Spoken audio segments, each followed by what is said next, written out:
Go right because ahead. we had like Oh, hold on a second. No, don't go live yet. Oh, you don't. You already did. I'm gonna.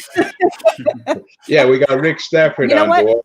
Yeah, Leo was asking for help. Keep so going I'd because help I him wanted out. to add a couple of. I wanted to add a couple of sites here. I wonder if I can do that while it's going while it's live. Hold on a second. Hold on. Save the changes. Is it going to let me do that? Yep. Or is it going to kick us? No, it's. Oh, it looks like it's adding them. Yeah. Woohoo! All right. I learned that the other day when you and I were doing it, and then I added them, and all of a sudden it was fine. Rick, pleasure to have you. All again. right, cool. Yeah, Leo. yeah. Like I said, Hey, Rick, how you doing? Can you hear me? yeah, I hear you fine, Leo. All right, great. Yeah, this is a cosplay section, the cosplay alley, and we're going to present cosplayers. And you're like one of the most familiar cosplayers in conventions all over Florida. Rick Stafford, the true Aquaman. You know, it's a pleasure to have you on board.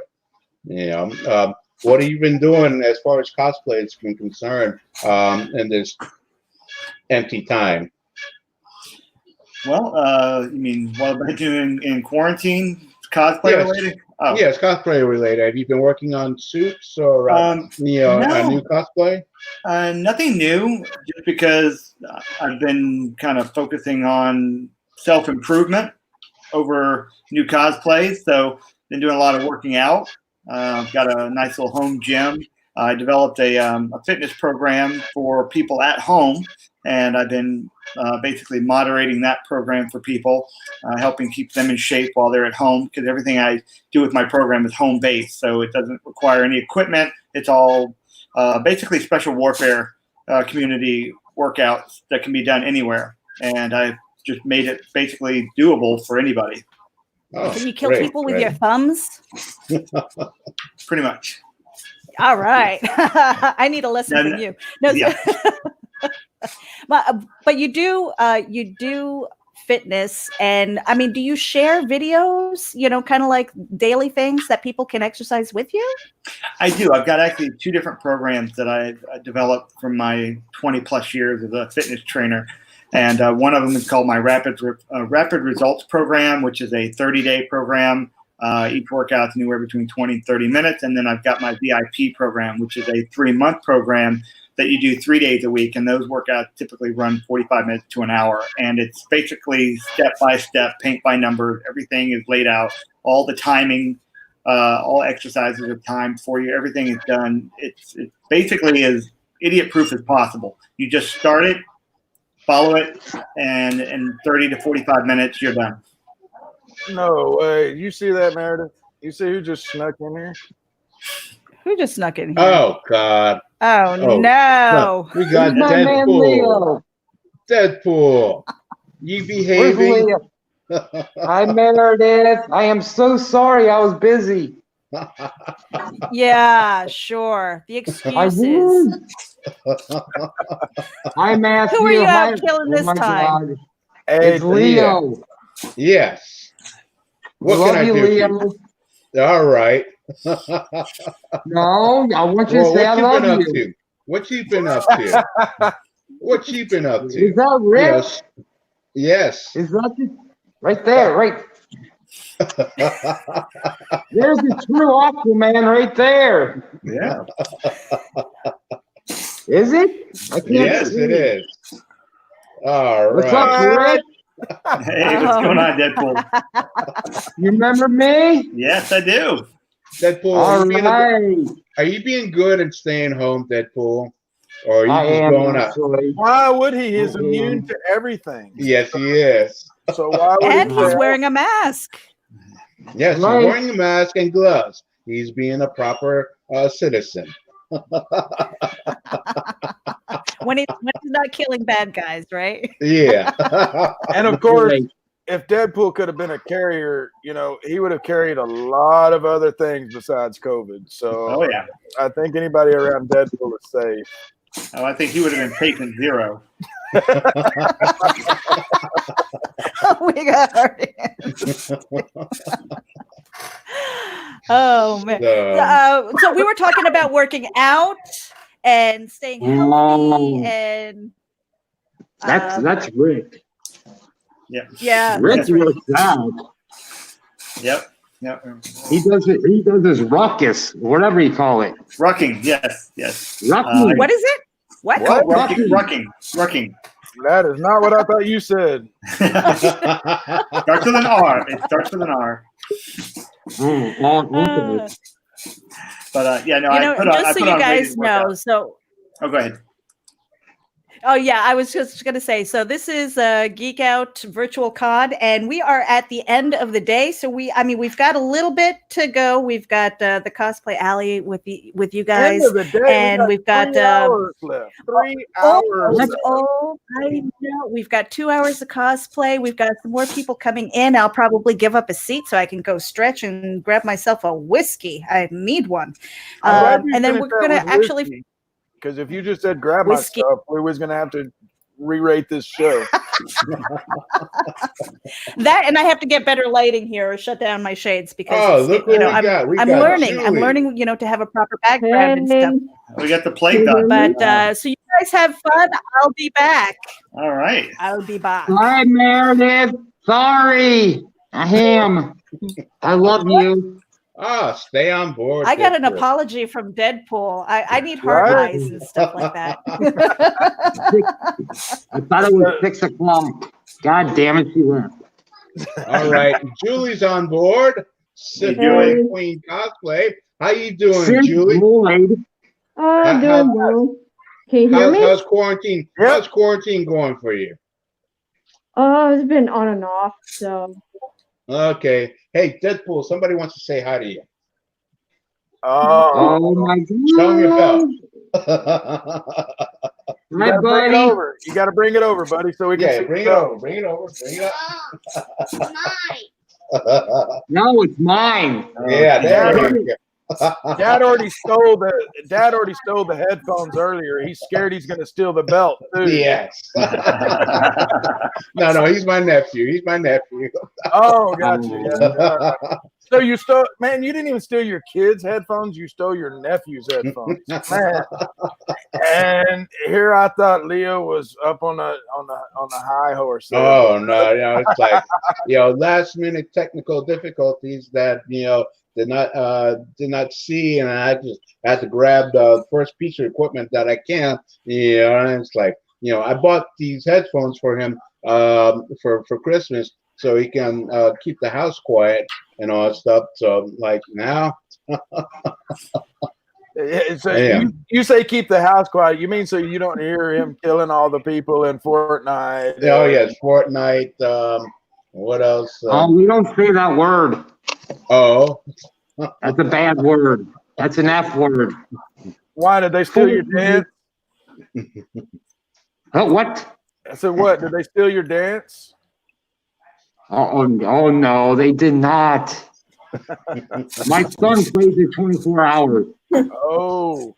See, and that's one thing, man. I've never got into the games when they're popular. I always end up getting into them like way afterwards when nobody's playing them. And then I got into one game. It was, I can't even, doggone it, I'm not going to be able to think of the name of it right now. But they made a TV show on Sci-Fi about it as well. And so it's supposed to be this big thing, and it flopped like you wouldn't believe. And I paid like almost $100 for the game. And Deadpool, you keep looking at me like that. It's You're like, a little bit too close to the camera, Deadpool. No, no, I'm not. I'm blind. I almost expect to hear that old lady from Forrest Gump. Well, I thought it was a very lovely story, and you tell it so well. But Leo, I'm going to leave it in your capable hands. I'm going to mute for a second and enjoy my drink, and let you guys do the round table and do the whole. Yeah, I've got other people showing up at the same time. I'm not hosting. I'm just co-hosting on this. Who's so who's the host? Well, that would be me. But I'll let Leo introduce you guys to his cosplay thing. Yes, we got Deadpool played by David Smith. And then we got the Sith Void Queen played by Julie. And then we have the True Aquaman played by Rick Stafford. I love Rick.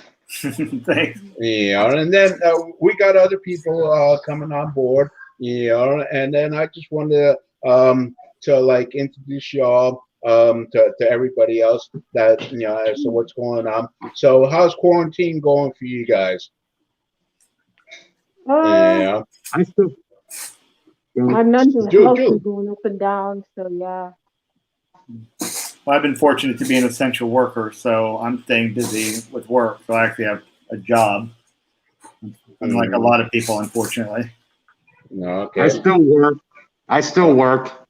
All right. You but actually I'm not essential. You actually do that, Deadpool? Besides killing people. Well, that's work. Oh my gosh. I thought that would be fun for you. I'm not Deadpool today.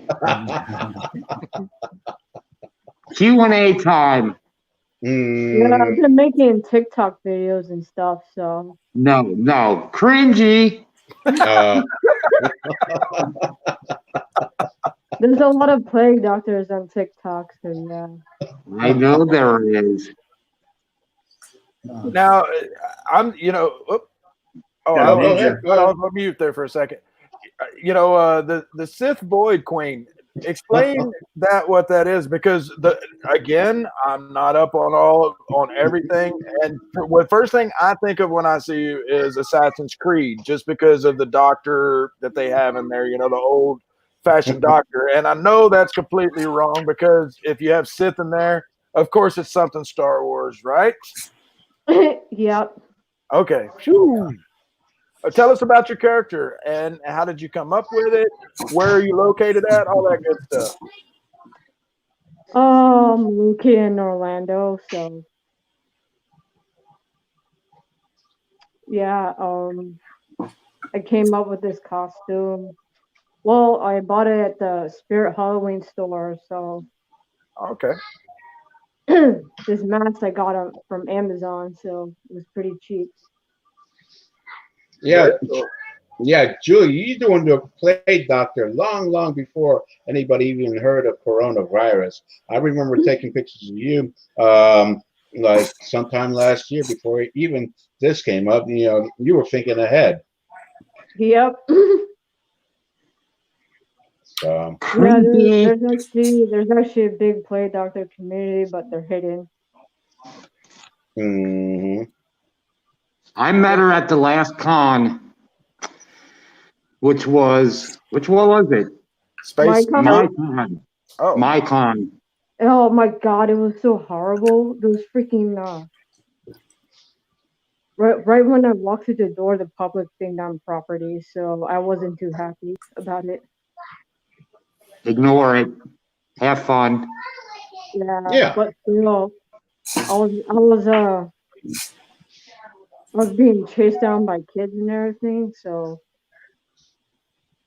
I always do. Well, what was the last con you guys went to? MyCon. MyCon. Where was MyCon at?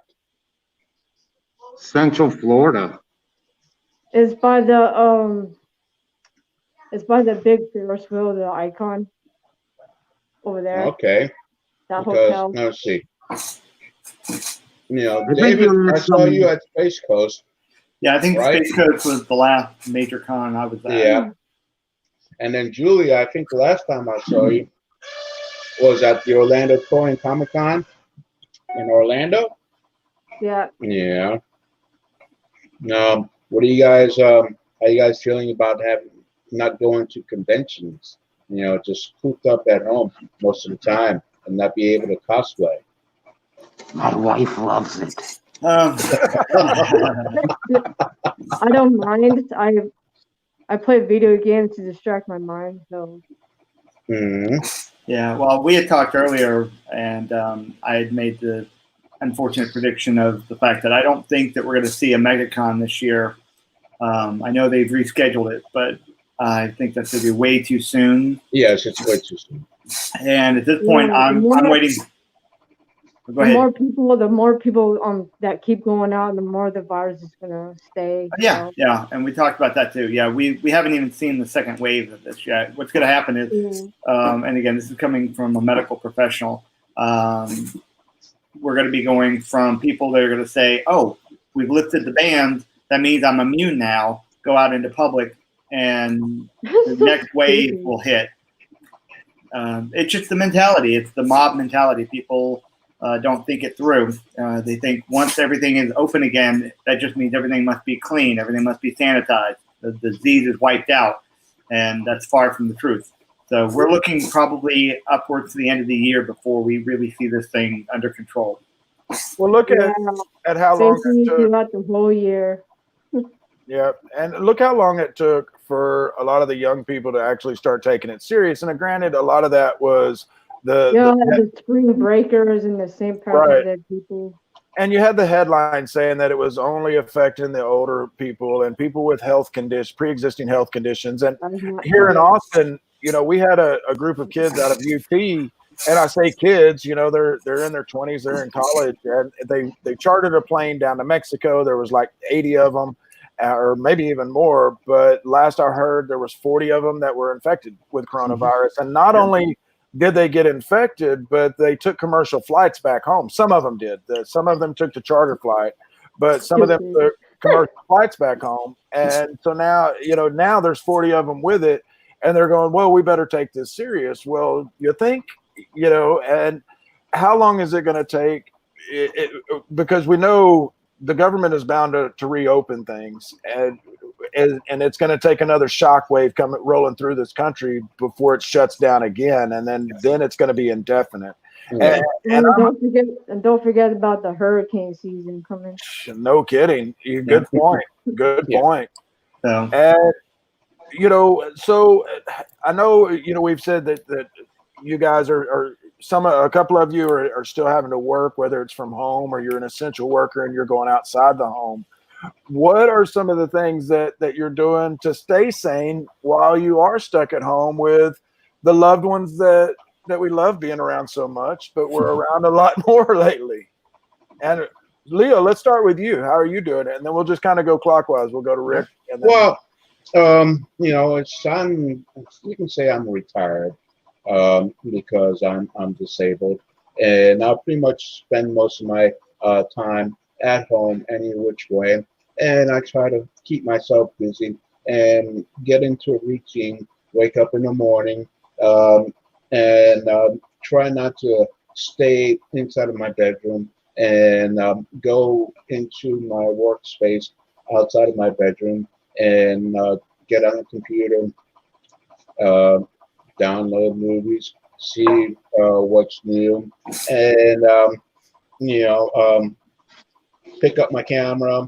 And I live out in the middle of the country, and you know, plenty of woods, though, so there's plenty of wildlife, plenty of birds and squirrels and snakes and all kinds of critters just running around the house, around the property. So I just take pictures of them, you know. And then the last, you know, later on in the afternoon, I start doing yard work around the house.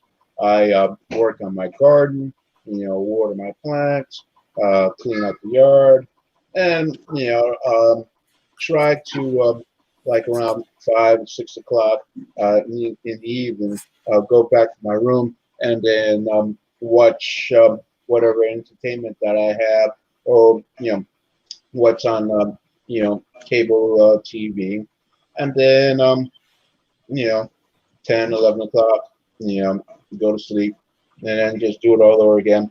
And then try to find something to do. That's how come I enjoy going to conventions, because it's about the only time I get to really go out to meet people is when I'm at conventions. And I'm, you know, where I live, it's very sparsely populated. You know, neighbors about a quarter mile down the street, and you know, so yeah, I try to maintain the same routine. And then within my household, everybody, the adults are still working. The kids, oh, Deadpool. He didn't do nothing. Who did that? and then, you know, it's the kids are, you know, at home. So it kind of like feels like a summer vacation here at the house. And, you know, but other than that, you know, I'm just doing fine. and coping well with the whole situation. Very cool. And Rick, I know you said that you were having to that you were working, and you're working out of the home though, correct? Well, part-time. Yeah, my pediatrics, I work with outside. I still have one geriatric patient that I actually have to go and see. He had a hip injury, so I actually have to take him out, and we actually go outside for walks a couple times a week. So I do have to leave the house, but I am in medical apparel, so if I ever got stopped, I can show, hey, I'm a worker, medical worker. But no, I typically start my day working out. I usually start around 5 a.m. in the morning, right after the quarantine, and I'll go out and do about 5 miles with my 50-pound pack on. So, man, you've got way more energy than I have, let alone the stamina and the fortitude and the whole list of adjectives there. Not to mention that I'm getting on. I've got more gray hairs than my age now, but no, the staying at home for me, I said this earlier, it's like I've been practicing it for a couple of decades. I worked from home for Xbox. I worked from home for Apple for the last couple of decades, and then kind of branched out on my own and did the freelancing thing. And so I've been kind of a hermit not a hermit. I'm married and I have been for a long time, but to me, it wasn't that much of a shift, but for a lot of people, it is. And we're having to see a lot of businesses trying to rethink their business models. I mean, I've heard from nsclivetv.com to where they know a comic book shop that they happened to have opened up a shop that was in a drive-through, old restaurant, and they started selling comic books through the drive-through. And so, just everybody trying to do their little things, what they can to stay afloat. And Deadpool, I know that you have a day job besides killing and mayhem, but and did you say that you're still working as well besides the killing? I am. I'm actually I manufacture hurricane shutters. Oh yeah. Very cool. Exciting, huh? I got an exciting life. This is like your busy season normally, then, wouldn't it be? It's starting to pick up, yes. And so I guess you guys would be considered definitely an essential business in Florida.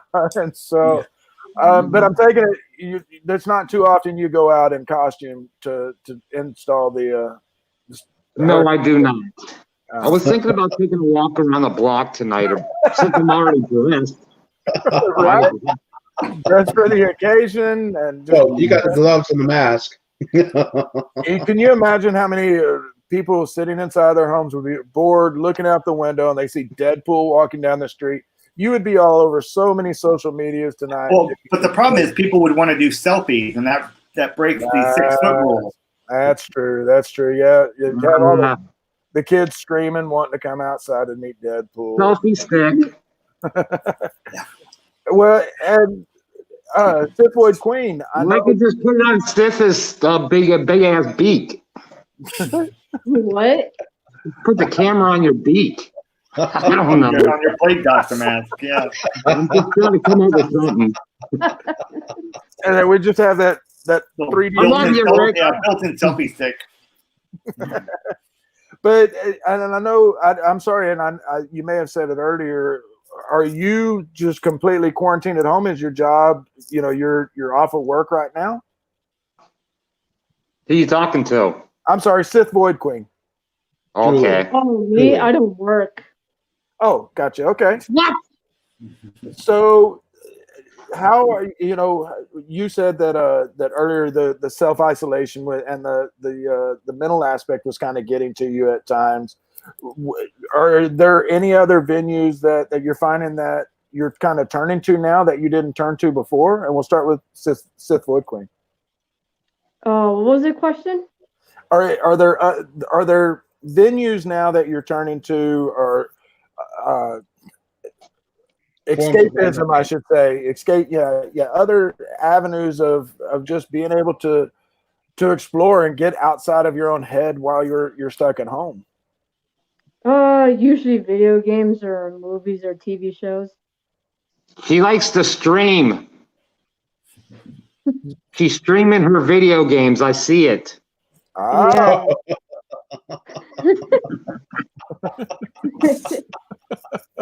You're a My little daughter's too close to the streaming. camera. I'm Stand back, please. hello, Sam. I know my talking to fans on Deadpool. Instagram. Julie can step forward. Julie, step forward. Oh shit, it's Meredith. Uh-oh.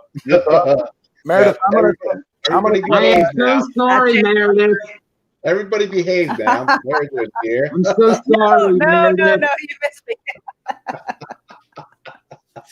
I was shoving food down my throat so fast that I had to change my shirt because, you know, I made a mess, but because I didn't want to miss you guys. All Can right, you so please? I want to see your dog scratch your balls again. oh my God, that was so terrible. So I went live and, you know, I'm still working on my back. I don't have a cool background like Sith Void Queen. Okay. I need a background like that. That is Yeah. amazing. Yeah, what is that? Yeah. TikTok. It looks like it's a creepy forest. But yeah, so I have this for my background, and it's a step up from my black curtain. And so the one night I'm doing a live stream, I think it was with you, Leo. Yeah. We were live streaming. Your And dog. my dog, yeah, all you saw was the ass end of my dog scratching and licking her, you know, licking her junk. And I was like, oh my God. Ice cream. The It things was that awesome. happen. No, and I still have my niece and my nephew photo bombing in the background. You know, he wanted to show off his wrestling belt.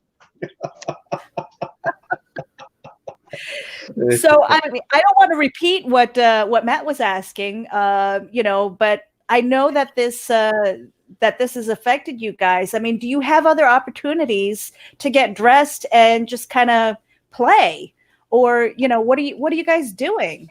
Well, I'm Aquaman all the time. I do random photo shoots by myself. I know you're Aquaman all the time. Okay, who's gonna go first? Go ahead, Sith Lord. I want Rick.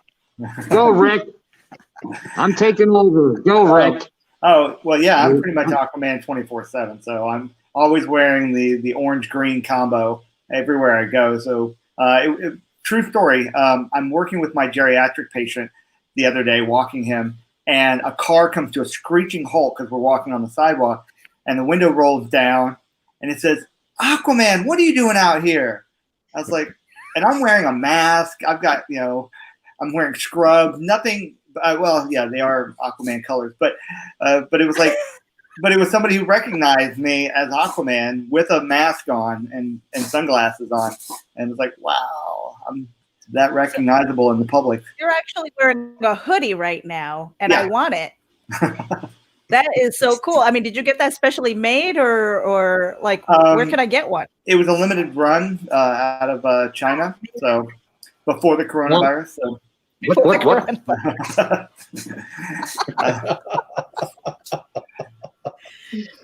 But being the true Aquaman, I mean, because this man, he swims with sharks, you know, living underwater. That's pretty amazing. Yeah, it's pretty amazing stuff. Yeah, I've got over 5,000 hours logged underwater, and that's just what I have logged underwater. So if you do the math, that's over 6 months of my life have actually been spent underwater. That's pretty incredible. So is that why you're known as the true Aquaman? That's one of the reasons. One of the reasons. So I mean, the name was actually given to me by an artist named Nick Carty. Nick Carty was the creator of the Golden Age Aquaman, and he saw me at a convention and said, "You truly are Aquaman," as I drew him, and that's how I got the name. And then I was going to ask you about that story. Yeah, because you didn't even know who it was at first, right? Yeah, no, I had no idea who the old man was, and yeah, he's like, "Yeah, you are the living embodiment of my imagination. You're exactly what I thought of when I drew him." And then later on, I come to find out that the New 52 artist had been using my pictures from conventions as reference material for his panels. All right. So so I'm actually the new okay. 52. Yeah, he goes, yeah, your likeness is what I use for the new 52 Aquaman. I was like, oh, that's kind of cool. And then I found out the video game Injustice used me and my armor for their video game development. So my likeness has been used all over the place. And then the Chinese wound up using my likeness for products. And I actually was made into a shower curtain and bedding material. Okay, the real question Now, is, did they take back? No, because I don't own the right to the character.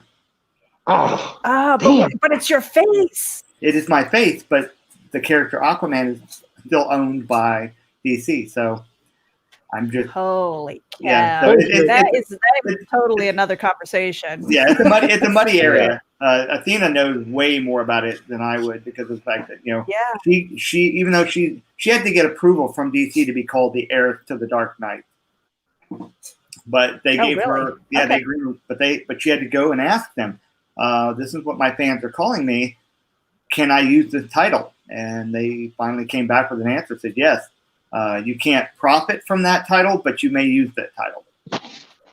Okay. So now for all of you who actually go out on the cosplaying scene, you go to the conventions and things like that. There's got to be talk about the prep. Talk about the prep for a convention, like the days leading up to it, and then what you do like the morning of and all that stuff. Go ahead, Deadpool. You got it. Yeah, Deadpool. Take a shower. I baby myself up with baby powder. Yes. How much baby powder, baby? Everywhere. Everywhere. I get doesn't that get a little sticky in the crevices and stuff after a while? Oh no. It keeps you nice and fresh. I can't clean the suit, so I have to keep it clean. But that's my routine. It takes me about 15 minutes, 20 minutes to get dressed and off to mess with people. Now, Deadpool, this is actually a piece of advice if you haven't already figured this out. If you get yourself 90% alcohol, like rubbing alcohol, but it's the 90%, it's harder to find. It's a medical grade. Put that in a little spray bottle or a pump bottle. You can spray the inside of your costume, and it will kill pretty much anything that'll cause a stink, and it'll sanitize the costume without hurting it in any way, shape, or form. Wow. Oh, I was going to ask, because wouldn't that eat the material and stuff like that? No, it's rubbing alcohol. I mean, it evaporates. Well, thank you, Rick. I was using Febreze. Yeah, Febreze just covers up. Yeah, it's more of a just cover up. Too many people are the Febreze and the baby powder might explain, like the funky walk every once in a while, It's like when you don't really want to dig. Yeah. We got you. I love you all. I got you. Thank you, Rick. Any advice, Chris? What? Any advice for me? I've only been doing this for next week will be 1 year. Yay for me. Hey, we all start somewhere. So what do you do for prep? Who, me?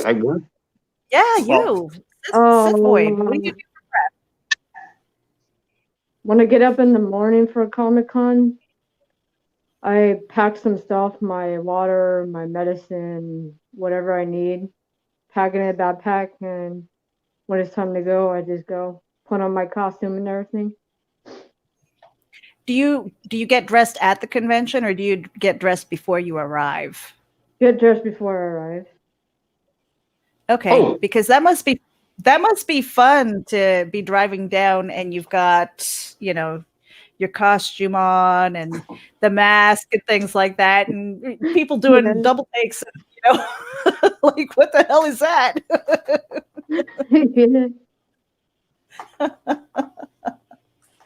Now, what would you say is what got you into going to the conventions, and what keeps you going back? Because I know, we went to we met at a fairly small one, Space Coast Comic Con in February before everything shut down. Oh, yeah, we met there, and it's a 2-day event, and frankly, I hadn't been to a con in about 30 years. Okay, so this was my first time in 30 years, and I was exhausted afterwards. And I didn't have to get dressed. I didn't have to get prepped. I mean, I basically showed up. I had my camera. I was talking to people. So I mean, that takes a lot of stamina and dedication to what you do. What motivates you to do that? I've been going to Comic-Con since 2014, so many years ago. Mm-hmm. Can I answer? Go for it, Deadpool. Yeah, go ahead, Deadpool. What keeps me going? It's very simple. The people that attend, the parents and kids, that's what keeps me going. I love to try to put a smile on their face. There you go. And I try to make them laugh. Yeah. That's what I love to do. Yes, let's have fun while we're doing this. Yeah. Yeah, Well, I suffer for my cosplay, so yeah. Yeah. It's all about fun. Yep. Getting together, having fun.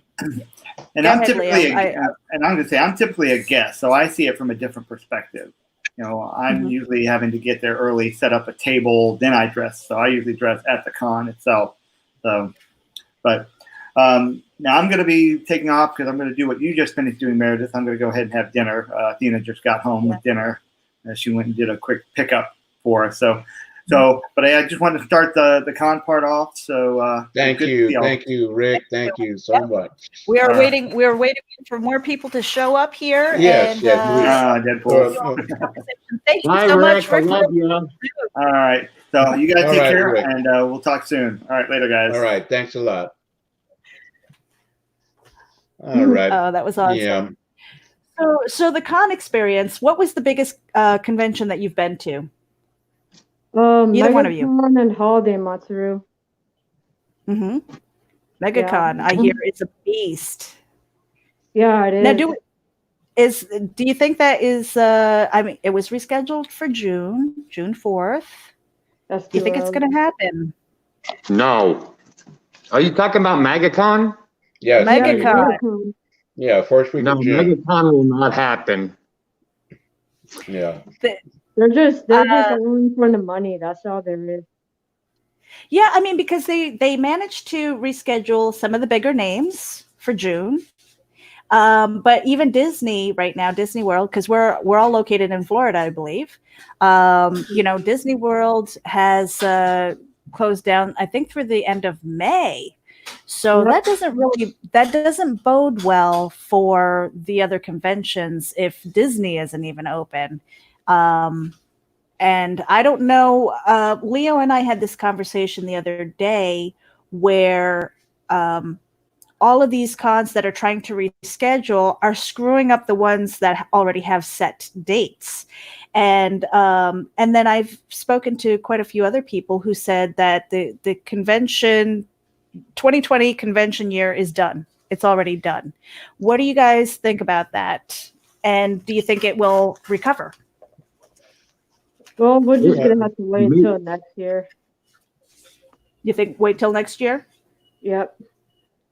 Deadpool, what do you think? I personally think it's not going to happen this year, but if it was to, there's going to be a lot of people that are not going to attend. So they're going to lose money, I personally think. Yeah. The attendance is not going to be there. Yeah. Yeah. The way I pay attention to convention schedules and post on the convention schedules onto the Florida Geek Scene website, I'm seeing smaller cons getting crushed by larger cons by taking their days. At one point, I saw that SuperCon was supposed to be in May, and then they moved to July 4th weekend, and then Otaku Fest, which is smaller con, was 4th of July weekend, and they're both in Miami. And so, unfortunately, Otaku Fest had to reschedule all the way to 2021. We're having events like, yes, we're having. Yes, their Otaku Fest rescheduled to January of 2021. Oh, okay. You know, and then SuperCon took their slot, even though SuperCon was going to happen in Miami Beach, and Otaku Fest was at the Miami airport.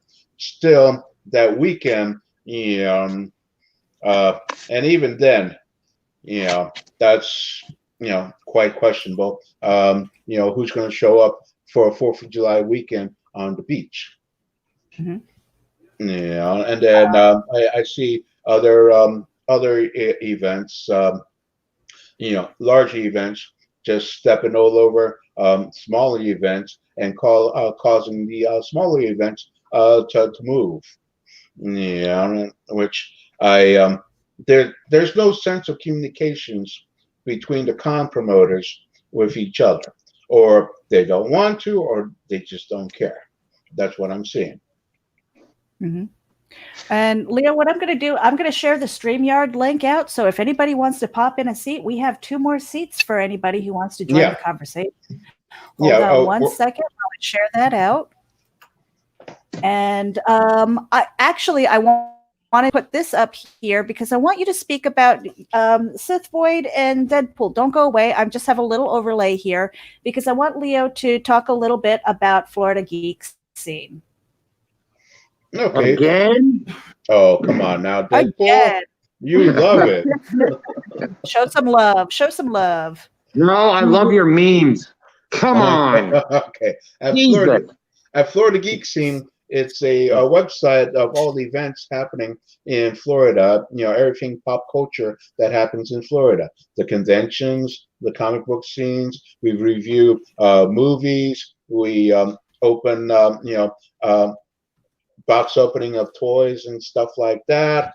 And we have writers on board. And then, you have me as the handling the Cosplay Monday for the events, the conventions that happen that weekend.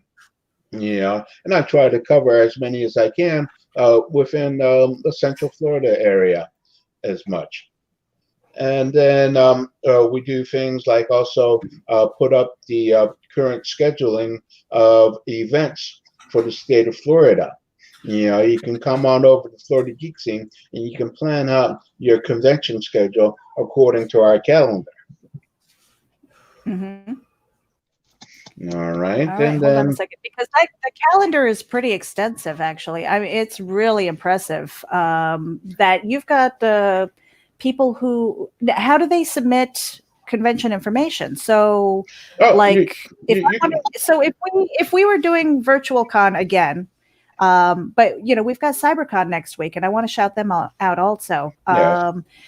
But is that something that anybody who has a convention, can they contact you and put it on the calendar? Is it just Florida based, or do you put that out for the convenience of your Florida residents so they can travel anywhere? Yes, I put that out for my Florida residents. So convenience as to because I also like to post the small conventions that happen in public libraries and inside of comic book shops, because some of those are kind of like where we live in Citrus County, an hour west of Orlando, out in the middle of nowhere. We still have our little conventions. Last month we had a little Comic Con in the Crystal River Mall. And then a convention in Ocala, and then where else? Small conventions in libraries. Those things could pop up 10, 15 minutes away from where you live. You don't have to be going to Orlando or Tampa, or you have to a major city. You can see something happening within your neighborhood. That's what I want to see. I'd love to promote the smaller conventions so they can keep on going. The larger conventions, they already have their set people, but these smaller conventions need a boost, especially the comic book shops. Comic book shops like to have meetups, and for free comic book days, and days for kids to come by, and I have cosplayers show up in their costumes and character and have their picture taken right there in the comic book shop. Things like that. I like to put the word out for everybody to know. And can you speak about West Orange Comics also, because that is somewhere that you headquarter in, and I don't think a lot of people know that. Yes, so West Orange Comics is the headquarters for Florida Geek Scene, and that's right in Ocoee, just west of Orlando. And in there, whenever we have to gather around to have a meeting, we do it right there. The editor-in-chief of Florida Geek Scene, Scott Slazer himself, is one of the owners of West Orange Comics. So, and that's an example of a comic book shop that needs assistance because of the shutdown and the lockdown. He's completely closed. And like a whole bunch of other small comic book shops. The tiny comic book shops that depend on their regular basic customers. That income is no longer happening. And we got Mark Sullivan. Yes. Kaplock. You honor your house by showing up here, my friend. Uh-oh. I think he's stuck. Yes. Okay, Mark. How we doing? Oh, he's lagging a little bit. Yeah, okay.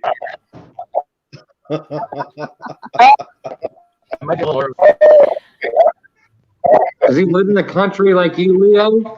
Good Lord, man. That is awesome. Oh, you're lagging though. We might have to try and refresh button and come back in. Yeah, you have to refresh your feed, my friend. But you bring your house, great honor. I don't know if he can hear us. Do we have blood wine and gawk?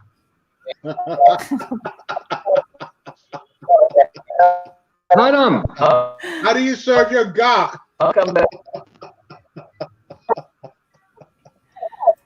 Oh, for goodness sake. Okay, you know what? I am distracted. You guys are distracting me. I need to. Mark, I appreciate you showing, but your bandwidth is just buffering too much. But I'm happy. You know what? He might need that.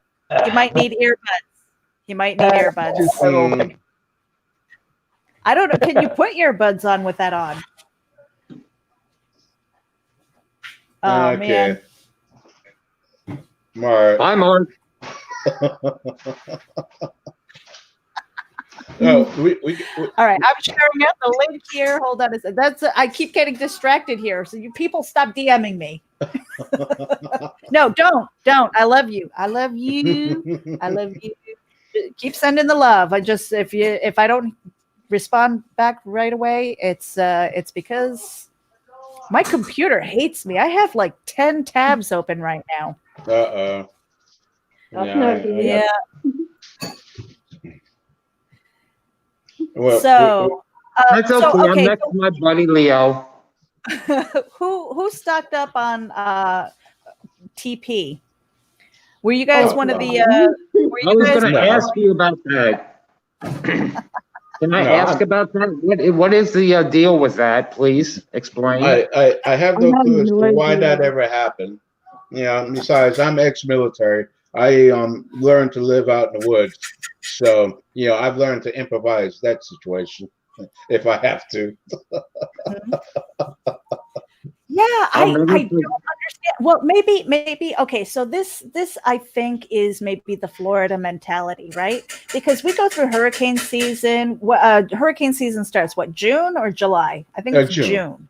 Yes, June in through June. November. So we have our hurricane prep all set. We've got our water. Yeah. We've got our canned goods. You know, the thing is with Florida hurricanes, we lose electricity if we get a storm. You know, so I mean, for me, I know I'm downplaying it, and I don't mean to, and I don't want to upset anybody or offend anybody. But you know, I think the people in Florida were like, "What's the big deal? You got electricity." You know? Yeah. You have to hunker down at home. You know, we're watching storms off of the coast of Africa and saying, oh, is that going to be a bullseye in our area? And if so, it's like, okay, well, get your water, get your canned goods. So I feel like we've already been kind of trained to prep. You know, what do you guys think? Yeah, you know, it's Florida. You know, if you live in Florida, you live prepared for disasters. You know, hurricanes and stuff like that. So something like this, where hey, glad to have the electricity still running. So what's the panic? Right.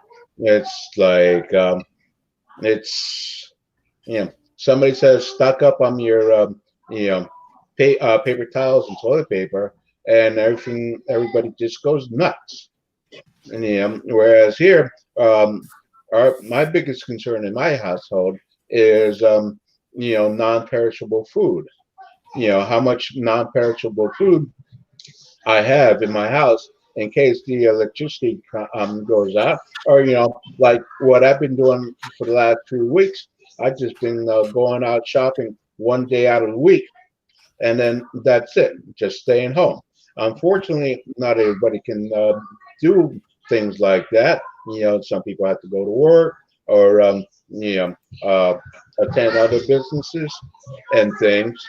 But if you live in Florida, and especially in South Florida, you learn to prep. Be prepared. Well, the rest of the country, no clue whatsoever. I still don't understand the Great Paper Run. Somebody explain that to me. It's beyond my comprehension. Beyond mine. I'll give you a secret. Buy a bidet. Yes. Oh no! Get the 3 seashells. No, it's get the best thing ever. 3 seashells. I saw a meme that had a garden hose pointing up in the toilets, in the toilet for like the homemade, I get your redneck bidet. Buy a real one. They're cheap and they're beautiful.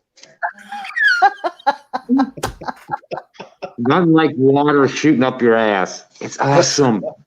Okay. For that extra cleansing feeling. Shoot, guys, I'm still sober. Oh God, that's a problem. It really is. Smith, don't you agree? Yeah, I mean, but besides, who here is actually beyond the work part of it? If you're not working, I mean, that really sucks. But for me, again, maybe I'm a jerk or an ass. I don't know. But I work from home, and I've been doing that for over 10 years, so I'm used to the social distancing. I'm used to limited interaction with people. I spend more time online and talking to you guys and typing and things like that. So I haven't really suffered so much, but I have a lot of friends who go to their bricks and mortar jobs, right? They go there, they interact. They don't realize how much they're interacting with people until they can't do it, until somebody says, no, you can't do that. And now they're going stir crazy. So maybe they spend the first week of self-quarantine or social distancing. You know, they spend the first week going, hey, this is like vacation. I can handle it. And then week 2 comes and they're starting to pull out their hair. They're going a little nuts. You know, they're short tempers and things like that. What do you see? What do you see kind of happening? Are you feeling the effects like that?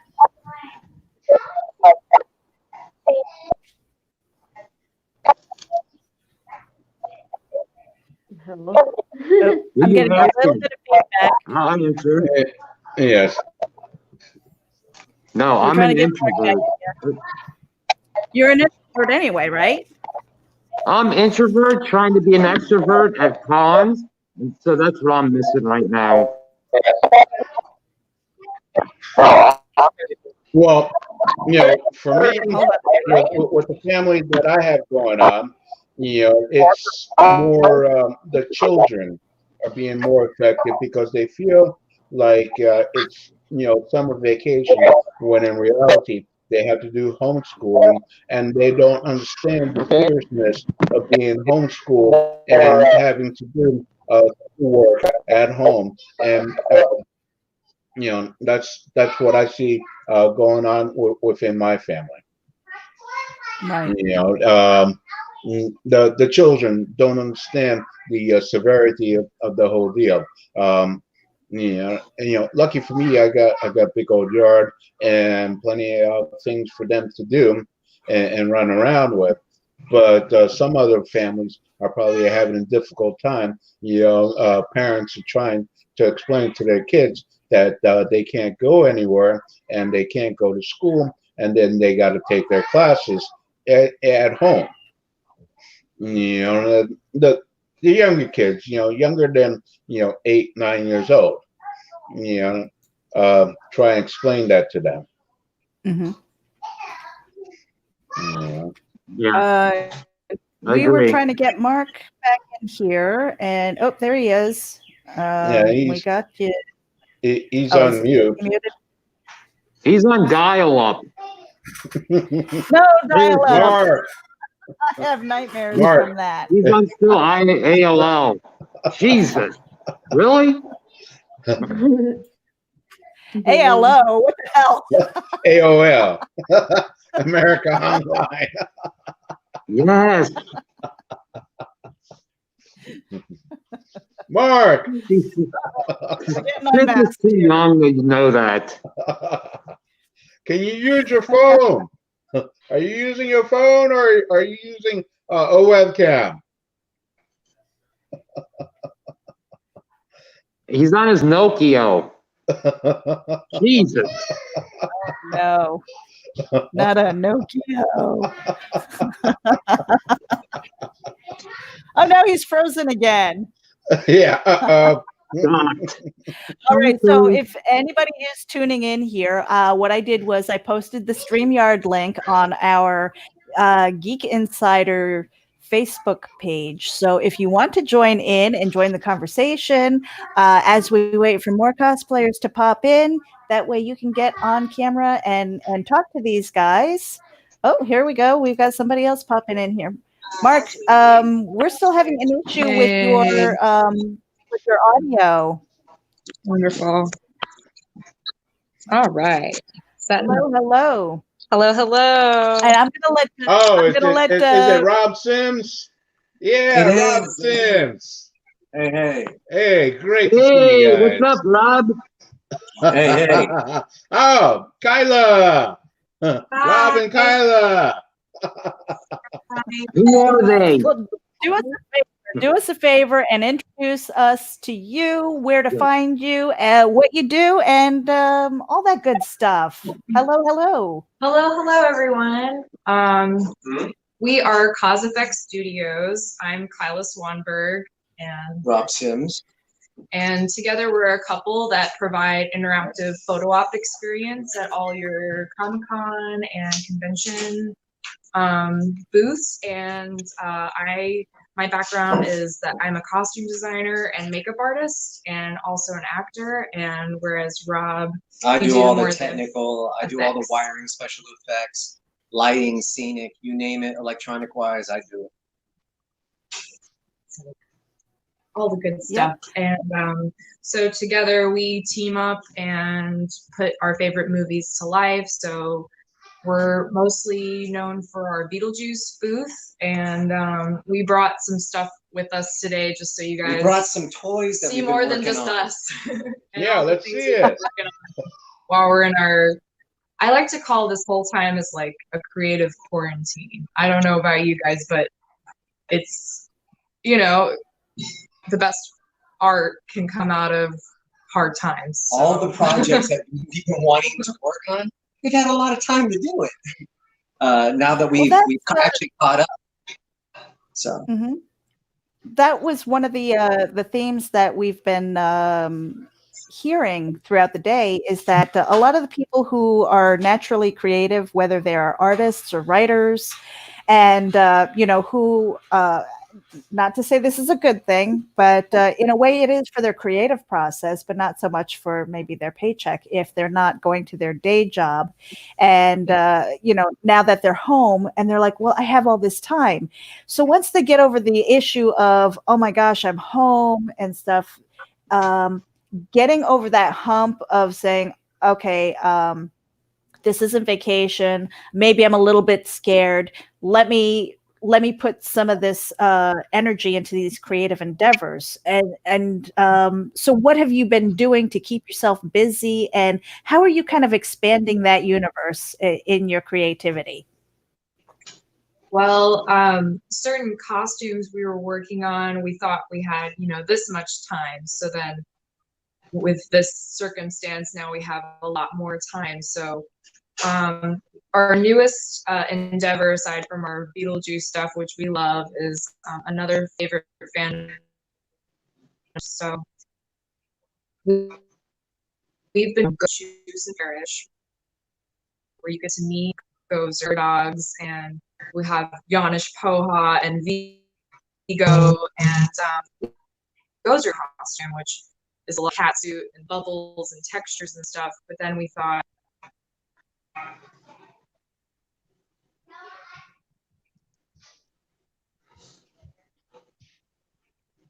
Okay, did we lose audio? Ah, Jesus. I know. Really? I think it's me. It's Meredith's fault. It's live. I'll take responsibility. Did I put the hex on this thing? Come on. No. They're gonna have to They're gonna have to hit the refresh button if you can hear me. Okay, thank you. I just heard you now. Oh, okay, there you are. Yeah, I'm gonna put myself on mute. Skipped a bunch. Is that any better? Yes, we can hear you. Okay, good. I don't know. Our internet has been very wonky, but I'll show you here her lights are looking pretty cool. We're gonna put you on the big screen here. Hold on a second. Here you go. There you go. Yeah. So this is a work in progress, but this is one thing we've been working on. Are her rope lights that chase down her arms, and it's like a purple, pinkish light. And so this is a costume I'm gonna wear, but I've been building it on the mannequin lately, so it's been saving me a lot of time. And not only the lighting, that we're actually giving her a microphone. I'm actually going to voice modulate her where she can interact with guests as Gozer, using her own voice. And I speech mapped her audio from the movie, and I matched Kyla's voice with the Vogue quarter. And yeah, she can interact live in Gozer's voice. Are you gods? Oh yeah. Gozerian. It's gonna be so fun because I wanted to talk like that, but I wasn't gonna strain my voice so much all day. But it's gonna be so much fun. Now, how do you get the lights to work? Well, Rob, that's all Rob. All the lighting is programmed with an Arduino board in the back, and I programmed everything.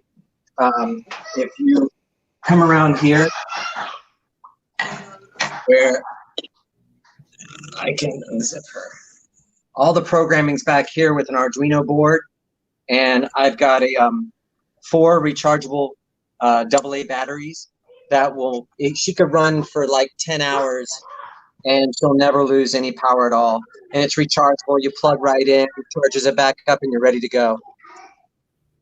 That is amazing. I mean, you probably couldn't do that 10 years ago.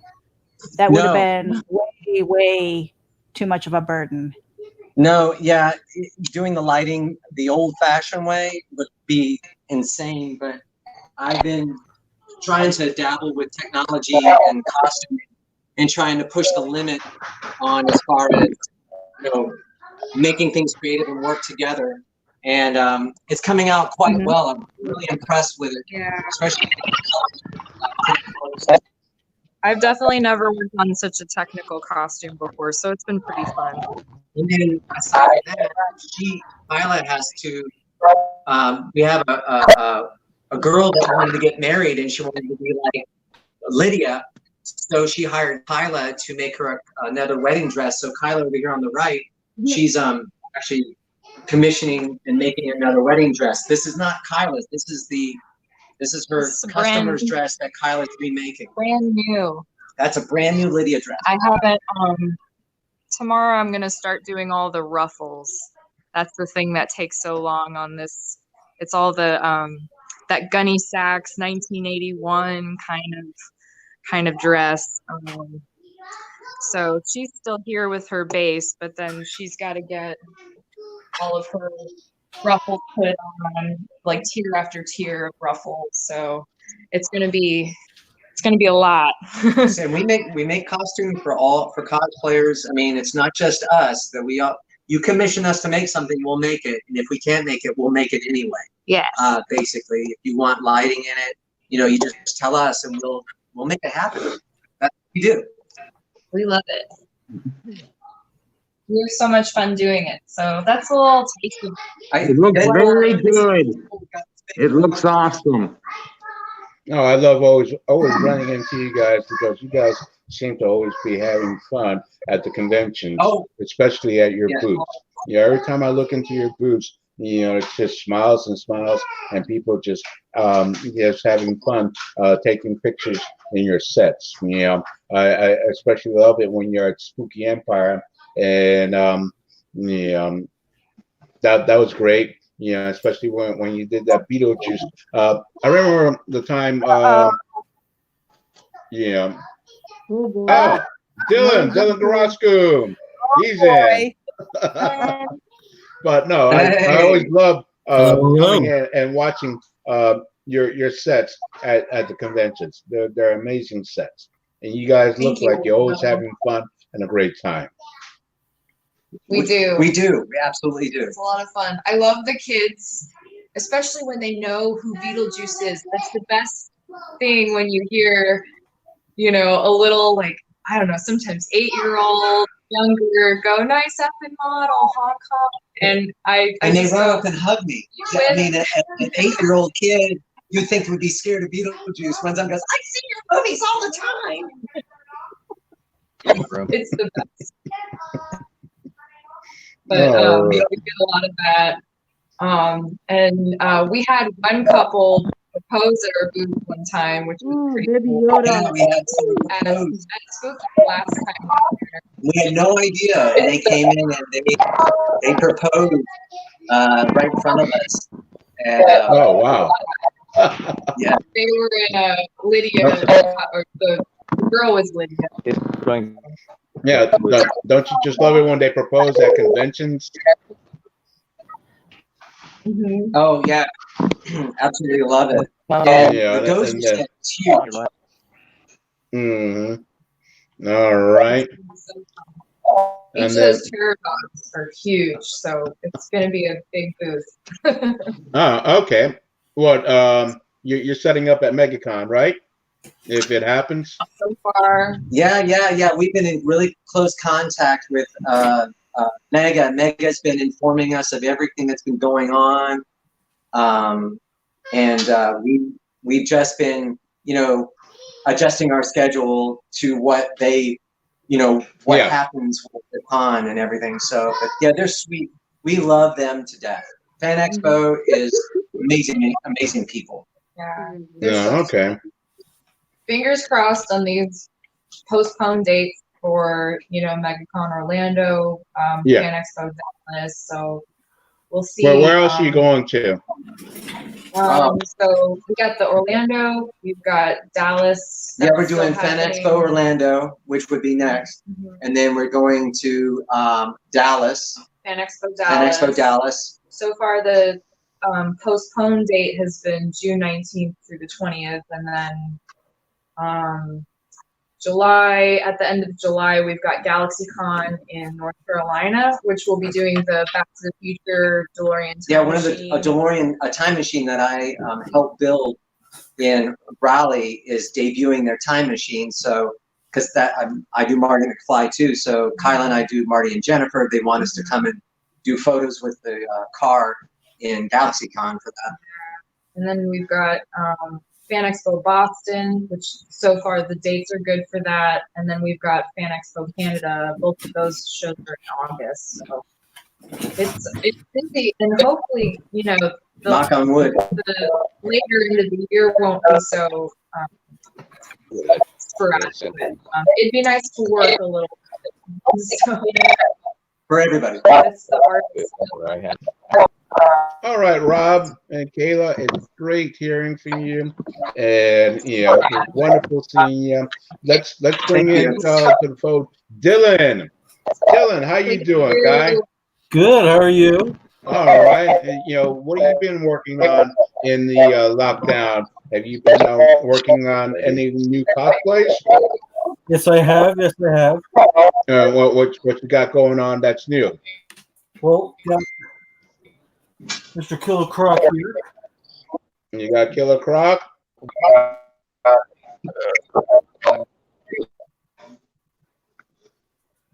Mr. Killer Croc working on him. Isn't he just cute? All right. You were Deadpool when you first got on. Wow. We can all have a little fun and get together. So what else you got going on, Dylan? Well, it's something that I'm saving for CyberCon next weekend with the show. No, show it to us now. This is a preview.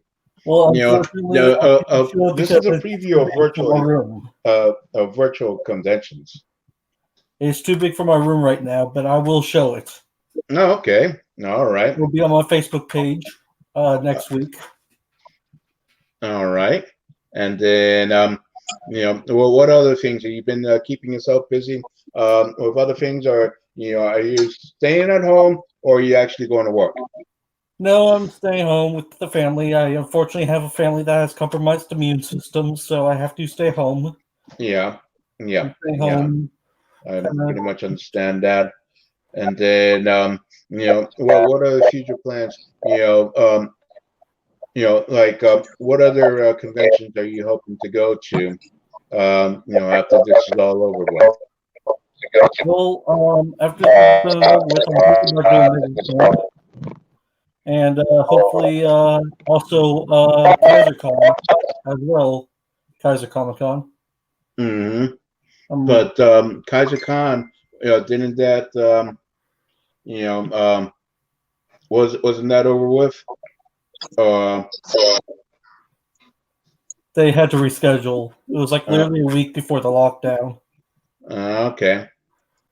Hold on just a minute. I gotta. All right. Just answering some messages here and there. But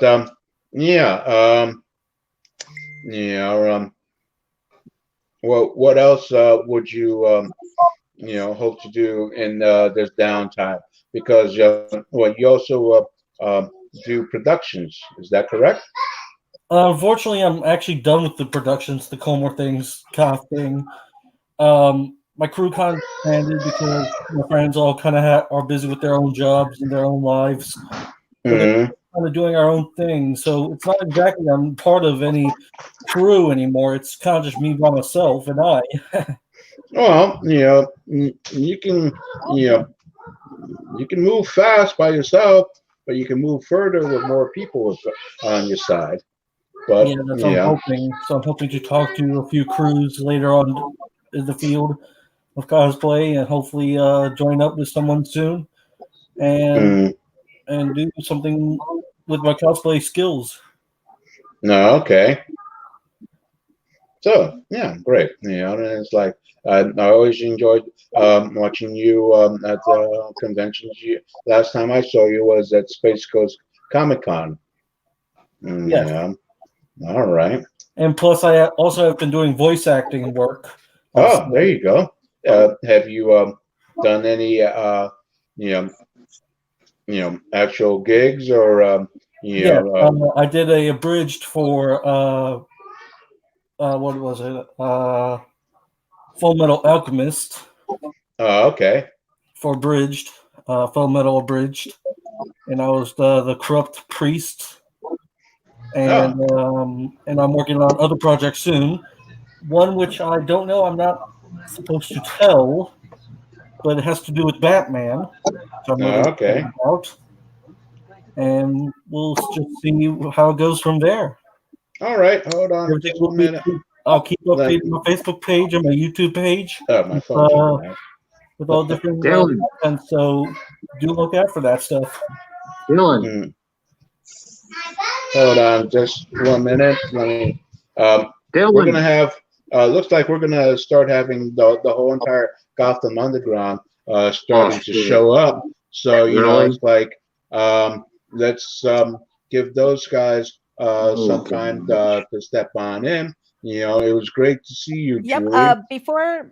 Before we start rotating people out, I want you guys to just really quickly, where can we follow you on social media, or if you have a website, please let us know. Who wants to go first? I would. I have Instagram, Facebook page, pretty much everywhere.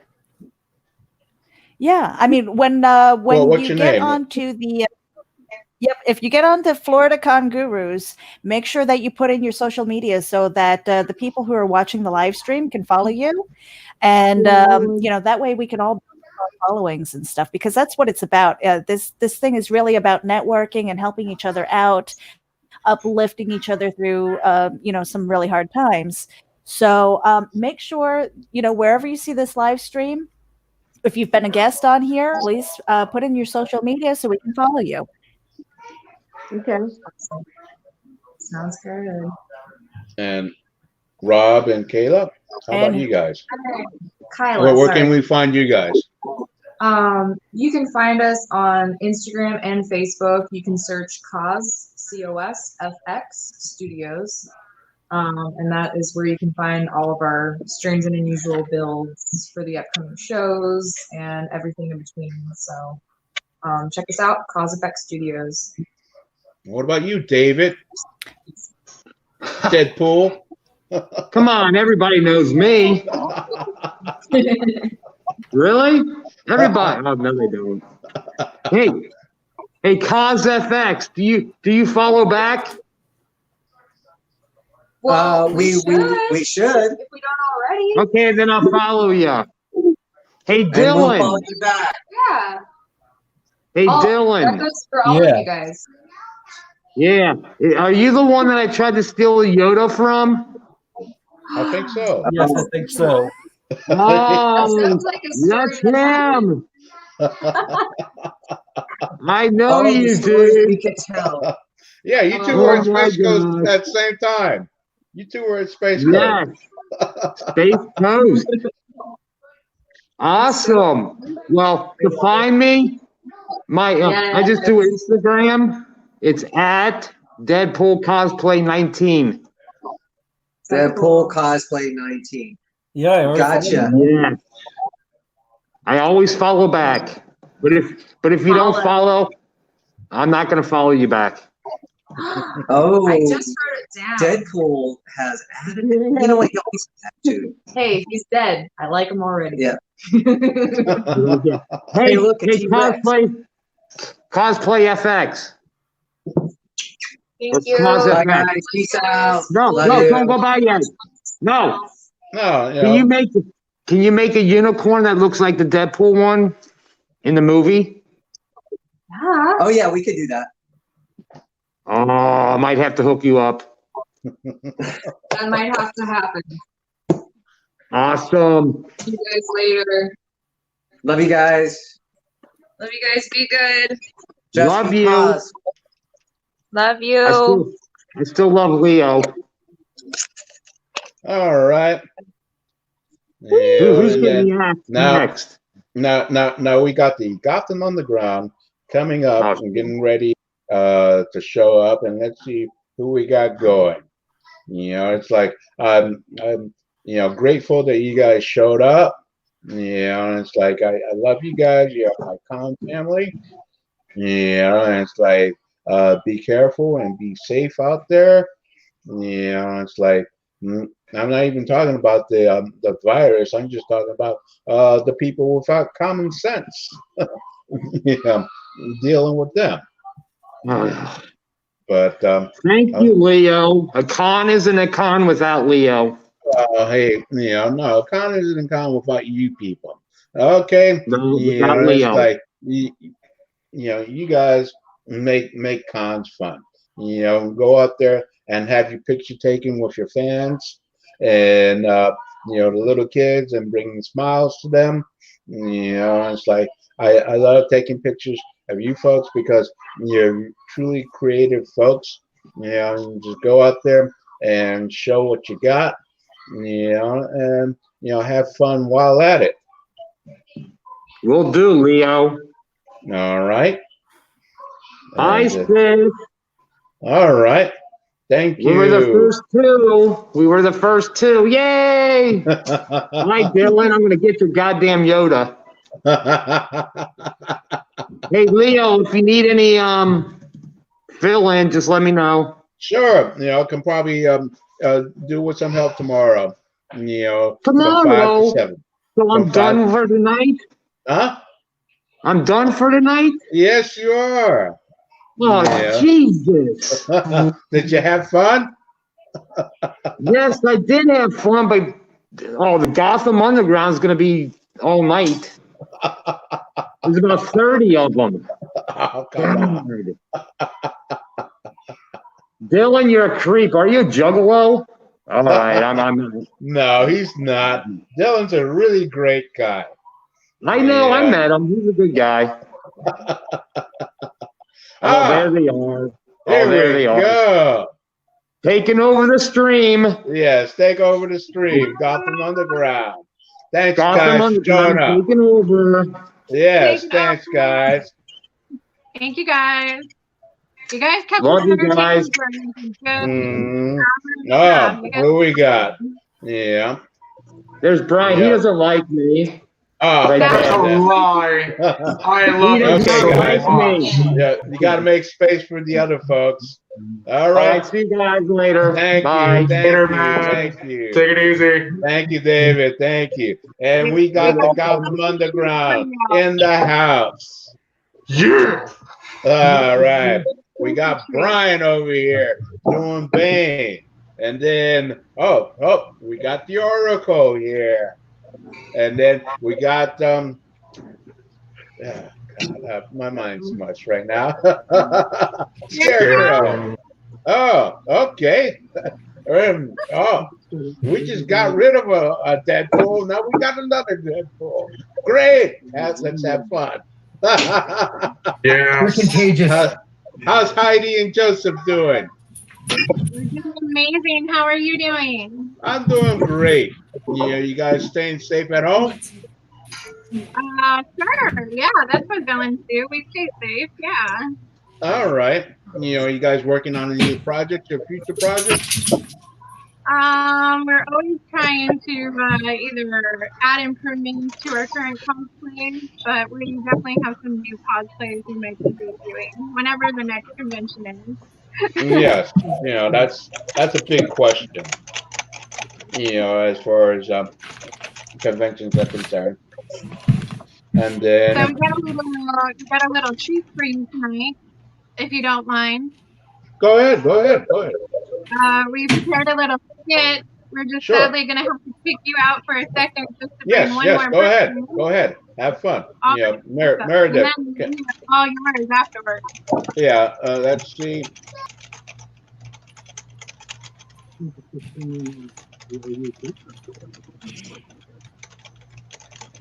That's the oracle. Type. Of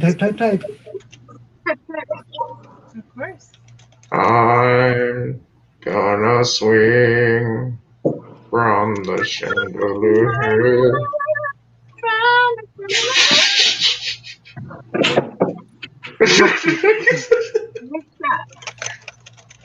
Oh man, where is that Yuffie? Is she here yet? She's being the prettiest princess. Once Yuffie gets here, we can do this.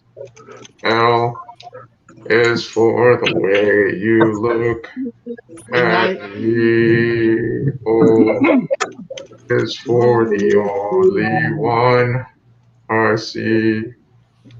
V is very, very extra. Oh, yeah. How do you feel about darkness? Darkness. I was born in dark. We don't say that line here. No? No. I don't say that. I don't say it. I don't sound like I have this jockstrap over my face and gargling strawberries. Strawberries? It is the weekend. Fresh I market. thought you. You know who remembers, Penny? Patrick Barnes remembers. You can ask a question till Yuffie gets there. She's got to be the prettiest girl at the party. The prettiest girl at the party! That's the way we always tell our little girl gets on. Hey, Lark. Hey. I was gonna say, can I do my mating call? Hi, it's a little baby. Hi, baby. Look at baby. Hush, little baby, don't say a word. Batman's gonna. It's a little baby. Penguin is a creepy bird. This is my niece. Ah, sweetheart. How's she reacting with Scarecrow right now? Exactly right. Two for two, Crane. 2 for 2. 2 for 2, Crane. Doesn't have to do anything. Just stand Yeah, Scarecrow, you scared my niece. I'll find you the one desirably. When I say I want it that way. So what are you guys up to? About 5'6". All right. What's up to Brian? that was good. We're trying our best to keep you all entertained while we're in quarantine. Yeah. Let's have fun. Quarantine was cool. Yeah, that's true. You're an introvert. I call it. I'm going nuts. I'm used to working 40 hours plus without a lick. Where you put the lotion on the skin. I got a new job. Go ahead. Applying lotion? I am going to be starting, I think, May 4th at my new job. So, yay me. Yay. I start on Star Wars Day, guys. Oh man, may the force be with you. But Revenge of the Sith is so much better. May the work Yeah, force be AKA, with it's you. like I'm going to be doing it all working from home. So I trained you. You You didn't don't get a want to do my webcam job. business, did you? what's up? You didn't get a webcam business again, did you? Yeah.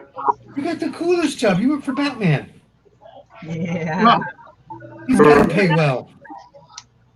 Hey, you guys get paid? Well, the thing is, like, when the cold bird decides to pay more, then I'll go back to him. But as of right now, my new job is going to be with, you know, another Marauder clan. I pay you in Rhodesia.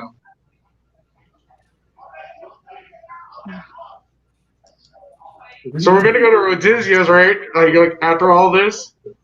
Yes. I will gas you so hard. Right? Eating at our Rhodesia. The gassing will happen again. We need our Yuffie. We do need our Yuffie. What is happening here? I don't know. Hey, you guys. I'm Meredith. Hi. I'm just going to pop in real quick and let you guys know. I think we're waiting for one more person, right? Right. Yes. Yeah.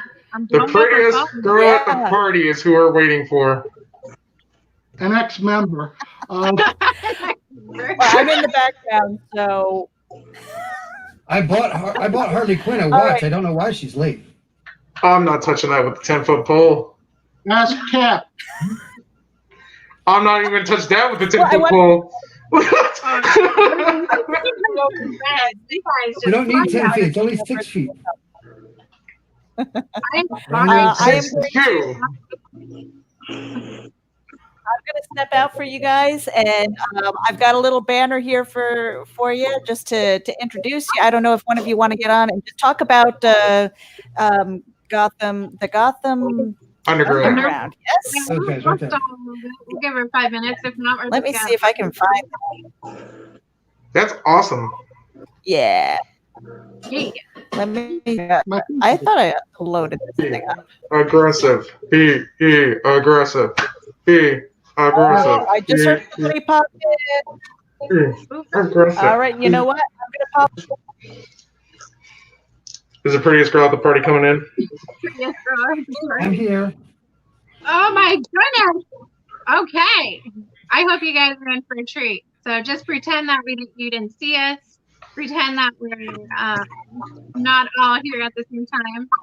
And we'll set up the scene for you, starting with myself and Penguin at the Iceberg Lounge. And action. All right. Mark, let's attend to business. All right. Sorry. All right. Was the champagne ordered for the Bruce Wayne Charity Gala? Yes. Now, did you send the limo to pick up Lex from the airport to bring him to the club? Finished. Did you make him one of your mindless like goons? Yes, sir. Of course, Mr. Penguin, sir. All right. Now let's get down to real business, okay? There we go. All right. Real simple. We'll get it all done. Put it all aside. Chill it out. All right. So were the docks clean and secured for Professor Crane's treatment? Oh, that was so much fun. Oh my god, he kissed me so face. Oh, that was a good time. Anytime you got box, I'm all good. Now, really important. Did we get Bane out of? Did we get Mark? Has anybody been in my office today? Not that I can know. No one, huh? No one. Good.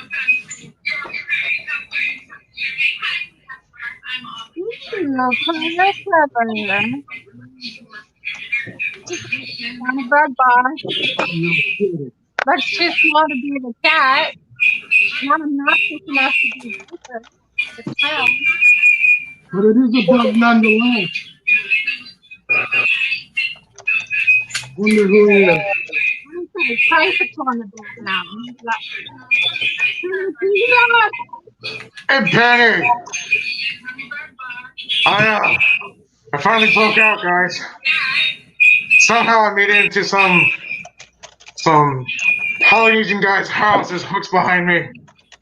I don't know what's going on, but there's like some type of interference going on. I'm glad to be out, but there's this like green looking hobbit, Yoda looking. I think is that an oracle thing, or is that just, my booger on the screen? I think is that, Kenny, is that oracle? Good base.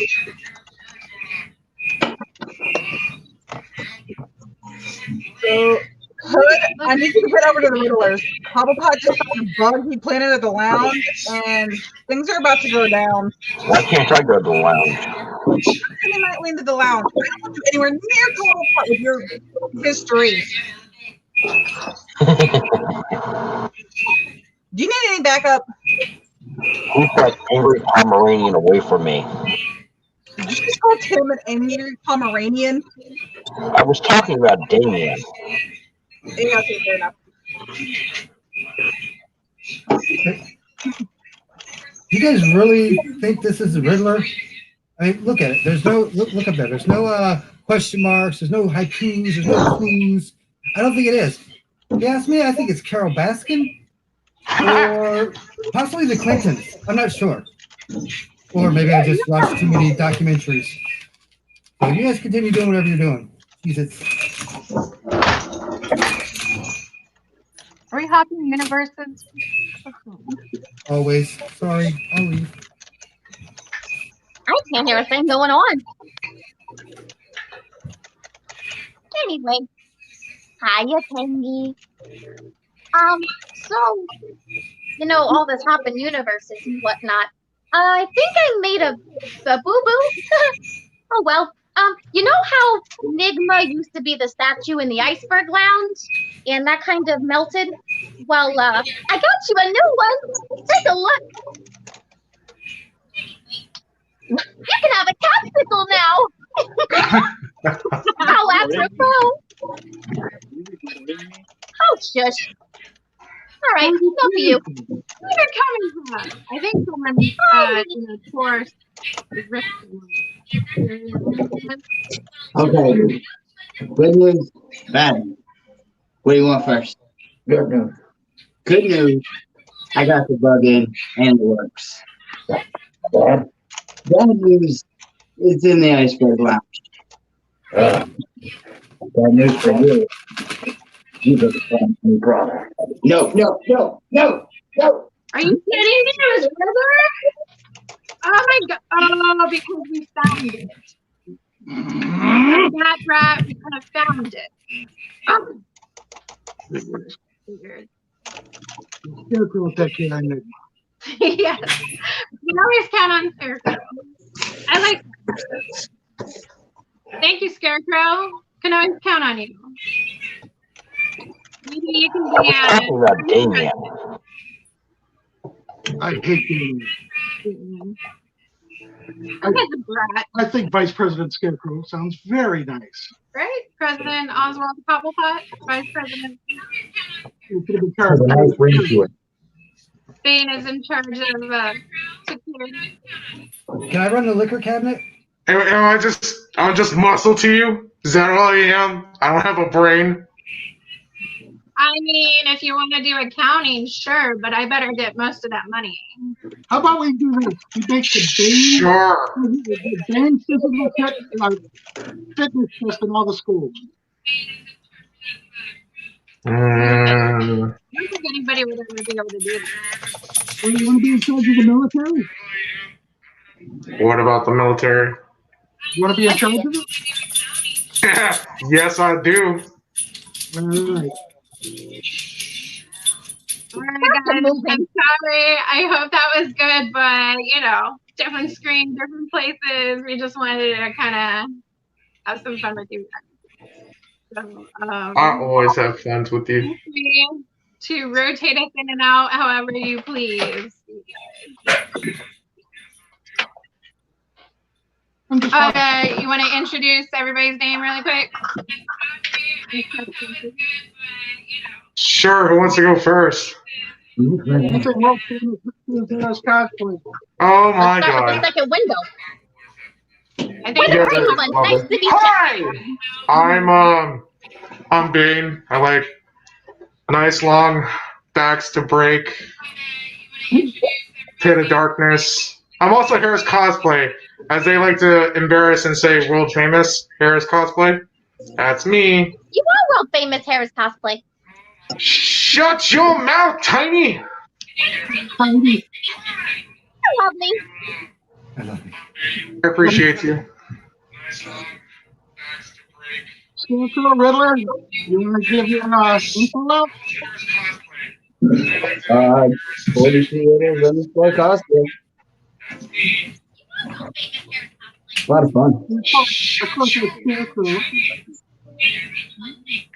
Joker underscore cosplay on Instagram and Joker cosplay 81 on TikTok, and that's about all the ones I have. Feel free to follow me. Yay. That TikTok. Really? I can't hear anything. Yeah, all I'm getting is feedback interference from somebody's microphones. I think someone's playing us in the background. So whoever has it streaming on their phone or something. Hi. Hunter. Now I can actually hear. There we go. Oh, that's better, actually. That's much better. That was Hunter, wasn't it? So who was it now? Whose turn? Our turn? Orlando, did we hear your name? What? Okay, let me introduce you to Orlando Oracle. That's her name. Look her up. Oh. Yeah, I'm sorry. I can hear like crap going on right now. Yeah. So yeah, I'm Orlando Oracle. I'm on TikTok. I'm on YouTube. I'm on Instagram. I have no freaking life. So yeah, if you want to look me up, have fun with that. Look me up. Look me up. Deadpool's turn. Tip your favorite waitress. Who's next? Deadpool. Okay, I guess I'm next. I'm Deadpool, also known as Twisted Pool 2019 on Facebook, Instagram. Oh, that was not intentional.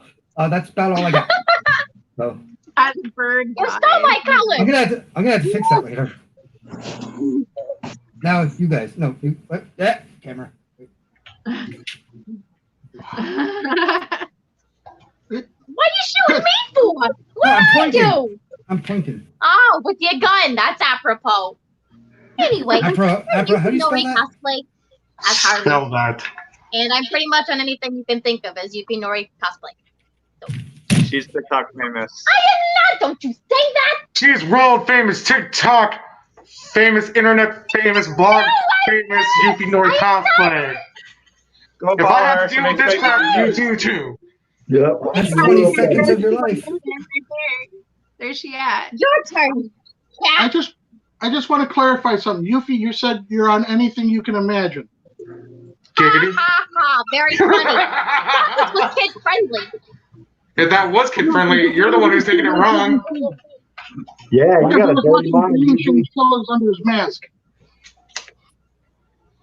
What? Ha ha ha. Very funny. Your turn, Matthew. I got nothing. We're Disney. Jeffrey. Well, I'm trying to figure out where to Camera's look right up. there. Yes, I know that. Oh, that's where you're looking. That's what she said. Yes, got on advice. Give him a break.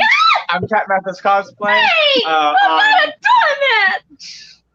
I'm not touching that. On Instagram, and I just made a TikTok. I haven't made any videos yet, but that might change tonight. Yes. Mike?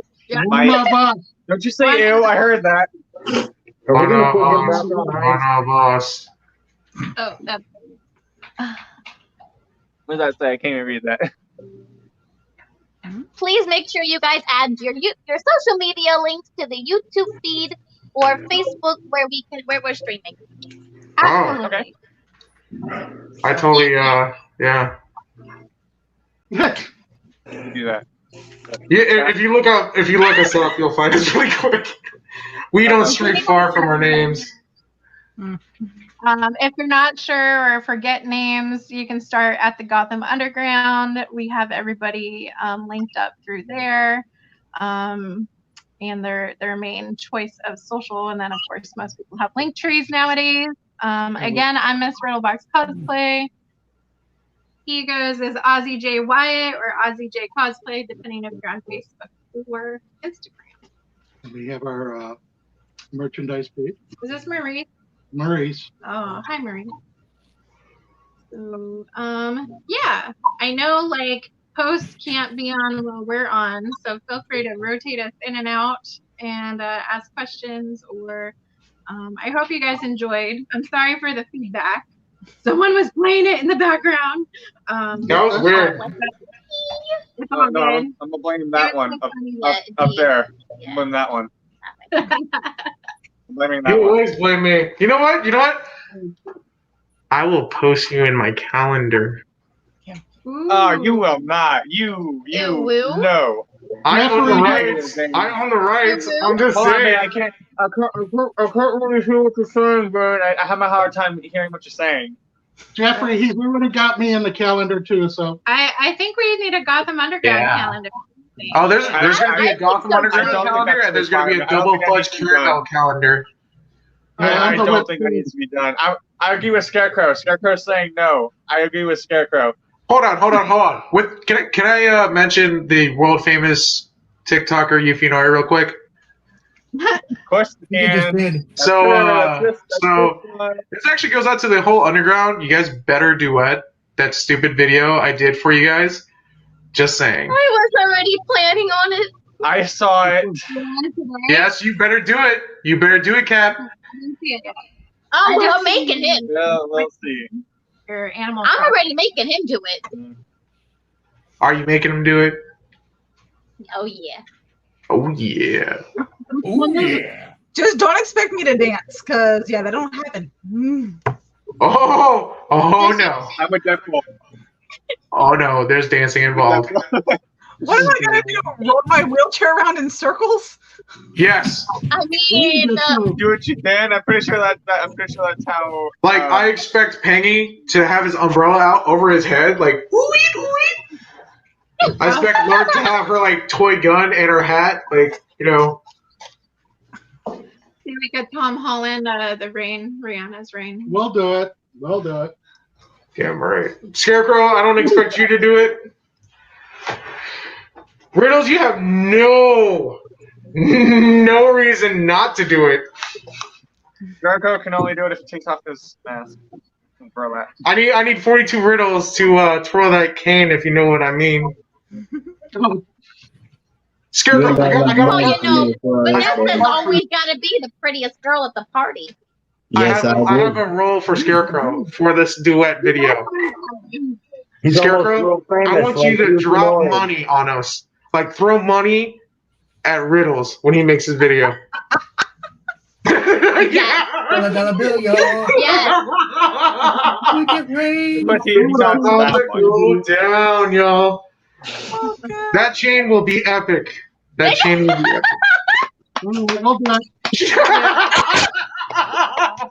Make it rain. Make it rain. I mean, there are perks of being the prettiest girl at the party.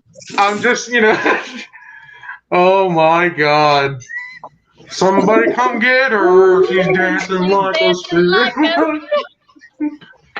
All right, I have nothing else to say except for embarrassing myself. Right. So Penguin, Peggy, go ahead and I guess give the full rundown about the underground, like full rundown. Does anybody else feel like the Brady Bunch? The Brady Bunch. The full rundown of the Gotham Underground. Where to start? Bunch. The Gotham Bunch. Yeah. Where do we start with that? How old are we? I'm 47. No, I don't want people to know how old we are. No, like how long have we been around? How old was you born? They can see it here. Can they? Yep, so right here says you're in the show. How many years have you had the Gotham Underground? Going on 4 years, I would say, right now. Pretty close to 4. 4 years. We started with 4 members, and we've gone into 30 and 2 chapters. We try to do our best in the community. We love to do cons. We show up. We do our little skits. We try to bring smiles to the con goers. We're not the typical cosplayers that you would think that. We're very down to earth. We love to ham it up for the camera. We're approachable. We love to. Don't be afraid to come up to us. We love to act or do whatever you guys need for your picture. We're also very LGBT community, and we're a safe zone. If you ever feel threatened, you see any of our members, come up, hang around with us. We will watch your back. We're charitable. If we're able to donate, or we try to do any 20% from our merch. If you end up buying any merch, goes to charity. We like to support local charities. We're very good friends with a lot of awesome like cosplay charity groups, and we're also, many of us are members of them as well. So anytime we're able to, we definitely try. Of course, juggling in between work and whatnot. That and isolation right now, where we're forced to be quarantined. And when this is going off, most of our members are currently working on new and exciting little treats for the upcoming con season. And hopefully at the end of this year, we'll have a brand new big surprise. So we're working on getting a booth at a bigger stage, and hopefully we'll be getting that. So yeah, more of like an interactive experience. yeah, we want to give you the full Gotham experience with us, miscreants and heroes and heroines and Marvel rejects. And Hey, I was talking about What? I said that I did this. Also, we play. I don't know what you saw. You know, it's not always Gotham. We do Disney. We do Marvel. TV shows. Like Yep. Supernatural. For instance. I cosplay Bray Wyatt from WWE. We do a little bit of everything. No! Why'd you do that? Extreme close-up. That's so rude. I was just mimicking Scarecrow. Well, he's like, no.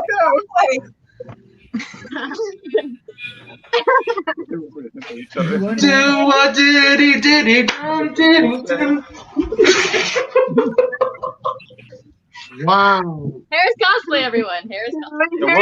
The world famous Harris cosplay. Oh god, I got so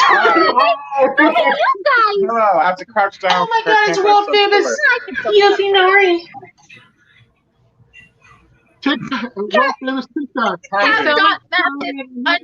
_cosplay. Yufinori cosplay, the world Put a famous. double fudge caramel to see that in the Yes, she eye. is. Go look at her follower count. and Don't you'll- let him lie to you. I'm not lying, though, but I'm He's a not. liar. Double fudge. Captain America Oh doesn't my lie. Captain God. America, though, doesn't lie. He does too. does He not. lied to Iron Man. He didn't lie, he just didn't tell me. He didn't tell That me. is still lying. No. He knew the truth but didn't tell him. It's still It's a not lie. lying. Everyone lies. Do we have to pay to get you to do what stuff? Oh! But anyway, go Wait, follow wait, hold Gotham on. Underground on everything. One of them asked something. What was that? Don't worry about it. Don't worry about it. Don't worry about it. You're gonna do what? Whoa! Mommy! Shots fired! I'm turning it down a little bit. They can pick it up. What's going on, people? Hey. Welcome to the virtual con. Right? Why don't you tell us what you made and about your costumes? You first. Oh, Wow. you first. Throw me under the bus. Okay. Who wants to go first? You're first. Okay, I'm always first, but I gotta be last because I gotta be the prettiest girl at the party. That's the one. And you're Sorry, honey, first that's or last. You're not first, you're last. Custom painted guns and whatnot. Hats custom. You know, makeup. The suit is actually a 3-piece I suit. can tell. It's very warm. But he's only Yeah. wearing 2 pieces. Don't tell me about one. Hey, Vanessa, prettiest girl at the party. Did you know your question mark was crooked? Well, that's partly because it flips things backwards. It does. That ain't my fault. That's modern technology. You can have my question mark. Mine's not crooked. Mine is custom. The hood is custom. The tie is Gucci. But what about this Merc who decides to steal all my colors? What? Those are my colors. No. Tell me that. I wear them better. No, she does. Intro. Finish up. You stole my colors.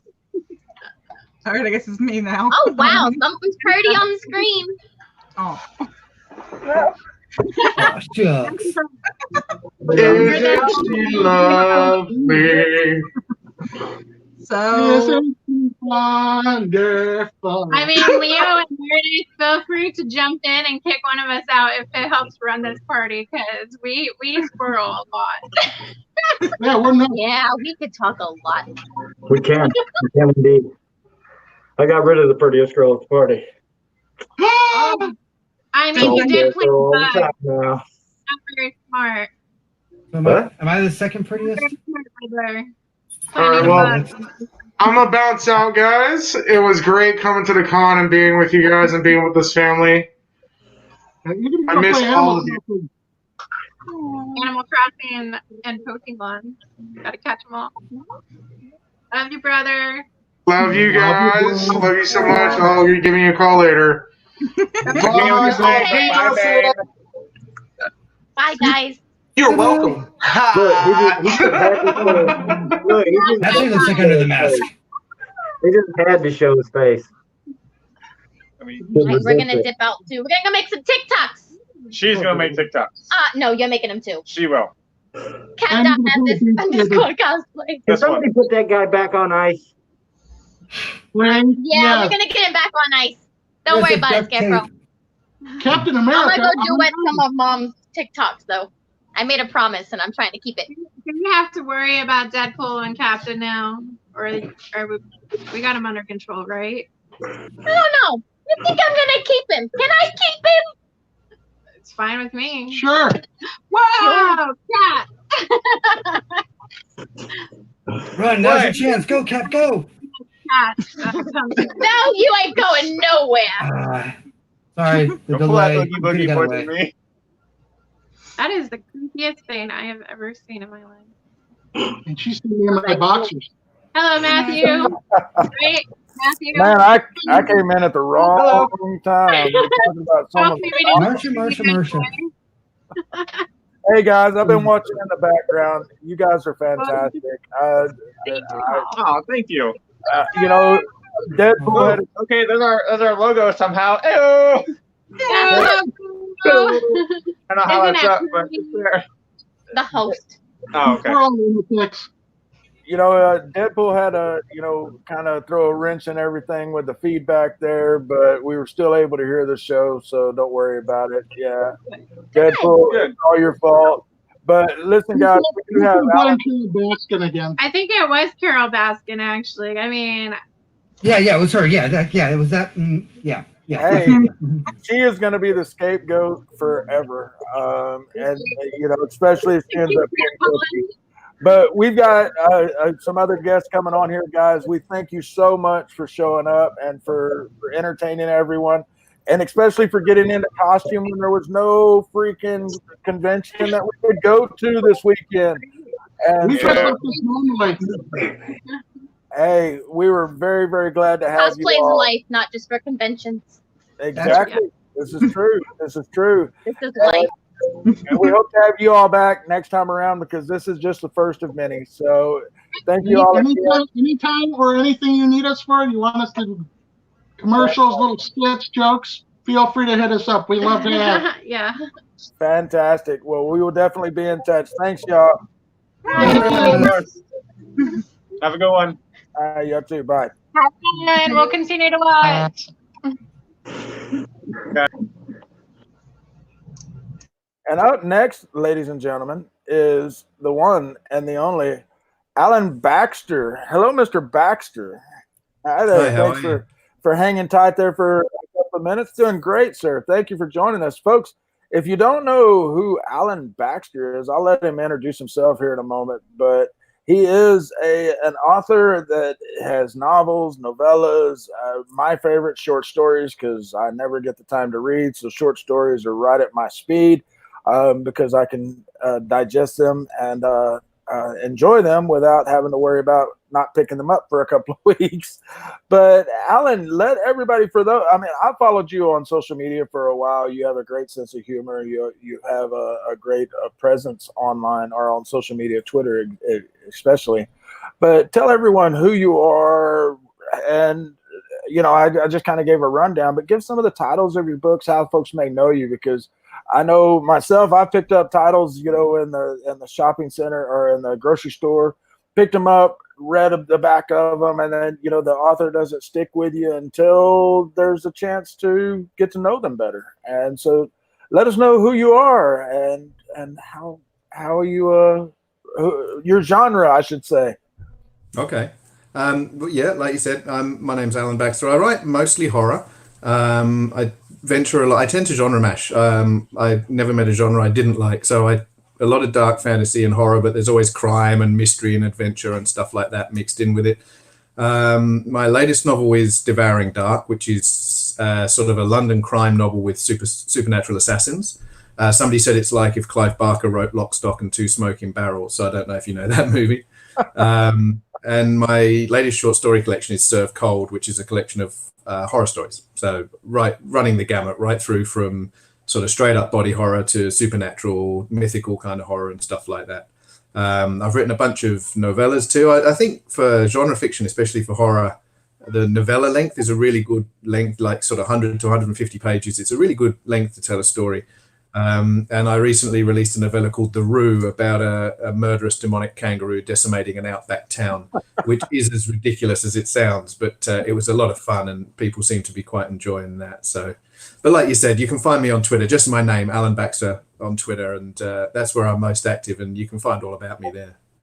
Yeah, you're definitely very active on Twitter, and that's how I found you. And I cannot wait to get a hold of Served Cold. I read getting ready for this, I got to read the synopsis of it, and it's one of those that's right up my alley. And folks, if you haven't seen the synopsis for Served Cold, you definitely need to check out just alanbaxteronline.com. But yeah. Served Cold is 16 tells. And Alan, am I wrong? Does it kind of pick up where your last series of short stories left off? Is that what I understood? But it's darker. Yeah, it's not exactly. So in 2016, Crowshine was published, which was my first collection of short stories. That's my award-winning book. That won an Australian Shadows Award. You can see just there on the shelf. That's an Australian Shadows Award right there.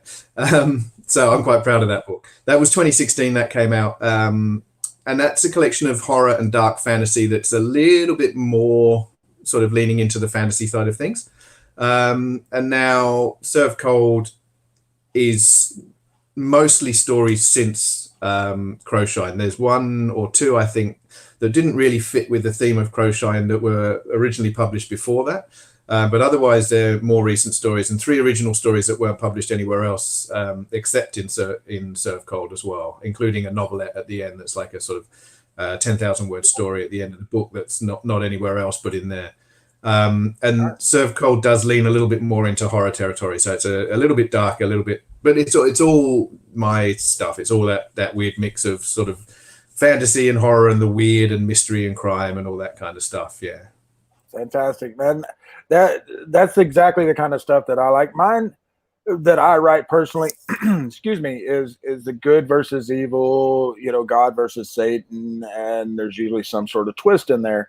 And I know, every time that a writer is on any kind of podcast or interview, they ask, well, what's the number one thing to do to get writing? And that, of course, the answer is inevitably to write. You have to take the time, you have to get behind the typewriter or behind the keyboard, and you have to get those out of here, get them down on paper, and you have to really kind of stick with a schedule.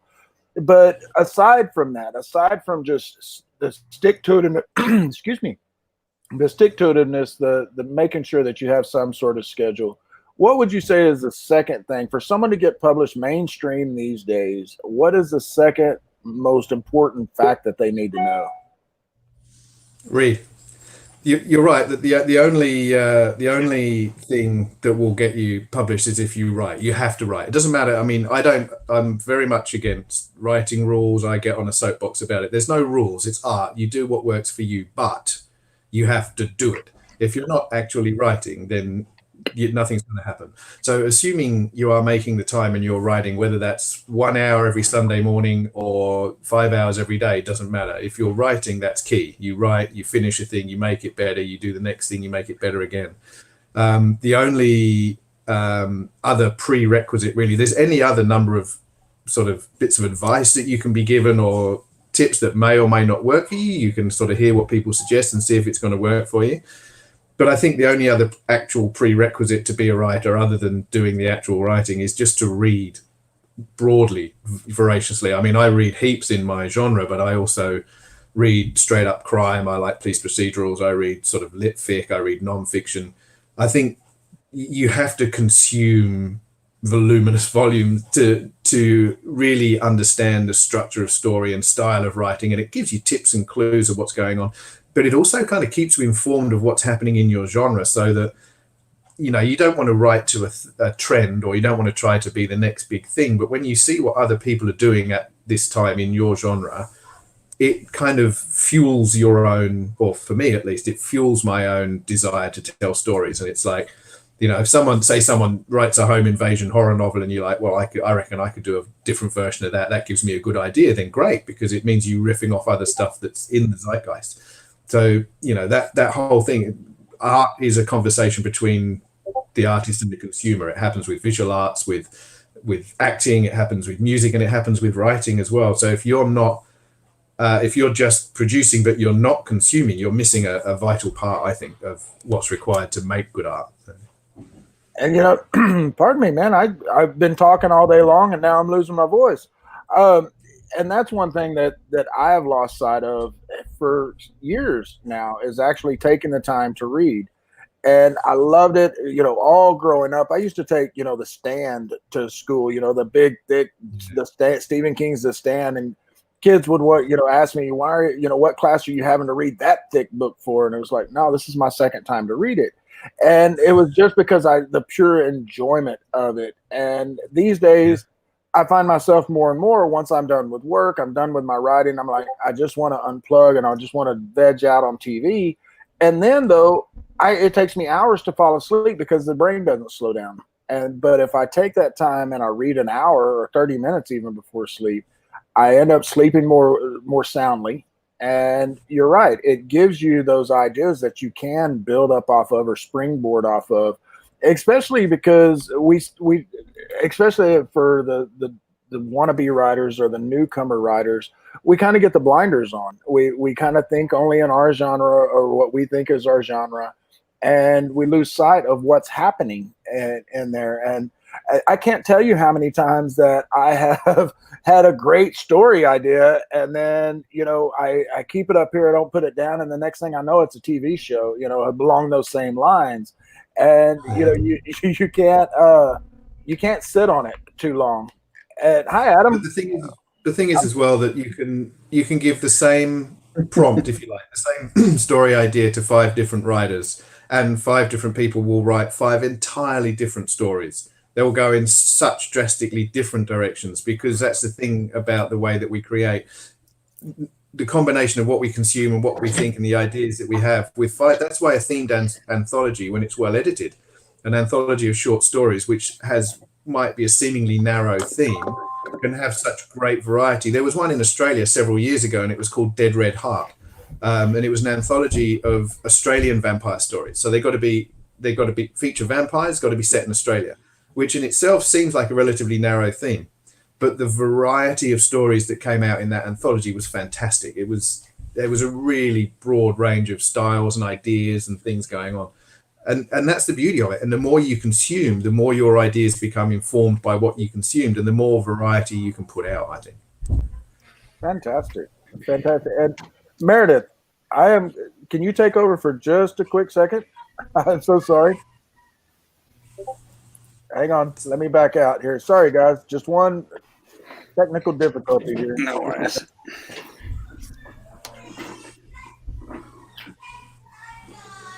Sorry if you can hear noise in the background. My son's having a bit of a meltdown for some reason.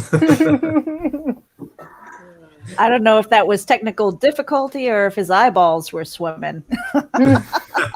Yeah, my son's having a I screech. see him laughing in the background. All right, he's still in his seat. Right, so he's already had too much chocolate today, so I don't know. Oh boy. Well, we are talking with Alan Baxter, and one of the things that I wanted to ask you was, where can people find you? Your work, your social media, so that we can all connect with you. Twitter is where I'm definitely most active. Just at my name, at Alan Baxter, AlanBaxter. It's easy to find me there because I spend way too much time on Twitter. I don't know. It's a medium works for me. I really enjoy it. As far as my work's concerned, I personally love Twitter myself. Yeah. You can find everything there. There's all sorts of links. There's a page for every book that I've got, and you can find a little bit about each book. Each book page has got, or most of them at least, have got an excerpt chapter or two you can read, and yeah, all the links you need are there, and you can link through to that from my Twitter. So yeah, those are the two best places to find me. I'm all over social media. I live in the country, so I don't have a lot of actual connection with people. I live in dairy country, so I spend a lot of time online. Well, we are very happy to have you here. And actually, our next panel is filmmakers and script writers. So if you want to hang out, we're not booting you out of the seat quite yet, but I did want to go around and let everybody introduce themselves and let us know, who you are, what you're working on, and, just say hello. Who wants to go first? Uh-oh. All right. Yeah, I don't like these. I don't like these quiet moments. We all know that that's bad. All right. So we're gonna go with my clockwise here. We're gonna go with Adam. There we go. It's Hollywood Squares right here. Oh, that way. Yeah. Yep. Hey everyone, I'm Adam Gonzalez. I'm a filmmaker, screenwriter, producer, editor, kind of like jack of all trades. Yeah, I was actually brought on to be part of the panel with Mario. We know each other from some previous projects. Yeah, I've been a filmmaker for the better part of like the last 5-6 years. Done a bunch of short films. Just recently released my first feature film. And before filmmaking, I did a lot of film-related stuff like music videos, live events, and concerts. But been mainly focused on just films for the better part of the last like 5-6 years. So. Very cool. Mario, how about you?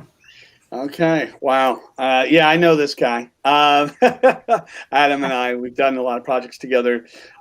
Let's see. Screenwriter, script supervisor, fight choreographer, and filmmaker as well, and I enjoy what I do. I've, done a lot of different projects. I've probably been doing this stuff I've been writing since I was a child, but in terms of writing professionally, I probably would say about 8 years now. In terms of film projects, probably about 5 years now.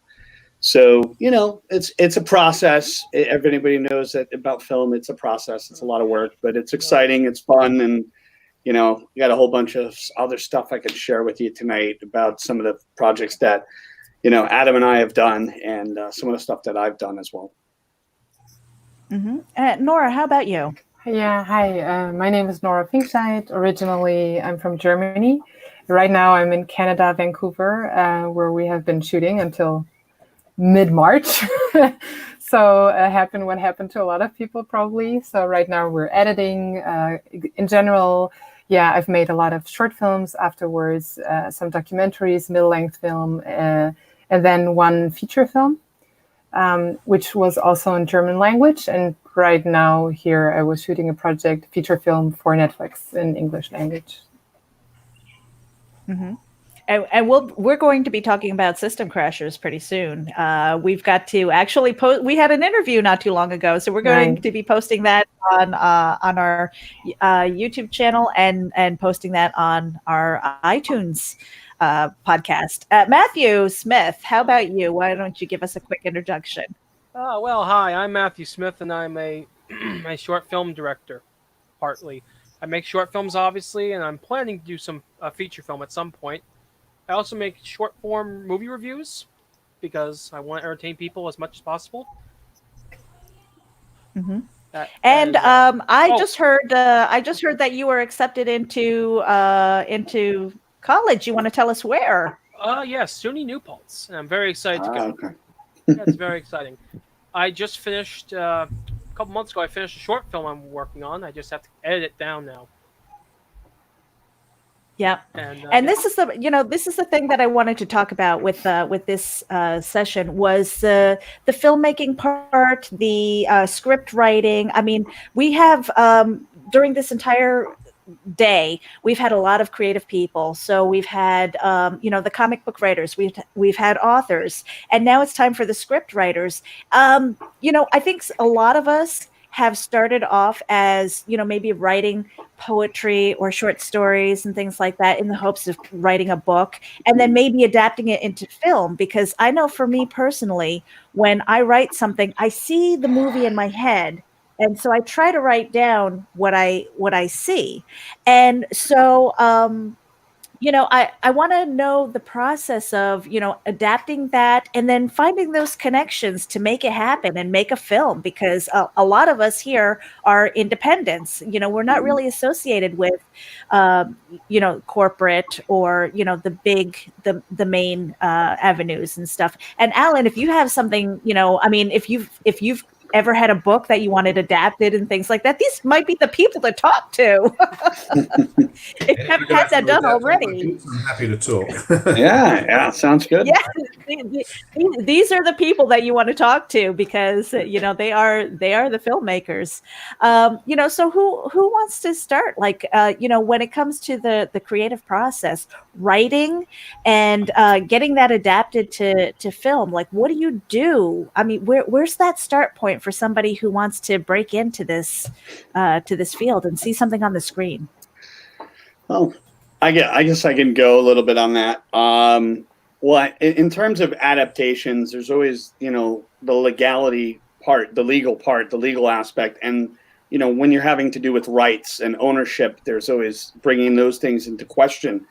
But in terms of adaptation, what usually happens more often than not when I've met with authors and talked to authors love being very long and verbose, and when we have a screenplay, it's very concise and it's a visual medium and it's telling an on-screen story, and there's going to be things that are left out, and this sometimes can break hearts because of the fact that you want everything in there, but you just can't simply pack all of that in the amount of time, such as 90 minutes or 120 minutes. So there's always that push-pull of, okay, what's essential, what's not. This is kind of like when we go and see a Stephen King film and we say, okay, it was just as good as the book. The book will always be better because your imagination is always part of that. But on screen, how is it represented? Did it come out well? Do you feel that they left this scene out and that scene out? There's things that are going to get sacrificed in the transfer, but it's necessary for the production too. Mm-hmm. And I know with Nora, I'm going to direct this to you, because with System Crasher, you actually wrote it and you directed it. So you had your hand in the entire creative process. So you probably, or did you have a lot of pushback from people who were like, nah, maybe you shouldn't do it that way? Well, I mean, System Crasher has its own story because it was developed during film school. So that is kind of a safe bubble where you have a lot of time to develop a script, and then you go to these courses where everyone's writing and then everyone sends each other the scripts, and then you talk about them in the group, which is sometimes challenging, but in general it's a great thing because you get a lot of questions and you see what's understandable and whatnot. Usually, I mean, I'd rather not write, I must admit. I think for me personally, directing is easier than writing, because as a director, you can always react to something, an actor is playing something or a cinematographer has an idea of an image, or and it's always a process of back and forth, whereas the white paper or the white screen doesn't really give you any suggestions, so you're pretty left alone with the voice in your head. So for me, writing is a painful process, but people are different, and yeah. And it took 5 years. I'm just going to interrupt really quickly. I just want to interrupt really quickly because I know that Alan's got to go. Oh no. I think he's gone. He's kind of circling. Oh, there he is. Okay, Alan, before you leave, please, just let us know where we can follow you one more time, and then we're going to say goodbye because I know you have to leave, but we really appreciate you being here as part of Geek Out Virtual Con. So yeah, if you just want to shout it out one more time where we can follow you, that would be great. Can you hear me? And with this terrible here, everybody in Australia is at home using the internet now, and I live in the country where it's really poor. But yeah, find me on Twitter at Alan Baxter, and if you've been chatting about this stuff today, just come and hit me up. Come find me. Yeah, thank you so much for your time. We really appreciate you. Okay. Again with the silence, you guys. Come on, you're filming stuff like that. What's with this timing thing? I don't know. It's all good. It's all good. I'm just sort of listening. I had to say. Yeah, I can jump in. Yeah, let's. So, as far as the inspiration process, for me, actually, it's music. So I actually like listening to a lot of like different instrumental music mainly. And through that, I usually start kind of like what you were saying earlier, Meredith, where you start visualizing like something in your head. So it usually winds up turning into a scene or something that I can eventually, then, maybe it's a scene for the end of the film, or it could be the beginning of the movie or the middle. And then from there, I just start bridging any gaps that I can find. And then what's another funny thing about that is that I usually use that song as my inspiration soundtrack as well. So then from there, I'll probably, once I get to that post-production phase, I'll start listening to that song that originally inspired me to make the movie to then create like my own version of that song. Or it could be something completely different depending on how the vibe goes.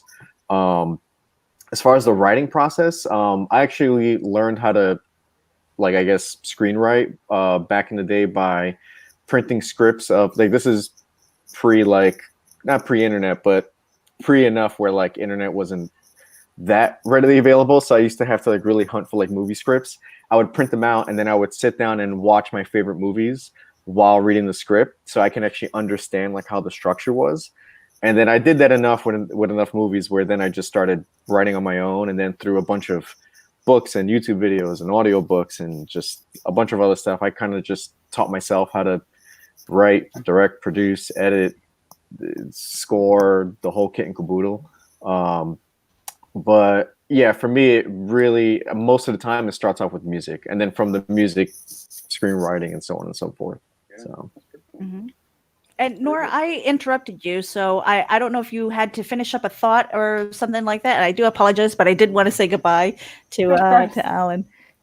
Yeah, I don't really know where I was going. I was saying that I prefer co-writing with writers, and sometimes I have to write.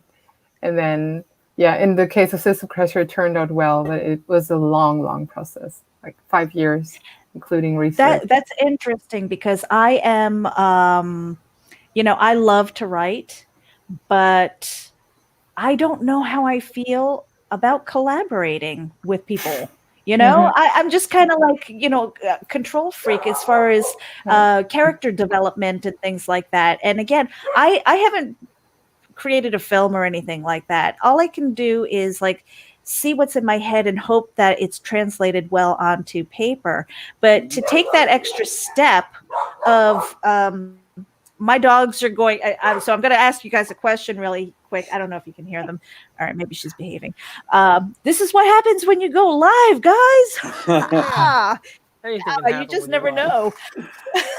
Well, I'm telling you, we're the last panel, so I'm in no rush unless the broadcast ends on its own, which actually happened to us earlier. If that's the case, I will have an emergency link so we can pop back on. But okay, my dog's being quiet right now, and we're going to be joined by Eric Smithgun of Enfuego Entertainment as well.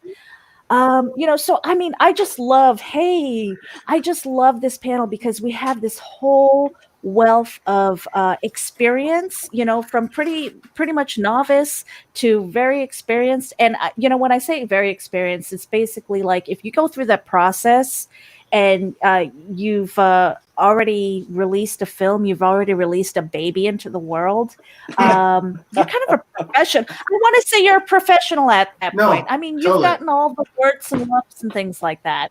Am I wrong? Am I wrong? No, it is like giving birth, especially for a male. Mm-hmm. Yeah. So, I mean, like, what can you tell us about this? The thing that I was getting at before was like with the visuals. Okay, how do you translate? Maybe you see a script, and how do you go about finding that script that speaks to you, that you want to put the time in?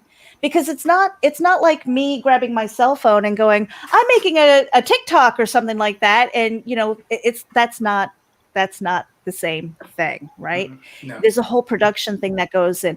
So how do you find that? How do you find that script that speaks to you and say, I want to dedicate this amount of time of my life to it? Who wants to go first? I'll go. Matthew. For me personally, a script has to be something that 5 days after reading it, 6 days, a month after reading it, it's still with me. It won't leave. I just constantly think about it, and I think I have to do this. I have to produce this. That's the kind of script I want, or I try to write. If I have a script idea in mind, I want to make sure it's something that I don't want. Sorry. I want it to be an idea that it won't just go away in a week after maybe a little bit of writing. I want it to be something that I can dedicate my time to. Something that I can see myself doing for many months on end. Basically. Excuse me. All right, I'm just gonna get her. Yep, go ahead. Who was next? Who's next? Oh, Matthew, you keep going. Keep going. And honestly, I love ideas that are unusual. Something that isn't not totally out of the ordinary, but something that's a little different. Something that can be different enough that people would be like, "Wow, what is that?" and want to see it. Something that would grab people's attention. Excuse me. And when it comes to general writing, honestly, one thing that helps me to do writing is to listen to some kind of music, any kind, mostly rock music. There's just something about rock music that just gets me to move, gets me to write, gets me in that right headspace. Mm-hmm. And once the writing's over, the last thing is just producing, and that's not so bad. The worst part's always the editing of the film. I'm getting a little ahead of myself. I'm sorry. Yep. I think everybody, I know that I personally, as a writer, again, I'm not a screenwriter, so I'm just kind of moderating here, but editing just for a book is a nightmare. Is that something that you guys do yourself, or do you kind of delegate that out to somebody else?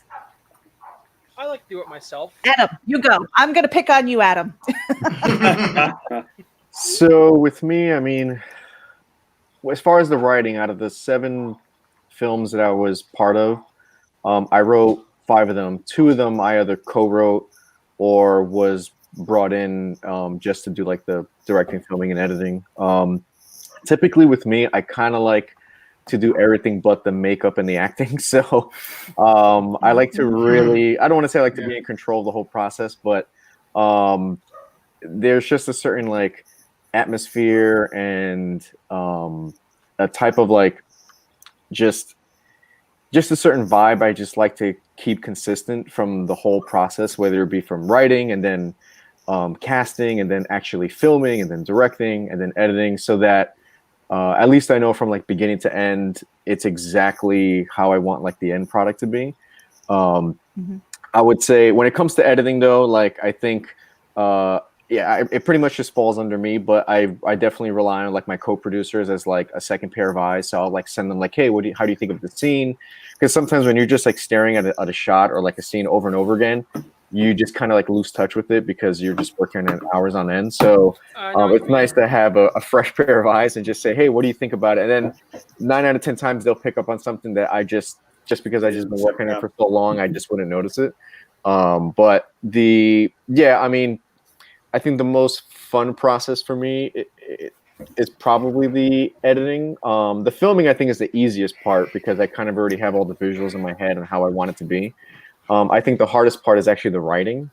I think that's the hardest part. And then on top of that, sometimes even on the set, we may just have to tweak things because of just just the way I thought it was going to be. Yeah, literally, I could be like, oh my god, this line is actually not working out. Even the day of the shoot. Definitely, yeah. So it's I think that's the biggest thing too. I think you just got to learn to go with the flow, and whatever feels right, that's what you should do. I just like to be in charge of as many things as possible. Mario, how about you, Mario? How about me? Let's see. Well, it's I start off with a log line right away, which is that one sentence that's really quick that explains the whole story, because that's my backbone, that's my spine. I'll do 150 log lines on paper, pick 10 of them, and then start to narrow them down, and then I'll use one. And then I go from there and I start structuring my story. The way I look at it is, after I get that long log line going, I start getting right into structure right away. Okay. I start breaking everything down, because once you have a log line, you can go forward. I can move really quick once I have a log line down to a science. Then I can get down and do a nice synopsis. And then after the synopsis is done, based off of that, then I start fleshing out like 100 bullet points, and each bullet points is going to be kind of like a scene. And then I flesh that out into actual scenes in the script, and I move quickly. I move very quickly. Adam knows when I work on a script, I'm like bang, bang, bang, like a machine gun, and get it done and make it look good, and go back, do it again, revise it one more time. So the log line is where I start. Inspiration wise, I like to listen to like aggressive music. I'll listen to like the Predator soundtrack, and I want to hear someone getting killed in the woods. That's something that gets me going. That's 3 of you so far that says that music is an inspiration. Nora, you're the only lady in here. I do include myself sometimes. But, is music an inspiration when it comes to like when you're hammering at a script or looking for one that inspires you? Does that happen for you? Definitely. Yeah, absolutely. Yeah, music, but it can also be whatever, Sometimes you go for a walk and you see a person and that person moves or acts in a certain way and inspires you to something, or you see a painting, or you see, everything can be inspiring, or even everyday scenes with family is kind of stuck to you, and then you find them again in one of your scripts. So definitely music's super important. Also sometimes for motivation, during writing, or when you kind of come to a pause or something, you switch your soundtrack and it continues. How about you, Eric? Well, in terms of inspiration, the source of inspiration comes from so many different areas. It comes from a dream. I've had dreams that I've converted into stories. A photograph. I've seen photographs that from whatever that kind of triggers something in my psyche that allows me to explore, hey, I wonder what happened with those characters in that photograph. And music. I'm a music person too. So like my last story that I did, Hijab, that you guys know about, throughout the whole process of writing, I was playing the soundtrack to the film Jackie. I don't know if you know Jackie, the film Jackie. and I played by Micah Levy.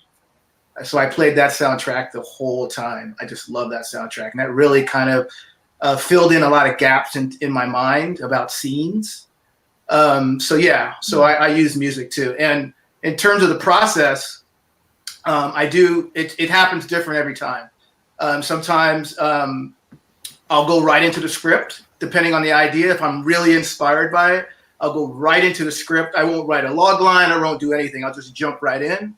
There's been times where I'll start off with an idea, and if I'm not sure about that idea, I'll do a log line, just like my friend Mario over there, and I'll just log line it out to death. I'll ask so many questions about it, like if this happened and that happened, what is this realistic? Because bottom line is, the main question I ask myself before I start any story is, what would really happen? What is the realistic part of this story? What is real about this? Because I can't move on and spend months and months on it unless I know it feels real to me. So that's kind of where I'm at. Yeah, I mean, there's got to be that connection. Basically, you have to connect with every single character and every single location. That's got to be challenging if you're trying to do like a sci-fi film or something like that. But I know for me, I personally, going back to the music thing, I think you're all alien, because maybe it's my brain. It probably is my brain. But when I listen to music, I can't write, because then I start singing. And I start like, yeah. Well, stop listening to 80s music. Yeah. That's what I grew up. Right, Yeah, I can't help all it. good. I'm a material girl. It's all good. It's all good. Yeah, but if you were to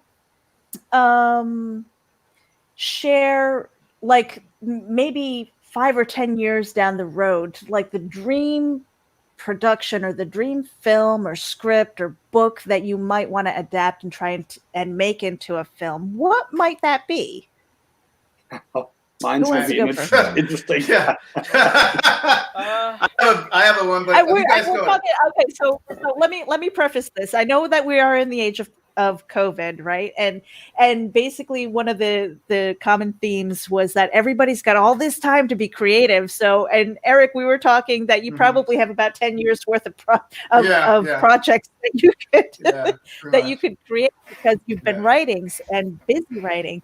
But I mean, seriously though, if there, and I know, again, filmmaking, Nora, when we were talking about this before in a previous interview, you were saying that you dedicated several years of your life to this, so it's almost like you're taking a script, and that is now your child, and you are watching it develop and grow and things like that. Is there something kind of like on the back burner or something in the back of your mind where you're like, because of this inspiration that you found, that you're like, I think I want to make that film? Is there anything like that kind of for all of you? I'd like to ask. Sure. Yeah. Nora. Yeah, I'm sorry. I'm not sure if I understood 100% right the question. Sorry for my English language wise. You were like, you spent several years with a project, and then when comes the point of deciding to make a film about it, or? Yeah, I mean, because that there's that much dedication and time that it takes to create this film. So it's almost like you're adopting a child. Definitely. And that you have to take care of it from start to finish. So if you're looking at something that is maybe 5 or 10 years out, something that is maybe inspired by the thing you saw or the music that you're listening to, and you wanted to create something, what might that look like? Yeah, you mean which projects do I have now that I still want to do in 10 years? Well, you could do that, or something that maybe I just don't get it. It's like, yeah, I mean, every project kind of carries it. It's not really that something that I choose. It chooses me. It's a little bit what Matthew was saying. Like some things go after a day or a week, and then they were nice ideas and you think, oh, that could be in a movie, and then next week you already forgot about it. Yes. But if you have a theme that kind of, it sticks with you and you do some other projects and you still keep thinking about this thing that kind of haunts you almost, or starts living in you, it can easily, there's a film I want to do. I think the theme I carry around with me for 12 years by now, and one day it will be the day when the project has its time. But since then, it stays, and it's not something I can really deliberately choose or not. It chooses me, Right. Yeah. Right. Yeah. I love that, because I think it's true when it comes to writing. Sometimes characters, they just stick in your head, and maybe you'll wake up in the middle of the night and go, "Leave me alone! I can't take it anymore! Stop talking to me!" Yeah. And then and you try and write it down. I mean, what about the rest of you guys? Is there something that's kind of like on the back burner where it's an idea, it keeps bugging you, and maybe it's something that you want to work on in the future? And in a way, I'm kind of asking for a little Easter egg or a preview into what you might be doing next. Okay. Oh, that's I was funny. just trying to be thinking about it. Come on. I You can probably guys answer gave me this. nothing here. It's not just something that I have one big thing. It's something that is so big that I even down the line, the only way I could do it is if I have like connections in Hollywood and I'm a well-established person. But the one project I want to do is a biopic about the Beatles, because to me their story is very interesting, from their early days in Hamburg to the Shea Stadium, that big concert. It's almost like a Bohemian Rhapsody, like that movie. But I want to do something different in the sense that I want to focus on their music and them making their music, because that's a side that nobody really do in movies. No one ever really does a movie about the musicians being musicians. It's always, oh, look, Freddie Mercury's off doing something at the club. Oh, look, Elton John is doing this. But they never talk about the music. All you ever see in the music is a brief montage of them playing on their instruments, singing to the song, but you don't see the creative process that created that song. And I'd like to do a movie about the Beatles, because they were so creative. Even in those early days when they were doing simple pop songs, they were still trying to do things that were different. And they were all just interesting guys, both behind the scenes and in public. And I'd love to see some kind of big film on their lives. Well, that'd be a miniseries. Yep. Probably, yeah. Yeah. Realistically, to get it all right, Yeah. that's true. Yeah. That is very true. I think it could work as both, honestly, because for me, I want to do something simple and have a 2-hour, not even 2 or 3-hour thing. Go really big. Go ambitious. Be like, okay, I'm saying this. This is a weird Go comparison. Gone with the Wind and do like 4 or Gone with 5. the Wind or Ben-Hur Haven't- biopics, basically. Yeah. And Yeah. I mean, I can picture it now. It's a normal widescreen movie for most of it, and then you get to the Shea Stadium concert, and it expands the whole screen to fill it in like an IMAX screen. It fills the whole screen. You're engulfed in this giant crowd of screaming people. It would be a beautiful thing. It would just be it would be a bigger, almost more immersive experience than even Live Aid was in the Bohemian Rhapsody. And that's kind of Okay, so now I'm going to be like not so subtle and just say, okay, what are you guys working on next? Damn it. Oh boy, here we go. I did. Thank you for saying that, because that's a little too ambitious for what I can do right now. Yeah, It's all right. It's okay. It's okay. Dream on, man. I love That's it. the idea. I love I it. do have. I'm sorry, you were saying that's I a didn't mean goal. to interrupt. That's a goal, though. I do have one thing in the works, and I'm gonna be a little vague on it, but it's like a horror comedy, a small indie horror comedy, because I did a drama recently, and I realized that while I like doing dramatic things, I'd rather be funny, because being dramatic all the time is boring, and it doesn't work with me. I'd like to think of a halfway funny person, and I want to interject my kind of humor into a film, and doing a horror comedy would be nice, because horror is cheaper to produce than action, or I don't know about drama, but certainly cheaper than doing a big action thing. Horror is a little easier, because people like Sam Raimi did the Evil Dead movies. The first 2 Evil Deads were basically indie films, and really good indie films, I think. And that's the kind of film I kind of want to make, in terms of like, I mean, like how in Evil Dead 1, So I do that a lot where I just keep talking. So, I want to do a movie like Evil Dead 1, where it's set in one place, because it's a lot easier to film in one location than it is to try and film in 500 different locations when you have when you don't have the funds to do that. So that's basically my next kind of project, a horror comedy, mostly set in one location. That's okay. Now, Adam and Mario, are you guys working on something next together, or do you have separate projects that you're doing? What's going on with you guys? And again, I tried to be subtle, but you guys, you outed me. So I can basically say, what are we not working on? Yeah. Right?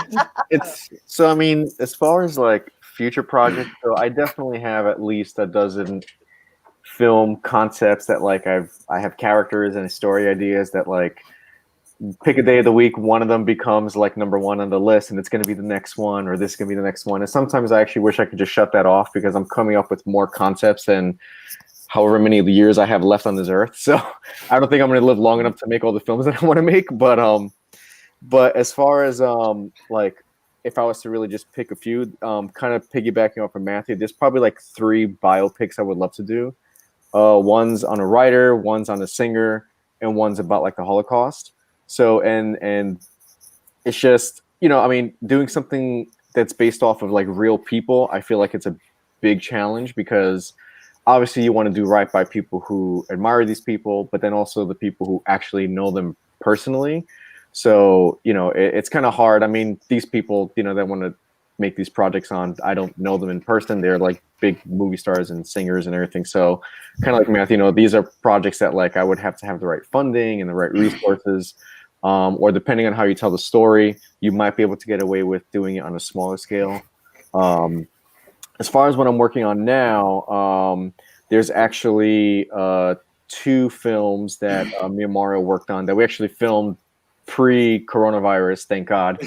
So, Thank God. So I'm just taking advantage now of editing those, which was my plan originally. And then I'm also writing. I'm working on 2 different projects writing wise. So depending on like what my mood is for the day, I'll try to focus on that specific project. Thank God this year I kind of told myself like, oh, I'm not going to film anything this year. I'm just going to focus on writing. Now I have no choice. Which is fine. So, but yeah, I mean, so I think currently it's just editing 2 short films.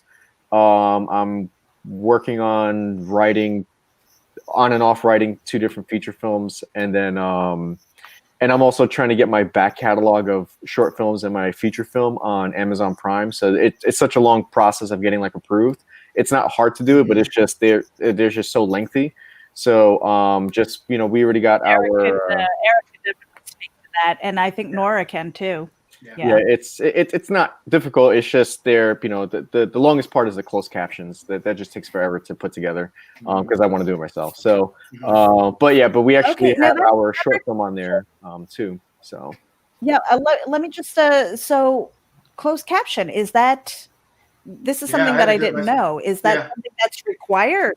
It's required. That's actually for me personally. That's the part that takes the longest, because they actually do have someone who actually sits down and watches your film and makes sure that the timing is correctly. Like they literally said, "Oh, you missed this one word," and at 25 minutes, 30 seconds in, I'm like, "Oh my God!" Like you literally are you're nitpicking every word. So it's fine now. Like now that I know the process, it's not difficult. It's just the time-consuming part is the closed captioning. Because I'm doing it myself. I'm not gonna to save money, to not have a third-party service do it. So, but yeah, so that's what I'm currently doing now. Getting a back catalog of my previous films on there, editing 2 shorts, and then working on 2 feature scripts right now. So. Yeah, and we have a comment over here that says, wait, I see so many closed caption screw-ups. I mean, who does quality control on that stuff? Someone on the Amazon team. I don't know who, but They got the guy in the warehouse wearing a COVID mask. And Mario, what about you? So I kind of hit everybody. Eric, you're after him. With some of maybe the future projects, or like the dream project, the thing that you're like, I would love to do that if I had the budget and the actors and all this stuff. A lot of work we've done with Adam. I'm sure Adam's got a lot of this stuff on the front burner. It's cooking. It's going to be delivered soon. It's basically how it is. I did a project probably around five years ago with one of the Real Housewives of Miami, and that is getting turned into a 10-episode project, probably for Netflix or the theater or whatever delivery they're going to do. But it turned from one full-length feature into 10 episodics. That was my very first screenplay and it's a full-length feature when I wrote it, and that's going to come back. That's going to be finished at some point. They've been belaboring it for quite some time. That's a serial killer psychological thriller that I wrote. I have 2 screenplays right now. I have a short film that I'm going to do. I'm going to hire a team of animators. I'm going to skip actors altogether. I'll hire the actors as voice. I'll have them come in, but I'm going straight into animation for a while because that's a smart thing to do right now. And that'll allow me to go down the road. A lot of my work is going to get finished anyway, but in terms of a future project, it's going to be a 3D short film that I wrote. I'm going to hire a team of animators to put it together, and then I got a full-length feature science fiction that is my grand ultimate film, and I'm going to turn that into a 3D animation and get that out there as well. So those are my 2 front burner projects. Everything else is just going to be coming down the pipe. It's going to be coming down the pipe, with the help of this guy. Right. So, you're good. I usually get that wrong. Yeah. And Eric, how about you? I mean, is there that pie in the sky kind of, like that big feature film that you've always wanted to kind of create, and you're just kind of waiting for your chance or the budget to do that? What would that be? I'm not sharing it with you guys. No, I have a few. There's one project that it's about African intelligence that I really want to tell a story about an African intelligence agency very similar to MI6. I'm a very avid Bond aficionado. So I love the Bond films. And growing up as a kid, I used to just sit up in front of the screen and just watch these James Bond movies, and I'd be so blown away by them because they were like travel logs, And for a 7-year-old kid living in Santa Monica, he's like, oh, he's in Italy. Cool, I'm in Italy, So I have a dream project for that, revolving around a character who is trained in a similar fashion, but he's African American. He's into African American persuasion. So, and then I also have a project I'd like to tell about the Holocaust. It involves the Holocaust, which is kind of a dream project for mine. Don't want to give too much away, but it kind of revolves around Nicholas Winton because my wife is directly connected to Nicholas Winton. I don't know if guys, you know who that is, but he saved a lot of Jews from the Holocaust, and he basically saved a lot of kids from the Holocaust by putting them on trains and sending them off to England. And I'd love to tell that story from the kids' point of view.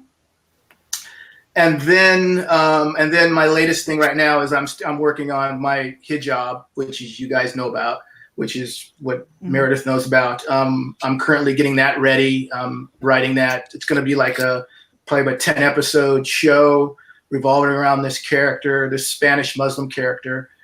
And then I got this music show that called Above Ground that I'm going to finish off the 4th season of that. So those are kind of the stuff that I'm kind of working on now, and hopefully I can get those done by the end of the year. Not shot, but written and ready to go.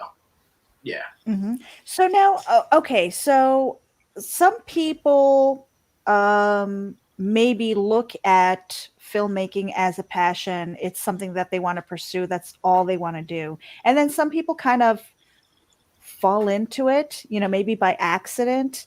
And anybody who is, whether you're an artist, a filmmaker, a writer, a lot of people kind of say, well, they kind of crap on your dream a little bit because they're like, well, that's nice, honey, but how are you going to pay the bills? Right. So, I mean, some of us have started off with these, just like we do what we must in order to do what we want. We don't always have the option of doing what we want, because it's something that we feel like we must, and as a writer, I write because I must, but I know that it doesn't pay the bills. So when it comes to, I guess the question that I'm trying to ask is, have you ever felt like you had to pivot to do what you're doing now? I mean, like Matthew is the youngest one on our panel, and he's literally been the youngest one all day. So it'll be interesting to get his perspective. But I want to hear from some of you, the older ones. Nora, you're probably second, right? Yeah, I think you're like an inch older than Matthew is. But seriously, is this something that you felt like you had to do and you're pursuing it at all costs, or is it something that you're finally at a point where you can divert and do it? And yeah, who wants to take that? I mean, I always wanted to be a director. So basically, I had no other life dream. So I didn't know what else to do. And I come from a family with no artists around me at all. So it took a while, hard. It has been like my first short film was maybe 15 years ago now. It has been 15 years. And of course, at first I had to go to university and study other things and then kind of make short films for my own. And then it went slowly up the hill. And now I'm here, I'm blessed that I can work and pay my rent. It might change. And if it changed, I would still make movies, I would probably then film them with my phone or so. So it's kind of, yeah. No, I wouldn't know what else to do, basically. Yeah. Mm-hmm. Who wants to jump in on that? I'll jump in. It's okay. Yeah, go ahead, Mario. Well, let's see. We know you're shy, right? No, absolutely not, right? No, I would have to say that, like, the way I look at like my writing and screenplay writing is like, when I write a script, like, what brings out my soul, what brings out the core essence of who I am, not to get too deep, but I like to literally like scratch the surface on somebody's heart. In other words, when it's a movie, I like to have scenes that will, trigger people, but in a positive way, in a way where it brings the best out. I like the film medium, like what I write, to actually connect with the audience and convey something that everyone in humanity can understand. That everyone can relate to, something that is deep in our fabric of who we are. And that's how I look at screenplay writing. It's like, when I write a story or put a movie together or whatever the case may be, that it's going to be emotionally connecting at the core of your soul. That's what I want, and that's my goal every time I sit down and write something. Whether or not, if it needs 50 revisions or not, fine, I might revise it 150 times. It doesn't matter, and there are plenty of famous unfinished pieces of work that are actually famous. And that doesn't mean that if you could wind up doing a full-length feature and then you realize that it's not a full-length feature, that you're going to break it up into a series. So you could switch gears at any time. I like to answer the question just so in short, is I like to touch the soul of a person through the visual medium. That's me. Mm-hmm. And I'm going to divert back to Eric here because, only because I know this because we did a previous interview where Pam basically said, are you doing this as a hobby or are you going to make a career out of it? Can you tell us a little bit about that? Yeah. I was writing as just writing, just to write as an exercise, because I was an actor for a long time, and I was one of those frustrated actors who was, I would do a lot of theater and I wouldn't get a lot of parts, but I did commercials here and there and a couple of shows, but I wasn't really. I always felt like I was bigger than just acting. I always felt like I was more interested in the cameras and all this. So long story short, I was doing a lot of writing, and I kept saying to my wife all the time, hey, she goes, I keep writing these scripts, and she's just like, yeah, that's great, but what the hell are you going to do about them? And I'm like, well, what do you mean? She goes, well, you're doing all this writing. Are you going to actually make it into something? I mean, are you going to take this seriously? I mean, is this a hobby or is it a business? And I said, I don't know what it is, honey. And so she basically said, well, if you're going to take this seriously, take it seriously. Make it a business. All right? Write the script and let's get it done. Okay?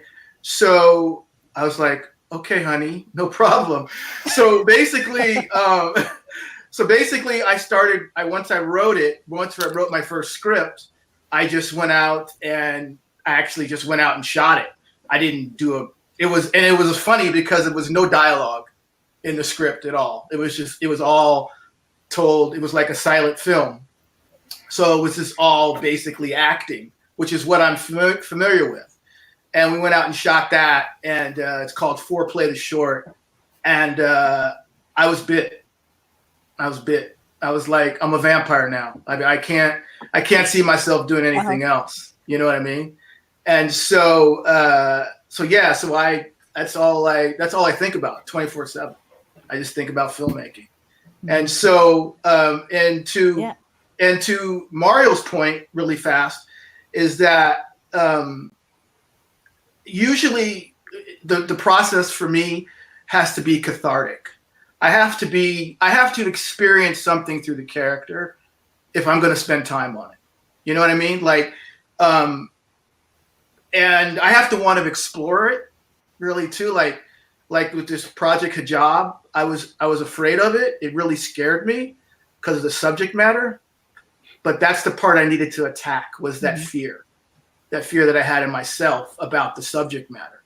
And so I went dead into it. And that's the kind of writing I like, is that usually you'll discover as a writer is that what you explore is what you really need. And you don't really know you need it until you're done with it. And you're like, damn, that's exactly what I needed. I didn't even know that. So, so that's kind of my story in a nutshell. Yeah. And Matthew, so basically you're kind of, I know that you've worked on films and things like that, but was it something where you said, this is what I need to do versus what I want to do? I mean, and a lot of people don't understand that there is a significant difference between the want and the need. So, I mean, if you could speak to that a little bit, because you are, you're kind of getting your feet wet and you're learning and you're getting into this process. So what does that feel like for you? Kind of walk us through that. Well, for some time I sometimes wondered if I just wanted to do this, but it wasn't something I needed. I didn't know if I really needed to tell stories or to write scripts. That was around high school. Near the end of high school, I had gone to a film program, and I did all right. And then after graduation, I started college, and for my first semester, I just didn't really do anything media related at all. And I realized the next semester, when I started taking media and I started trying to tell stories, I realized it made me feel more like me. It was something that I just couldn't live without. I had to tell stories. I had to connect with an audience in some way. And that's when I realized, basically, I need to tell stories. I'm repeating myself again. I need to tell stories. I need to find a way to connect with people and tell stories that years from now, eons, from now, when everything's different and I'm no longer here, people will still be talking about me and the things I made. That's what I want to do. I want to basically be a storyteller. I want to tell stories, no matter how I do it, whether it be through animation, live action, Yeah. anything. Just Yeah. do it. Just tell the Yeah. stories, connect with the people, and whether they all enjoy the ride or not, I don't care as long as people, see the stories and connect somehow. Yeah. Now, Yeah, because okay, filmmaking so is hard. yeah. It's a hard process. I mean, if you're going to go through this, you can't, and I think a lot of people, attack filmmaking and they kind of feel that they like films, but you got to like filmmaking. There's a difference of being a lover of film and then a lover and liking the filmmaking process, because it is tough. It is really tough. I mean, it's a lot of hard work. It's a lot of hard work. So. And I'm going to just cut in here because we're actually at our 1 hour mark, and I know that Nora's got to go. Nora, if you could, just share really quickly where we can find you, what you're, tell us a little bit about System Crashers and, like where our audience can connect with you and watch, and then we'll let you go. All right. All right. Thank you. Yeah. So thanks for having me. It was a pleasure talking to you. System Crasher, the film that got me this job that I'm doing now, you can see it on Netflix. It has been in the cinemas before. It's a film in German language, so it's switched subtitles. But I think for an US and Canadian audience, it's on Netflix right now. So is the next project, which we're shooting right now, which is then hopefully ready next year. So... Very good. And where can we follow you? I know that you have an IMDb site, and we're going to actually be posting your profile, so we have all of your social media links and things. But like, where, if we wanted to right now, where could we follow you? Yeah, I'm not very active in social media, so I have an Instagram account. I just don't use it a lot. I don't know. It's like you said, kind of filmmaking is a crazy process. It keeps you busy, and then if you have a family and if you have kids and you're a filmmaker. In my life, like I don't have any intentions to share what I experience apart from that. So it's a little bit like dead silence in my social media accounts, but definitely somebody wants to get in touch. It's possible through Facebook or Instagram. Just under my name. Super easy to find. All right. Thank you. Wonderful. Thank you so much for your time. I know that you have to get going, and I know you've got a little one that's running around too. So we really appreciate your time. Thanks. And thank you. Goodbye. Soon. Bye. Cool. And we've got a free seat. Maybe we'll pop Matt in here. There he is. Hey, Matt. Always. I've been waiting for my turn, been waiting for an empty seat.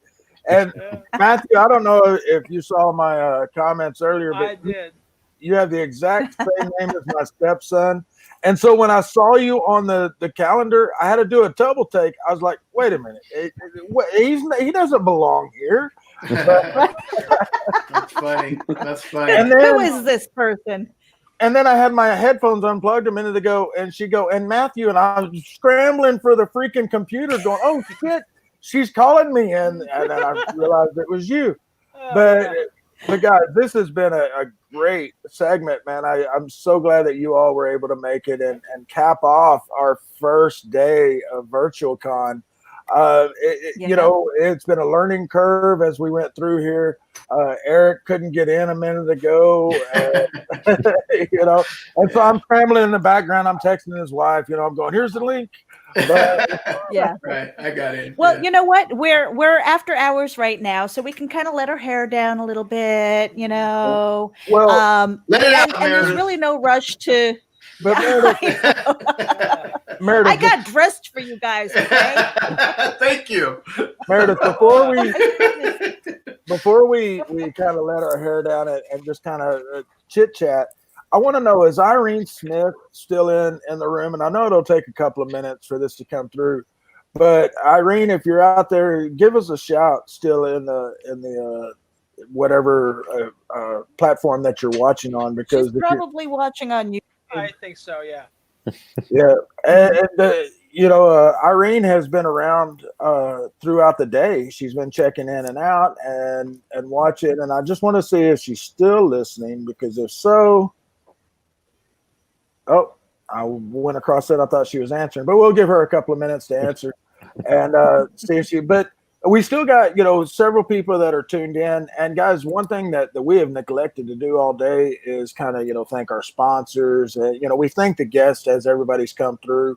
But we have, mobileedge.com is one of our big sponsors. We've got several items to give away and from them. And then we've also got a bunch of stuff. We gave away an Enfuego Entertainment or Enfuego film shirt earlier.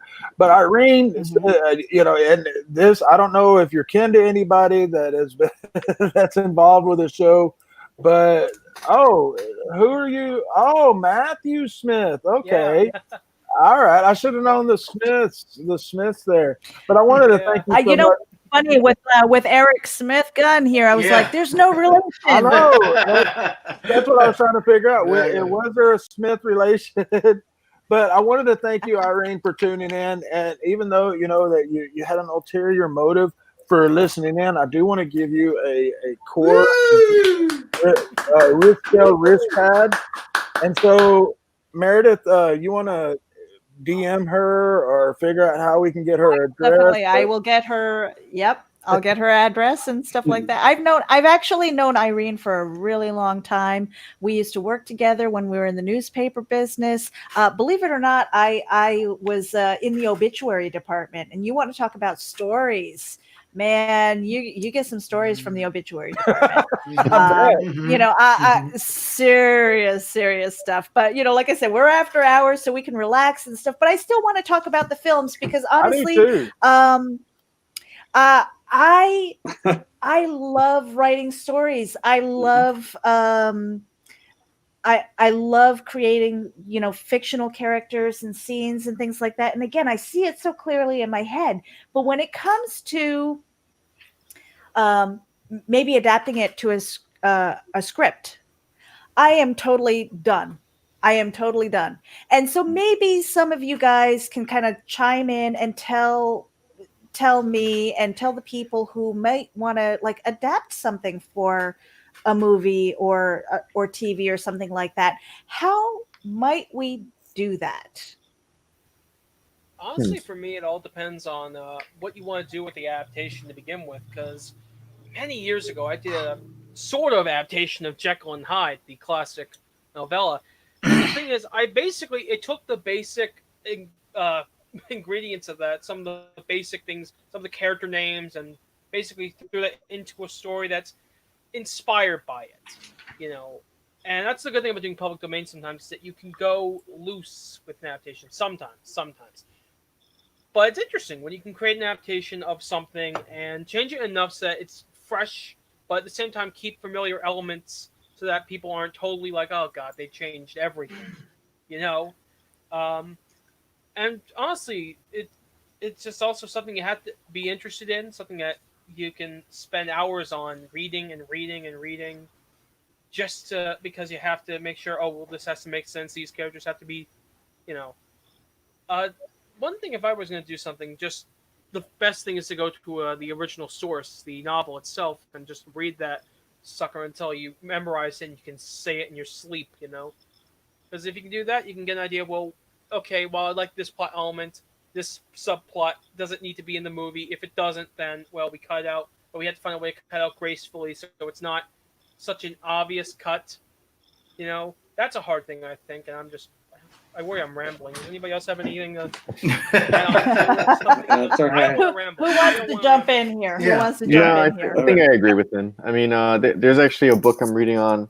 It actually has to do with it's in the Holocaust period, and it's tough because obviously you would want to if it's important enough to put in the book, it should be important enough to put on screen, but you don't get the same attention span, you don't get the same time to put a 200, 300, 400 page book into a 1.5 hour movie or 2 hour movie. So there are going to be things that you're going to have to not include. And I think that's the most important part. It's not so much what you're including, but what you're going to take out. And if you're what you're going to exclude out, yeah, what you're gonna take out, if that's gonna hinder the story, then you have to find a way to put it back in, or find a way to kind of like bridge it together.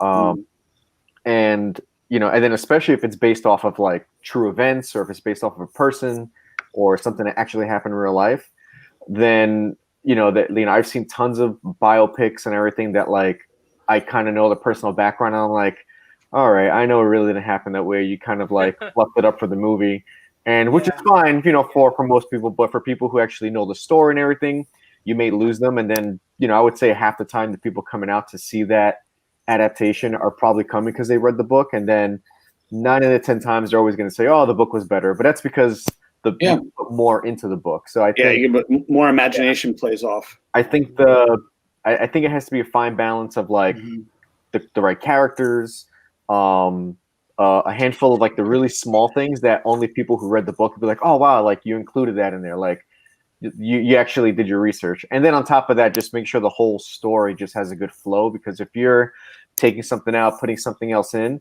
it needs to have that I guess that continuity flow to it, so that you don't lose people who know nothing about the story, and for people who already know the story. So and then at the same time, I think that might be a good time to probably work with a co-writer, because it may be too big of a thing to do on your own. So having like a second pair of eyes will most likely help, because like I said, when you're just working on something for just a long period of time, you're just going to naturally miss on things, and it may help just to kind of catch those things that you may have some errors in. So I would definitely agree. Yeah. I kind of think also what's important is you have to figure out whether or not the novel or the story is filmic. And what I mean, or filmable, because as we know, novels are like they're first person narratives. So usually they're talking from their mind, or they're describing things of how they personally feel. So a lot of times, a lot of books aren't transferable to film, because film is a show me medium, as we all know. So that's the first thing that I would. It's the first thing I would approach. All right, I like that. And I have absolutely nothing. I had coffee boy earlier. Now I have whiskey boy. So there you go. I love it. Yeah. So anyway. Sorry. No, that's okay. That's okay. Yeah. So that's kind of where I kind of feel that it's important that a story kind of is you're able to adapt it. Like, is it adaptable? Is it adaptable? I agree. I'd like to expound on that. What would I do if you hand me a book and say, I want this to become a film? What would I do? Right. First thing I would do is read the whole way all the way through. I'd read the whole thing all the way through. Second thing, I would read the back cover where they have the synopsis. Hey, Adam, hand me a beer. Pour it down here. Pour it down here. That's cool. That's cool. Yeah. Okay. I would read the whole book. I would read the synopsis on the back cover. Then I would take the whole entire book. I would look at the index and the structure of every part of the story. And I would literally divide the entire index by 3 or by 5, because it's going to be a 3-act structure or 5-act. And I would deconstruct it right down from there. One thing I'm good at is taking the big, breaking it down to the small, and the small, breaking it up to the big. So, and I do that awfully quick. So that would be the first thing I would do. Read the book. Is it even filmable? Can you, interpret this in a filmable way? And that you have to read the whole thing. How do you get that? How do you, so if you're a visual person and you're reading something, how do you get down to the bones of it? I mean, read it. Do you have an answer, or is it just something that you just, I would read that whole entire thing. Probably more than once. Stories are gonna I would think. Yeah, most stories are going to have like your key set of characters, your climax, your plot twists. I think starting out simple and then getting granular with it, like find your beginning, middle, and end, like what Mario said, if it's 3 acts or 5 acts. Yeah. Write down your characters, write down all the high points and the low points, write down any major turning points. And then luckily with a book, it's kind of already written out for you. So it's just starting out simple, and then go gradually down until you kind of like combed it like a rake, and then just kind of take all the rocks out and only have the leaves left over. It's kind of like doing that. And I mean, a big thing with what Eric said, the book has to be able to translate well on screen. There's too many movies out there that were made for the sole purpose of just trying to make more money because they want to turn it into a movie, and then it just falls flat on its face, and then so I think that's the first thing. It needs to be adaptable. Some books are just meant to be books, just like how some movies are just meant to be movies. Some Broadway shows should never be turned into movies. So it's I'm not going to name any, but it's we won't go there. We know Do what it. you're talking about. We know what you're talking about. You don't even have to say it, man. There's a niche for every genre. So so it's and then on top of that, it's like, it's not, can it be made into a movie? Like, how are you going to make it into a movie? Because the director's taste, the writing taste, that's going to also play a big role. A good example is I don't know if you guys like The Watchmen with Zack Snyder. Like, I felt like he was a great director to do that because he already had the style that translated the graphic novel really well. So it felt like I was visually watching a graphic novel. I personally love that movie a lot. So, but if I think about another director doing it, it wouldn't have had the same aesthetic. It wouldn't have had the same impact and the visual presence. So I think it's a mix of the director, the artistic style, and then how you translate it. So, Adam, have you had a chance to check out the HBO series by chance? Because I haven't. And no, I mean, I hear good things about it, but I heard they cut it soon. They didn't get renewed. So now I'm just like, oh, great. I'm going to start something that I'm not going to emotionally get to finish. But I'll probably still watch it anyway because I like the graphic novel a lot. I like the movie a lot. So I'm going to give it a chance now that I have all the time in the world. So same thing, same exact way I felt about Swamp Thing on DC Plus or DC Universe rather. They, hyped it up and they had all this great money behind the first season. And then days before the first season even dropped, they said, oh, it's not renewed for a second season. And so I haven't even watched the thing yet. And I love Swamp Thing. Yeah. But, now that I have all the time in the world, I should check it out. But I was just wondering from someone that like yourself or like myself that liked the Watchmen movie, unlike, I know a lot of people that were fans of the original, didn't like it for this reason or that reason, but I did. And I haven't seen the series yet. So I was just kind of wondering if you had a chance to see it, but I've heard the same thing that it kind of builds you up to let us down because it's not continuing on. Yeah. Most people go into the theater, their expectations really aren't tempered all that much. And when you have a picture in your mind that's been formed from the book, you start to build an expectation off of that. And then when you go and you want it to meet that expectation, it's either going to fall short. This is why sometimes it's good to detach from your expectations and go and enjoy the movie for what it is. I know how I did that one when I saw Bohemian Rhapsody, oddly enough. Yeah. I knew I was excited, but I thought, well, I shouldn't expect it to be this grand, big thing, be 100% accurate, this, that, and the other thing. I just went with no expectations, and I had a great time. Enjoyed it. Yeah, it's like a party. You want to go and just let's do it. Have a good time. I enjoyed it for the music, for the Queen music. There you go. And thinking of we're talking about Watchmen, and I got me thinking about Killing Joke, the Batman comic. Great comic, love that comic. I was excited, really pumped up for the movie. Saw the movie, and I thought, well, the first half was just pointless, and the second half is just a semi-decent adaptation of the comic. Like, instead of making a feature, they should have made a short, like a 40-minute movie, just based on that comic, as opposed to doing. I mean, I know why they added that first half. It's so when Batgirl gets shot, it doesn't feel random and out of place and all that. Right. And that her character is not just a victim, but like a hero who's taken down, which is better. I don't know if that. I'm sorry, that didn't come out right at all. That was just bad. I get exactly where you're going. I get where you're going. Okay, so I just worried a little bit in my head. No, buddy, you're all right. Okay, good. I mean, a good The example voices of all in your this- head. Yeah, I think a good example of this is the whole Marvel DC. Like how Marvel runs a real tight ship. They're thinking of the broader connection between all the movies, which the downside of that is you probably can't get as deep into certain characters because they have to serve the greater purpose of the 10 film story arc that they're trying to build. Exactly. With DC, they're good at making these really one-off movies like the Joker, and then you have the Batman trilogy, and then and then their attempt of making a big universe, they kind of started backwards. They put the Justice League too early, but that's my opinion. Yeah, I agree with that. But the thing is, Batman they tried to, but that's the thing, like we all know Batman's origin, Superman's origin, right? Definitely. So there's only so many ways you can tell it, but the reason why Marvel got it right is because they took all those storylines, they found a way to put them all under this one umbrella. And then when the Avengers came out, at least when Endgame came out, when you have the huge cinematic reveal of every single character all on the screen at the same time, running into the battlefield together, that was like 10 plus years worth of work, which you can only achieve with 10 plus years worth of work.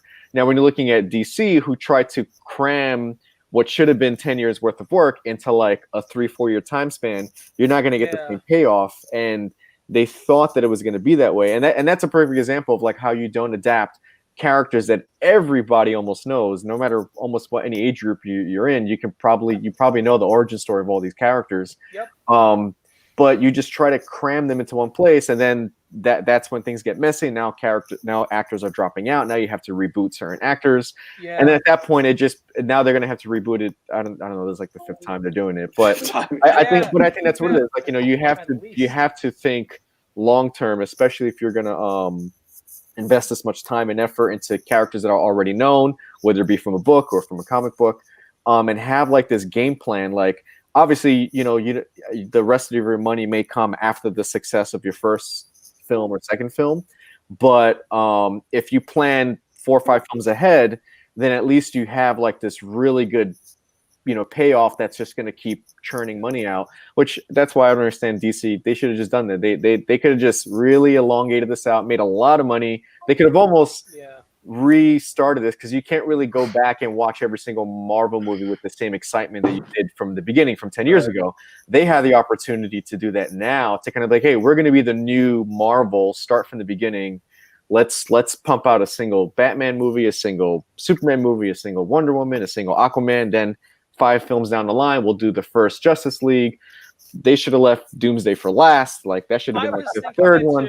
But that's what I'm saying. Like, it's just knowing how to spread it out. And I think that's just in general. I think a lot of filmmakers, and it's mainly the movie studio's fault. They just try to put so much into one thing because they feel like the more you put in, the more money they're going to make at the end. But it just winds up losing a lot of people. So, I mean, tying it back to the novel thing, I know I kind of like veered us off with the Watchmen comment, but I think it's just with proper adaptation. And if your novel should be a 3-part movie, then treat it as a 3-part movie. Don't take parts out just to try to fit it in one film. Especially if it's going to do something that hurts the story and lose people along the way. Like, imagine trying to watch the Lord of the Rings trilogy as one 3-hour movie. It wouldn't have worked out. It needed to be drawn out to three separate movies. And then they even did a 4th one, The Hobbit. So it's actually a 4-part movie. So, it's you just need to know when and when not to take something out, and when to make it a single film or a sequel or a trilogy or something like that. Yeah, well, let me ask you guys real quick, because y'all are all filmmakers. I am of the opinion that a lot of today's movies, especially these trilogies, are screwing up, where they're making the last part into 2 parts when it should be the first installment that is 2 parts. And the reason for that is, it's like the Hunger Games. I loved the books. My youngest daughter got me into the books when they were first coming out. I loved them. I thought that the movies didn't do it justice because they didn't build up the characters enough. They didn't make me enjoy the characters. They didn't make me invested in Katniss. They didn't make me invested in her sister or the people of the town, whereas the book did. I cared about the little butcher boy that that fed her. I cared about the people of the town, and that's one thing that's really bothered me lately, is that they seem, they do the first, it seems like they rush it. The second one is usually pretty good. Then the third, they split into 2 so that they can it feels like they're trying to stretch that dollar as much as they can. Whereas I'm more of the type that I will go and man, I always use Back to the Future 2 and 3 as an example. You know, they filmed them back to back. They released them in a short amount of time together. And if filmmakers did that with some of these ones that they know that are going to be trilogies or quadruples or whatever you want to call them, quintuplets or whatever. But if they split that first one into two and separate them for 5-6 months apart, I will spend that extra money because I'm going to be more invested in the characters.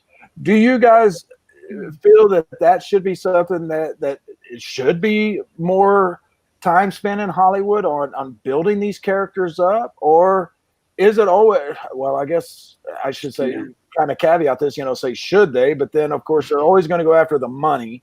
But you just answered your own question. Right. You just answered your own question. Because that's singly what it's all about. It's all about front loading and making sure that everything where they make money ahead of time. Franchise. There you go. Franchise. That's what it is. Okay. Yeah, franchise. I think the perfect example that I've personally felt like like the first time I've actually experienced that would be when I went to go see The Matrix. So the first movie by itself, it could just be its own movie, and you can never watch anything else. Oh yeah, you get a But once they saw the success of that, like, all right, we need to pump out 2 more films from this. And what they did was they did that. That was actually one of the first films, I guess, in that time period that they released the second one, and then 6 months later they left a really good cliffhanger where it's like, oh, 6 months later you get to watch it again. So they did it perfectly, where like it was actually one movie, 2 and 3, but they split it to be like a second and third. I personally love the Matrix trilogy. It was one of my favorite. It was number one of my Very well done. favorite movies of all time until Interstellar came in. You know that, but like, yeah, it's a money game. You know, when it comes to Hollywood, it's only money. They put the art second, and then they put the money first. And because if you really think about it, you know, if cameras and the money dictated the success of a movie, then every movie that's in the movie theater should be successful. But we know that's not the case. So what makes a movie successful is the story, and then the actors that can tell the story. And then the directors and the editors putting the rest of that piece together, putting it with a good soundtrack. So it's like the whole is the sum of its parts. But the studio kind of looks at it backwards. They're like, okay, like if we throw enough money at it, and we put enough in there, or we can take that one thing and try to stretch it out to 3, we'll make more money in the long run. Which, I mean, listen, I get it. It's an investment. You know, you want to see the whole thing succeed, but they put the money aspect first. So until they start putting the artistic aspect first, then you get proper trilogies or proper sequels or just one-off films. So well, let me ask you. The example that comes to mind. Hold on a second, Matt. Because the example that comes to mind for this was Olympus Has Fallen. I loved that movie, and you know what? The second one and the third one are completely unforgettable, or forgettable, I should say, because the second one especially, and it was so bad because it felt like the money grab. It felt like the money grab, and as a viewer, I did not appreciate that at all. So, you know, like when I watched Olympus Has Fallen, I was just so impressed. The acting was good. The script was good. You know, just the visuals and everything. I really enjoyed that process. And then when they came out with the second one, and again, I think it was just so bad. I don't even remember the title of it. Okay. That to me was unforgivable. And, you know, as because I don't write scripts. I don't make movies. You know, I'm coming at you as a viewer and somebody who enjoys the movies for, you know, just the purpose of enjoying that time and go, you know, being transported into a different time or place, you know, and when I can actually feel that money grab, you know, when you've got your hand in my pocket just because maybe I fell in love with those characters, I don't appreciate that. I mean, that really makes me mad. Yeah, I agree. Why? I agree. Yeah. Don't do it. I think one of the movies I can think that comes to mind is the whole John Wick series. Like, I think each one is great. I mean, obviously, like, you know, I'm going in for like the crazy fight scenes and the action and the, you know, I'm not taking it as like, okay, this guy is emotionally distraught because his dog died. You know, so, you know, but that's the thing. I know what I'm expecting to go in. But same thing, you know, like, you know, when you go see a movie and then you go see the second one because you fell in love with the first one so much, and then it doesn't pay off. They're just doing it for, like I said, the simple cash grab. To me, that was the Justice League movie. I mean, I was going to see it because I just wanted to see that movie so bad, to see all these characters that I grew up with for so long in one screen. But then I wasn't invested in any of the characters because it was my first time seeing them all together at the same time. Don't have a backstory for Flash. Don't have a backstory for Aquaman. You know, we just got a movie for Wonder Woman. So, and we didn't even get a new Batman. Cyborg was kind of thrown in. So that's the thing. It felt it was definitely a rushed project. They threw it to make the money. It was forced. And it was forced. And then, you know, so you kind of feel betrayed. And then the result of that is that now nobody wants to support it. Now they got to reboot it all over again. And then, and the thing is, I'm a huge Batman fan. Huge Batman fan. I liked what they did with Flash, even though it wasn't the Flash from the CW television series, which I liked. Yeah. I liked that character in the movies. Of course, I loved Wonder Woman. Who the hell couldn't love this version of Wonder Woman? And I liked, you know, and I loved Aquaman. Ben Affleck. Huh? What was that, Matthew? Oh, I had a good time with Aquaman. That's all. That's all. There was problems with Aquaman. I'll give you that. Yeah. But well, hold on a second. I'm gonna interject here because I know that Eric Smith Gunn. You've got to get going pretty soon. I do. So again, I gotta leave the party. I'm sorry. Yeah. Well, we are enjoying these after hours, and we really appreciate your time. Please tell us where we can find you, your films, you know, your website, and all that stuff, so that people who are watching after hours can follow you. I like that voice you did. After hours can follow you. Hey, very it's dramatic. whiskey voice right now. All right. Okay, you can find me at all my material, pretty much everything at infuegofilms.com. That is infuegofilms.com.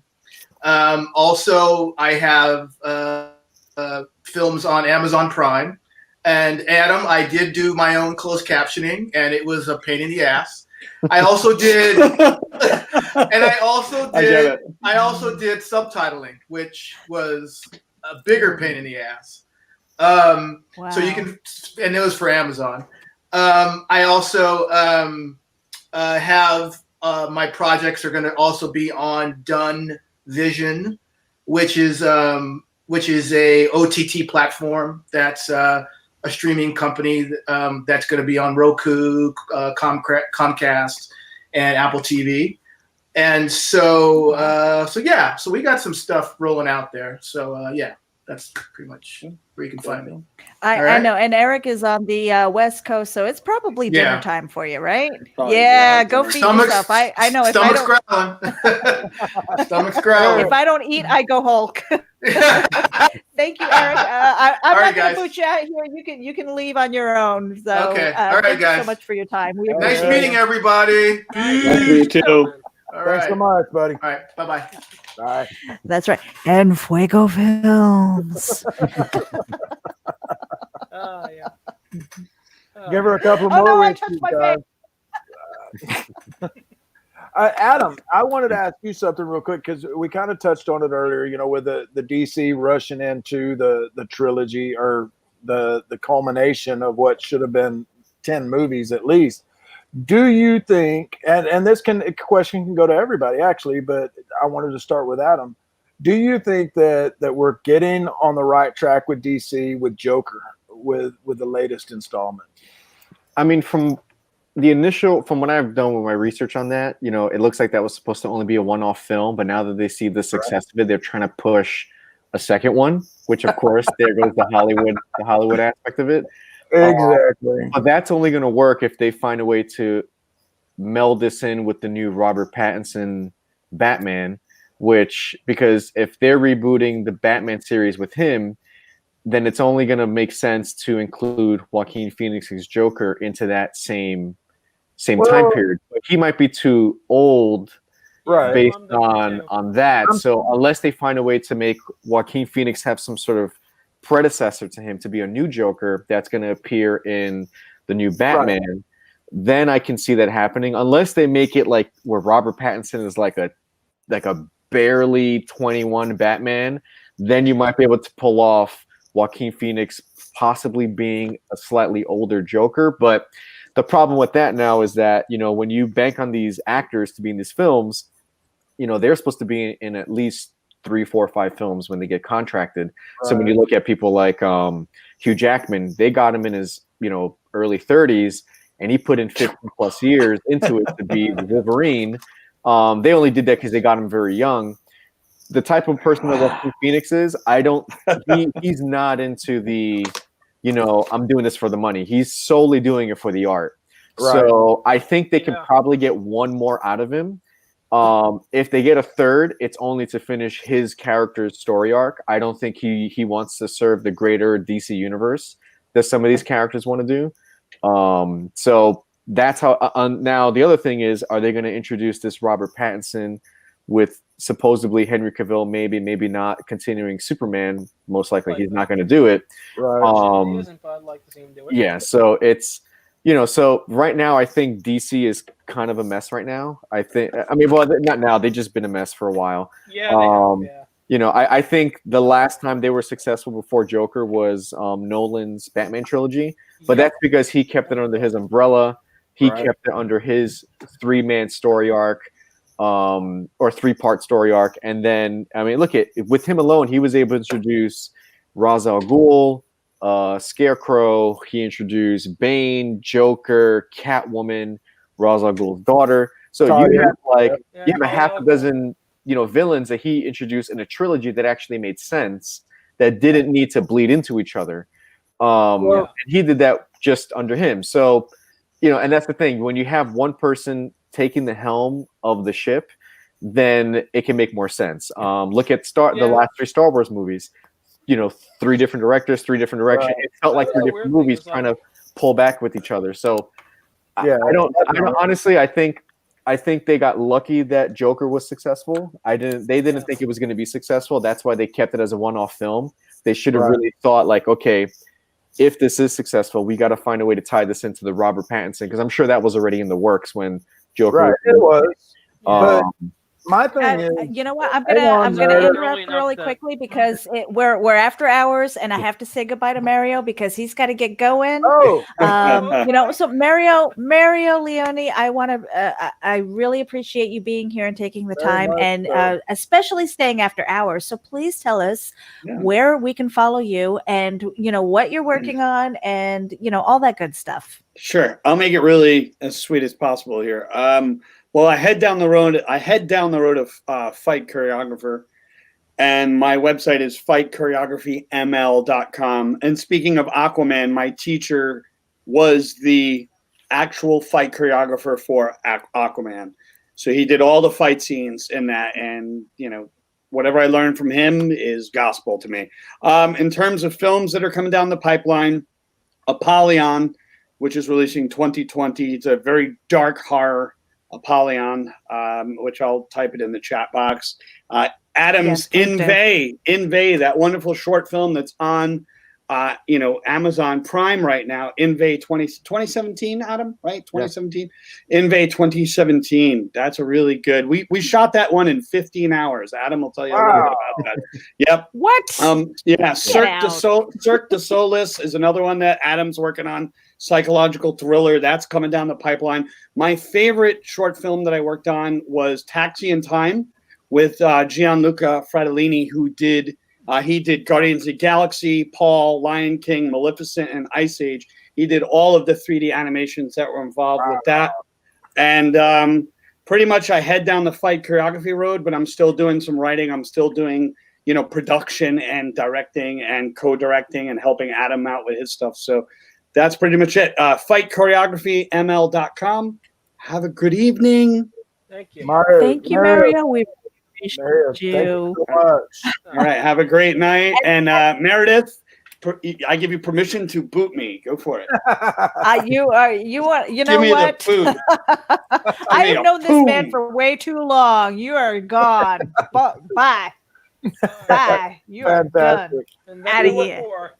the point I was wanting to make on the Joker DC aspect was I still think that there is the promise of being able to do the Joker in its own universe. Keep it separate from the Robert Pattinson, any mainstream Batman, Superman, anything. What I would like to see is the same creative team that was behind Joker, and I mean the same creative team. And the only way to do this is if the right script is in place, guys. It can't just be done to be done.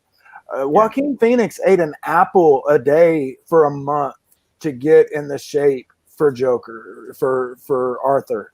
And like I said, I am a huge fan of the Joker. I've got the tattoo of the Joker, but the Joker character itself, we had Athena Finger on earlier, and Bill Finger was a big prospect or a big process of making the Joker. And so those kind of things are just built up over the years, the Batman comic and, the Killing Joke and all of that just over and over. But the Joker, that was the first time we really got to see the process that made the Joker. And Joaquin's vision of it and the way that he brought it to screen, I immediately upon seeing it release day, I wrote an article on Geek Insider and I said they're crazy if they don't do a sequel.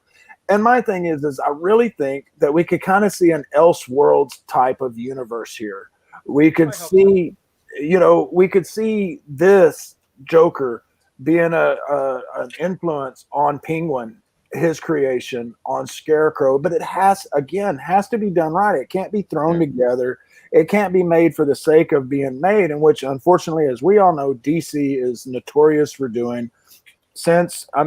Between Keaton and Nolan, and between Nolan and now Joker, we've seen what DC can do, and unfortunately, they haven't had that magic.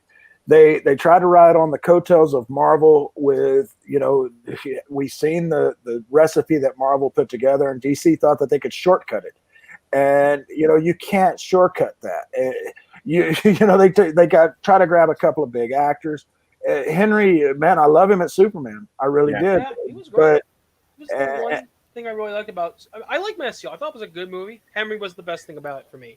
Yeah. But also definitely. I liked Michael Shannon's General Zod. He was different than the Terrence Stamp, but, I liked that. I liked his interpretation. I did too.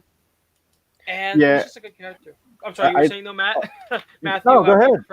Yeah. No, I'm just thinking, honestly, DC, I think, should, excuse me, I think DC should, if they want to chase after Marvel's coattails, they can, but they should still allow filmmakers to take their characters and do their own stories, tell their own individual stories. That's what I'm hoping. For me, when I was a kid, I grew up with, I grew up with the Sam Raimi Spider-Man films. Those three movies they weren't connected to the bigger Marvel universe at hand. They were their own thing with their own set of characters. I think Marvel should do stuff like that, as well as have the big, giant, omniverse thing that swallows every character whole and makes them, non-unique. I think you should have both. That way you have the characters be themselves, be individuals, but then also have that big universe to go back to if you want to. Well, and that's the thing, there's such a deep pool of DC characters, not just the Batman Rogues Gallery, but I guess Superman has a Rogues Gallery. Green Lantern probably has one too. I'm not as well versed in DC as I am with Marvel, but and that's my thing is, as I've always been a huge Batman fan. I got into Marvel later. I didn't get into Marvel until the 90s. And then I fell in love with Logan. A lot of my stuff that is collectible around here is Logan, or Wolverine, Weapon X, stuff like that. X-23 behind me over here. Yeah. I like Logan a lot too. That was a great movie. Logan is my favorite Marvel movie. Hands down, that is my favorite Marvel Pretty movie. much one of the only, if you know, one of the first superhero movies that made me cry in the middle of the theater. That's because you know it was Wolverine dying. I thought, oh come on, no. My brother messaged me because he was like, beforehand, he was like, "Hey, how's Logan?" I was like, "You got to go see it." He messaged me afterwards. He was like, "F you, you didn't tell me Professor X and Logan die." Oh god, that was the worst. It's like two of the greatest characters. Wait a minute. What if I didn't watch that movie? Damn it! No. If you haven't seen it by now, you give me your geek card. You're fired. Yeah. I'm trying to get my geek card. You should actually watch it in the black and white version that they made of it. Dude, Ignore it's really good. I agree 100%. I think it looks so much better. I haven't seen it that way. It's a great film, regular, Yeah. noir, the black and white. I just got Really? choked. I am Okay, for real. It is the I haven't perfect seen it. version. You muted yourself, lady. Why didn't it somebody tell me that? All right. That's the whiskey hitting because I haven't had dinner yet. All right. So now I didn't know. I mean, personally, because I've been just online this entire time. So where can I find that black and white version? Because I would really enjoy that. Just get the Blu-ray. It's on the Blu-ray. Yeah, or I think if you get it on iTunes, they give you both versions. Yep, I got it on Xbox, the digital version. It had both. The noir, that I've seen Logan. I can't do it right now, but guys, I have a movie poster of Logan with him holding X-23's hand. His claws are popped, but it's not a regular movie poster. This thing is vinyl. The poster itself cost me $100. I paid $200 to have it glass and framed. And then I have another poster that I got from a con last year that it's black and white, but it's him and I'll forget her name, but the actress that plays X-23. They're in black and white, but there's just red throughout. That their claws are both popped, and that's my next framed one. But that one to me, because it is that old West style. I mean, you get that Clint Eastwood kind of feel to it from the beginning when Logan wakes up in the back of the limo, and then seeing that in black and white, it really is. I'd already seen it probably 4 or 5 times before I watched it in the noir, and that black and white aspect, man. I mean, that just caps it, Meredith. Yeah, it is. That sounds definitely appealing. Now, I want to divert a little bit, and we'll probably cut this off at 10 o'clock because we're going to be back at 10 o'clock in the morning. So when we're going to launch day 2, I mean, we are like, powerhousing this thing. To divert it just a little bit with the conversation, and I wish the whole panel was here. Right. Okay. Now we have the technology these days where our cell phones have amazing cameras, and everybody can, they're either on TikTok or they're on Snapchat or they're on Facebook Live and things like that. I mean, what's the thing that kind of differentiates you guys from, like the filmmaking to, like the casual poster and stuff like that? Because I mean, everybody literally with the equipment that we have in our hand now, it's not these big burdensome cameras. It's not these, this equipment anymore. We can literally film stuff on really good quality cell phone cameras. So, I just want to know, I mean, do you kind of feel like, like pinkies up? Well, it's like, well, you're not a filmmaker, I mean, like, how does that? I think I got a perfect response for that. So I filmed on a lot of cameras. I filmed on cameras that are like hundreds of dollars, thousands of dollars, 4K, 1080, 720. They all have their ups and downs. They're definitely every camera. It doesn't matter what you're filming on. There's going to be good things about it and bad things about it. So my first feature film that I actually just we did a premiere for it last fall. It's a sci-fi drama, and I actually filmed the entire thing using an iPhone rig. And I did that on purpose. I actually sold my 4K, really expensive camera, and it was mainly because I always wanted to do it, and there was an opportunity for me to do it. So I was like, you know what? If I'm gonna bomb on a feature film, I might as well do it while trying to shoot it on an iPhone. So at least it gives it another reason why it was successful or not successful. Now, what was really great about it is that up until towards the end of filming, none of the actors or anyone else on board knew that I was filming on an iPhone, because I had other attachments to it and stuff like that just to achieve certain looks. But the actual capturing device was still an iPhone. And then once they started realizing it, they're like, oh, wow, like, so all the shots you were showing me, they were all iPhones. I'm like, yeah, they're like, it doesn't look like an iPhone. So then when we did the premiere, I didn't tell anyone they were shot on an iPhone. And then we had this big Q&A panel. And then somebody asked, like, oh, you know, what did you use to get that look or whatever? And I was like, well, what's in your hand? And then he's like, an iPhone. I was like, well, that's what I shot my movie on. And then everyone was gasping. They were like, oh my, they were like, okay. And then all the questions were iPhone questions at that point. And it was mainly to prove a point that, like, the camera really, not that it doesn't matter, it only matters to a certain point. You know, like, for instance, if I'm going to shoot on an iPhone, I have to know its weaknesses to make sure that I'm not in a scenario to make it look like I'm filming on a phone, which is mainly going to be lighting. If you have poor lighting, it's not going to work under poor lighting conditions. So I just made sure that all my lighting is good, because then it won't matter. And honestly, there was a lot of upsides to filming on an iPhone besides great battery life, a bunch of attachments. You know, obviously it shoots in 4K. There's different apps. It was great. And then I used a thing called Beast Grip. It was like an external attachment where I can put DSLR lenses in front of it. Now, the downside is that everything is manual. So if you're not comfortable working with a manual camera, there is no automatic settings to this. So you have to literally set every single setting. And if you change one thing, it's gonna be a domino effect. And in post-productions, there's upsides and downsides to it. You know, the file size is a little bit more friendlier for computer editing, but sometimes I may have to crop in because depending on certain attachments, it would create like this vignetting that I want to get rid of. So like I said, there was upsides and downsides, but the huge upside was that I actually filmed 2 short films and a feature film using just an iPhone setup.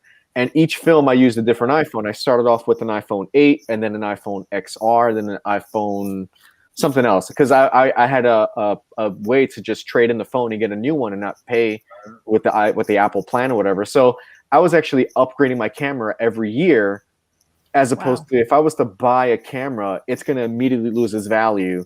I'm not going to recoup my money, and then I gotta, you know, and upgrading cameras, you just go down such a deep rabbit hole. It's not even funny. So I've kind of like, now I don't have the iPhone rig anymore. I kind of felt like I got what I wanted out of it and what I needed out of it. And sometimes I do miss it because of just how simple it was to kind of set everything up. So I'm experimenting with a different camera now. I used to be the camera chaser. I don't do that anymore. For me, the most important thing is actually sound. If you don't have good sound, doesn't matter how beautiful your picture is, they're not gonna pay attention.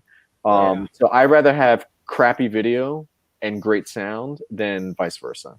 So obviously story and acting and that all, you know, editing takes place. But to me, actually, I think camera is the least important, because I've seen certain shots where I don't know if it was a red cam or an iPhone.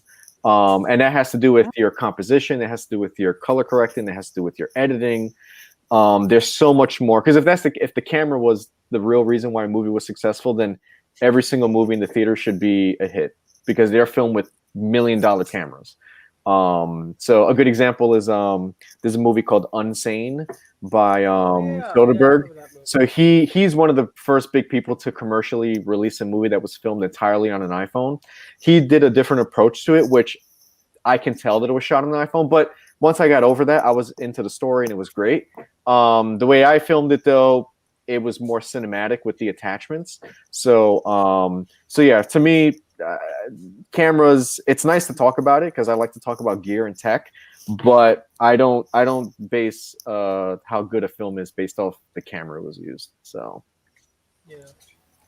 Matthew Smith, I don't see you taking notes over here. So I mean, like, I'm eternally taking notes.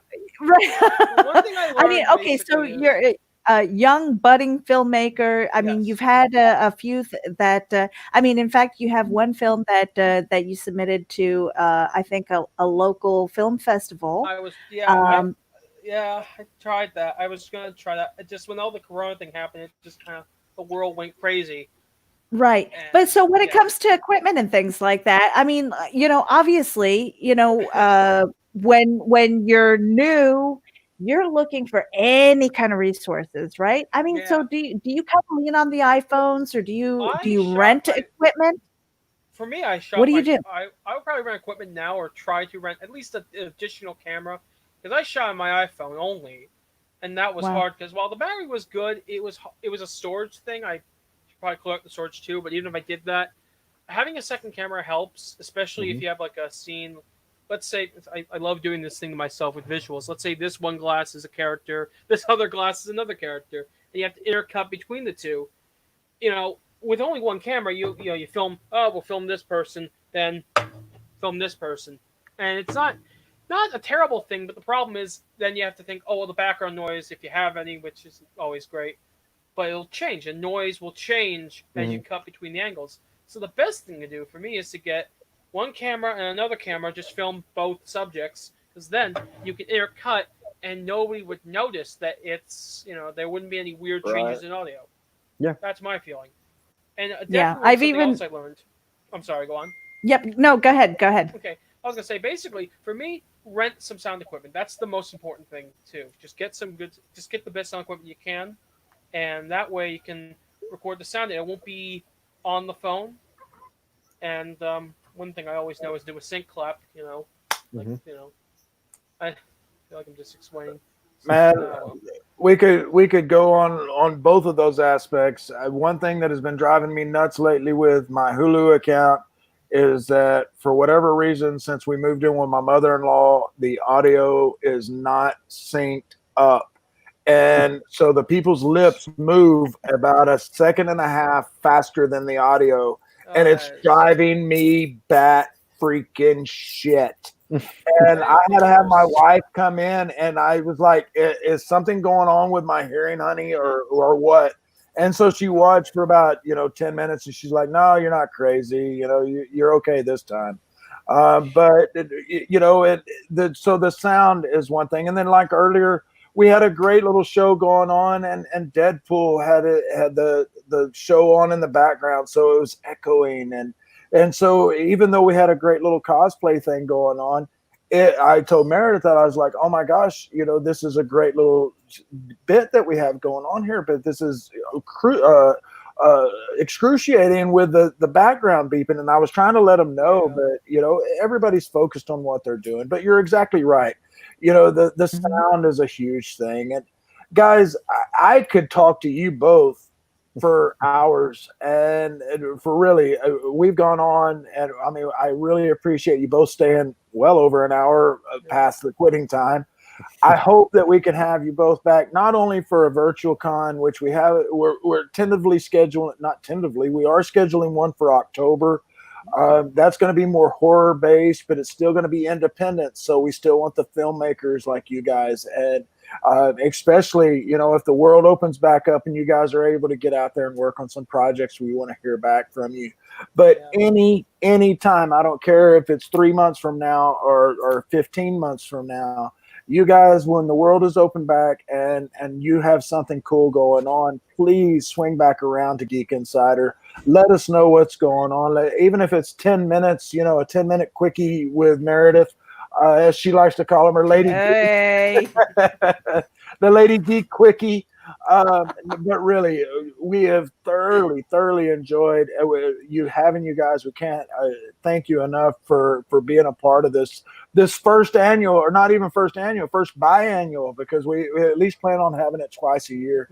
But let us know anytime you all have anything going on. Stay in touch, and thank you again so much for being around. And before we go, though, please hit us again with your social media, your websites, how people can find you, what you got going on. Matthew, you go first. You're ready. Okay, well, I have a couple of things. I have a couple of social media accounts. I got Twitter mainly. I use a couple of different Twitters. I have this one is Matt Film Sub Official. That's for my reviewing Persona. For that, I have a personal one that's Matt's Comics. Those are the two. And on YouTube, I have some film snubs. That's a group that I'm in where we review movies, and I have Turnstiles Productions, which is I'm trying to get content out for that, and there will be content up soon. Um, I am working on a sort of thing related to Bury with the Hatchet. It's a short film I did many years ago based on one of my mother's short stories. Cool. I heard that there was talk about it earlier today. I heard that. Oh goodness, I am almost knocking over my background. Oh well, yeah, that happens sometimes when you're moving your chair. uh, yeah, Fantastic. yeah. Okay, Adam, how about you? I just have a couple handles. So on Instagram is at Gilded Harbor. That's my film production company Instagram, and then just my personal Instagram is ag.cinema. And then for all the projects that we have in films, you can just go to gildedharbor.com. It has trailers, links to Amazon, and where you can see our films and upcoming film festivals when that opens back up.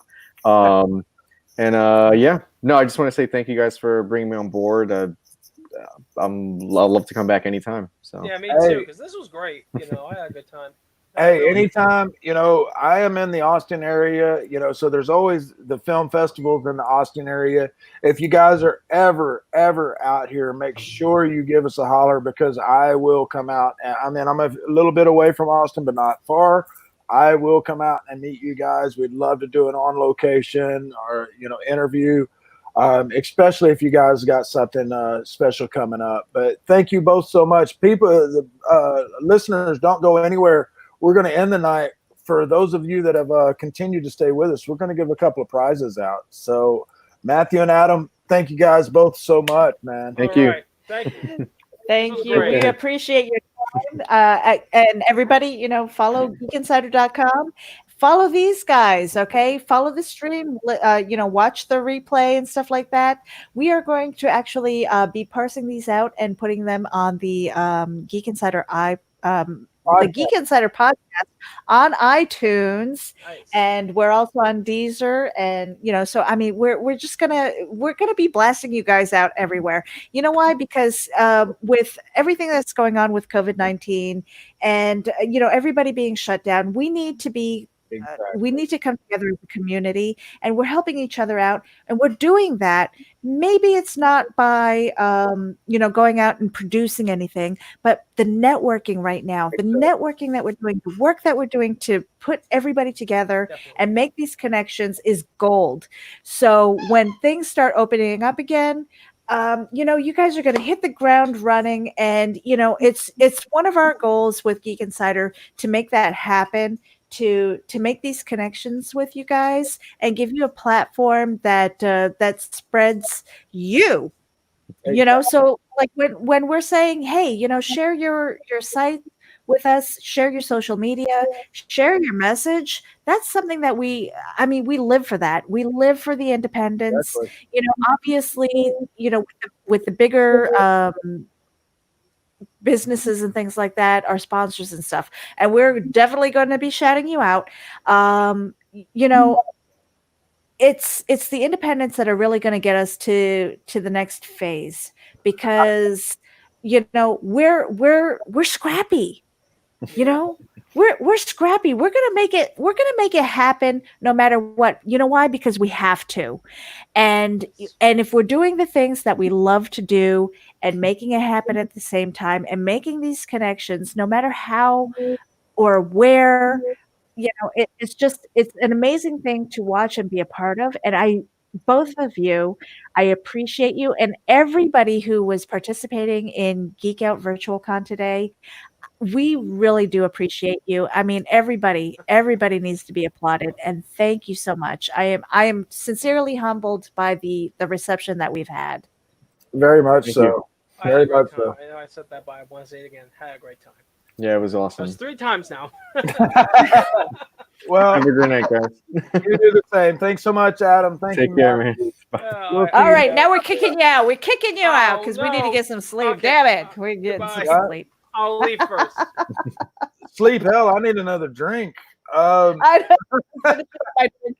and a bathroom break. break. Okay, can't both leave at the same time unless we're going to end the broadcast, and we're getting ready to do that, Matt. So you want to close this out? Yes, but we have had a lot of people. We still have a lot, several listeners, several viewers that have been with us throughout the day. And I said a minute ago, I said, shout out if you're still with us. And so, Meredith, if you scroll up just a little bit and you see where I said sound off, if you're still here at 8:53, if you will load those names in that have sounded off, how about I'll go over here and I will pick out a swag. Oh, we do like giveaways. Yes. And you know what? Here's the thing. Okay, so Geek Out Virtual Con, this is the first time that we're doing this.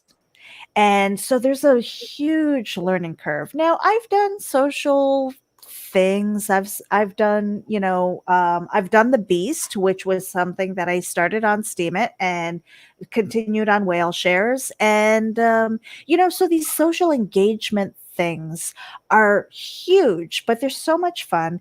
And when it comes to engagement and stuff like that, we just absolutely love that. I kind of lost track because maybe that's the evening, or it could be the whiskey, and I haven't had dinner yet. But here's the thing: it's like we're having so much fun. We're getting ready to finish up for the night. We appreciate all the listeners who are tuning in. Make sure that you follow us on YouTube, geekinsider.com, our Facebook pages. We have been working in conjunction with our special hosts. I want to give them a shout out. Christian Basil of the Legend of the Traveling TARDIS, a Doctor Who radio show. I can't believe I said that while I'm like half in the bag here. Right. You got it. All right. And then we've got FloridaCon Gurus with Leo Nacito of Nacito Photo. I mean, he is the man behind the camera when it comes to the Florida geek scene, literally shouting out Florida geek scene, because he is, he's the one who got the cosplayers together and, convinced them to get on camera with their costumes on and in character. And we're going to do that again tomorrow. We have Rob Anderson of OnCon. He is the indie devil. He actually just changed his title, so I'm going to screw it up. I know it, but he's the indie advocate and he's the indie devil, and he also hosts OnCon. So if you're on Facebook, definitely follow these guys because they are amazing and they are so giving of their time and their knowledge, especially when it comes to comic books, comic cons, cosplay, and all of these things. I mean, just amazing people. You want to be surrounded by positivity, especially around these times. And if you're leaving the news on and you are surrounding yourself by negativity, please stop it. The reason why we're doing Geek Out Virtual Con is so that we can promote all of the independents, all of the creatives. We're not charging anything. It's about networking. It's about positivity. It's about finding people who are who can become family members. They become part of our tribe, and that is so important, especially when we're kind of cooped up and people are going nuts. I'm personally not that affected because this is what I do. I mean, this is something that's a passion of mine and I absolutely love it. But there are other people who are struggling. And let me tell you, before we close out, if you are struggling, if you are not used to this social distancing, self-quarantining thing, please reach out. All of these people that I mentioned earlier, Leo Nacito, Rob Anderson, Christian Basil, Matthew Harris, myself, we are here. We're kind of used to this stuff. And if you need an anchor or you need a lifeline, please reach out to us because we are here. We want to make sure that you're okay. And that is the motivation behind this, is to make sure that not only are we promoting you, we have the platform to do that, but it's love. Yep. Matt, did you add anything? Because I kind of went on a tirade here. No, it's exactly that. It's love. I have been a fan of the comics, the comic books for decades, but my true love has always been the independents. Yes, I'm a huge Batman fan. You've heard me say it a million times today. I'll say it a million more tomorrow. I am a big Batman fan. I do love Logan. Anyway, I met him back in the day. Drew Hayes is unfortunately no longer with us. His daughter has taken over Poison Elves. I met the creator, Brian Polito of Lady Death, the creator of Lady Death. I met him way back in the day, when it was still an independent. And those were always the ones Brian, or Bill, I'm going to forget his name, Brian Tucci. And he always hates the way I say his name because it's not Tucci, it's Tucci or something like that. It's not like Tucci, like your butt. We forgive you for the Southern accent. Well, it's not only that; it's about 3 Jim Beams in. But but no, I had a lithograph of his many years ago, and I wrote to him, and I think I spelled it wrong or something. He said it's not Tucci, it's Tucci. Tucci. Yeah, exactly. But it's that Southern thing, just like I always butcher. What's her name? From which one? The Job. Oh, Andrea St. Martin. I always say Andrea. Oh, Andrea. It's not Andrea. But Meredith, we're going to pick a winner here because there has been some folks. I mean, we were supposed to end like an hour, right? Okay. So that reminded me. Okay, so we this is a learning curve. This is the first one that we've done. Wait a minute. Wait.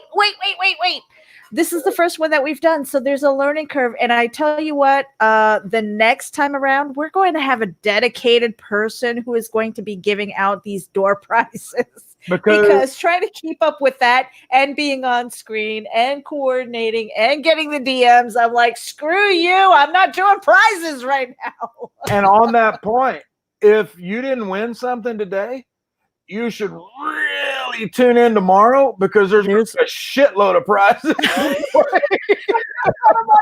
That's my word. There's going to be a shitload of prizes tomorrow. Exactly. Because Meredith was already like, Matthew, we've got more prizes than we've got hours. And I'm like, all right, we'll do one every 30 minutes.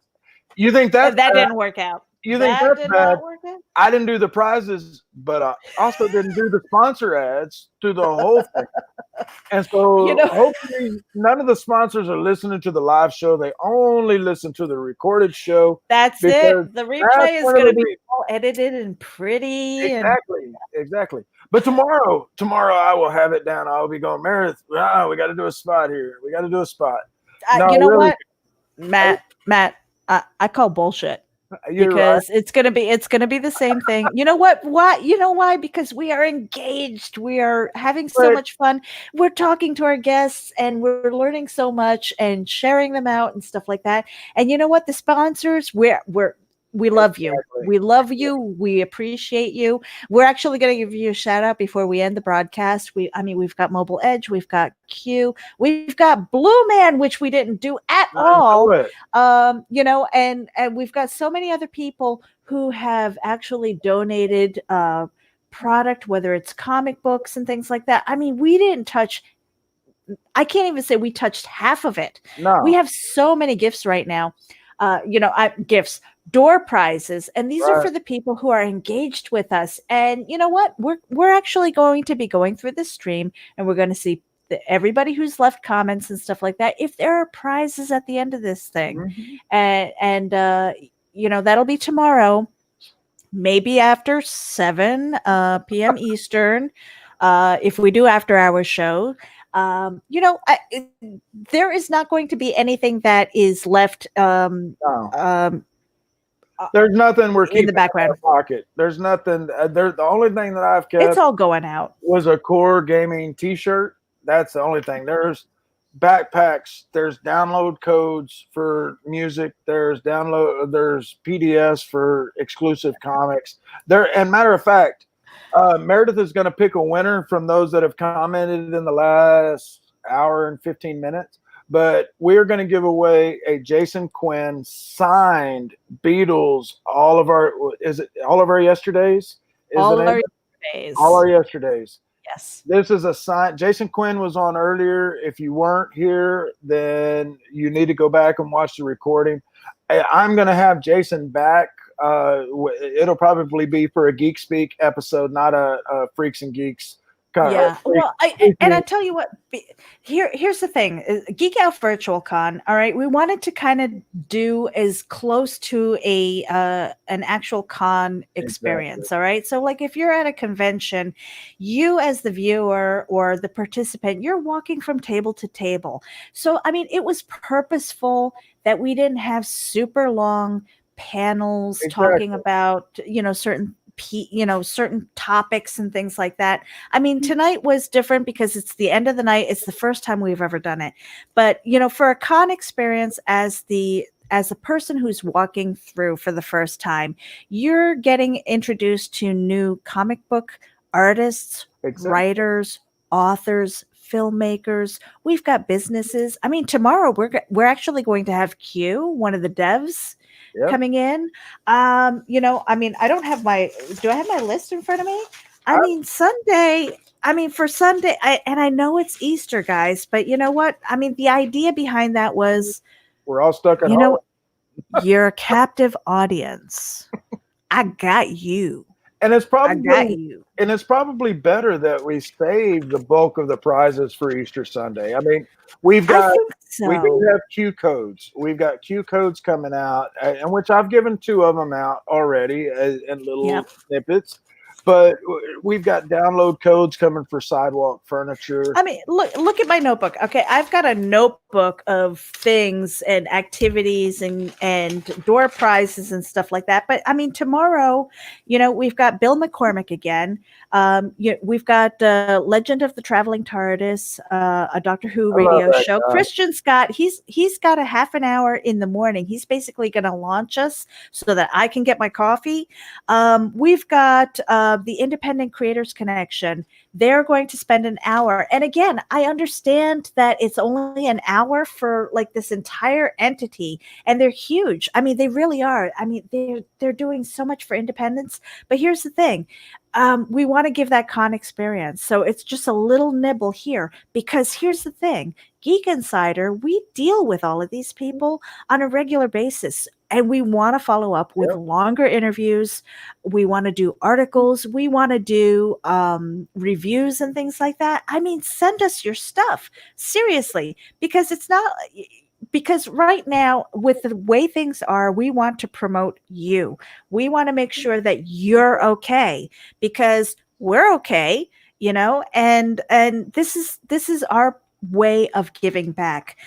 We've also got Leonardo Corbucci. I want to say Corbucci because that's my singer's diction with the double C's there with the Italian, eh? Right. So he does Cyborg's Universe, and it's kind of like one of those things where I think you have to kind of be in the mood to watch them, and it's a little bit like on the theme of Teenage Mutant Ninja Turtles, I want to say, but in space. We've got that thing too, guys. If you're into sci-fi, you have to check it out, because listen, I'm not a huge sci-fi guy. I'm horror. I am the off the wall stuff. But this guy had 1 million minutes of downloads in the first month of Cyborg's Universe being on, and it's blowing up in these other countries. Leonardo, he's a freaking hoot to talk to, and you guys are going to enjoy him being on here. But the one quick thing that I wanted to say here before we end the night, before Meredith picks somebody as a winner for the Jason Quinn, I want to say a special thanks to this lady right over here, Miss Meredith Quinn. Meredith Quinn. And, listen, I'm marrying you off to Jason. Meredith. And that's the whiskey talk. I have to kill my husband first. Right. And Pat's going, wait, she just smooshed me goodbye to Monday. Wait. Wait a minute. Is his insurance paid up? But no, really and truly, this whole thing wouldn't happen without Meredith. I mean, yes, I am the quote unquote, managing editor, but Meredith is the brains. She's the executive producer. she got so many of these guests. Yeah, I got one or two, but Meredith is the one that got all of these guys. And I always give her a hard time, tell her I'm so happy that I taught her everything she knows.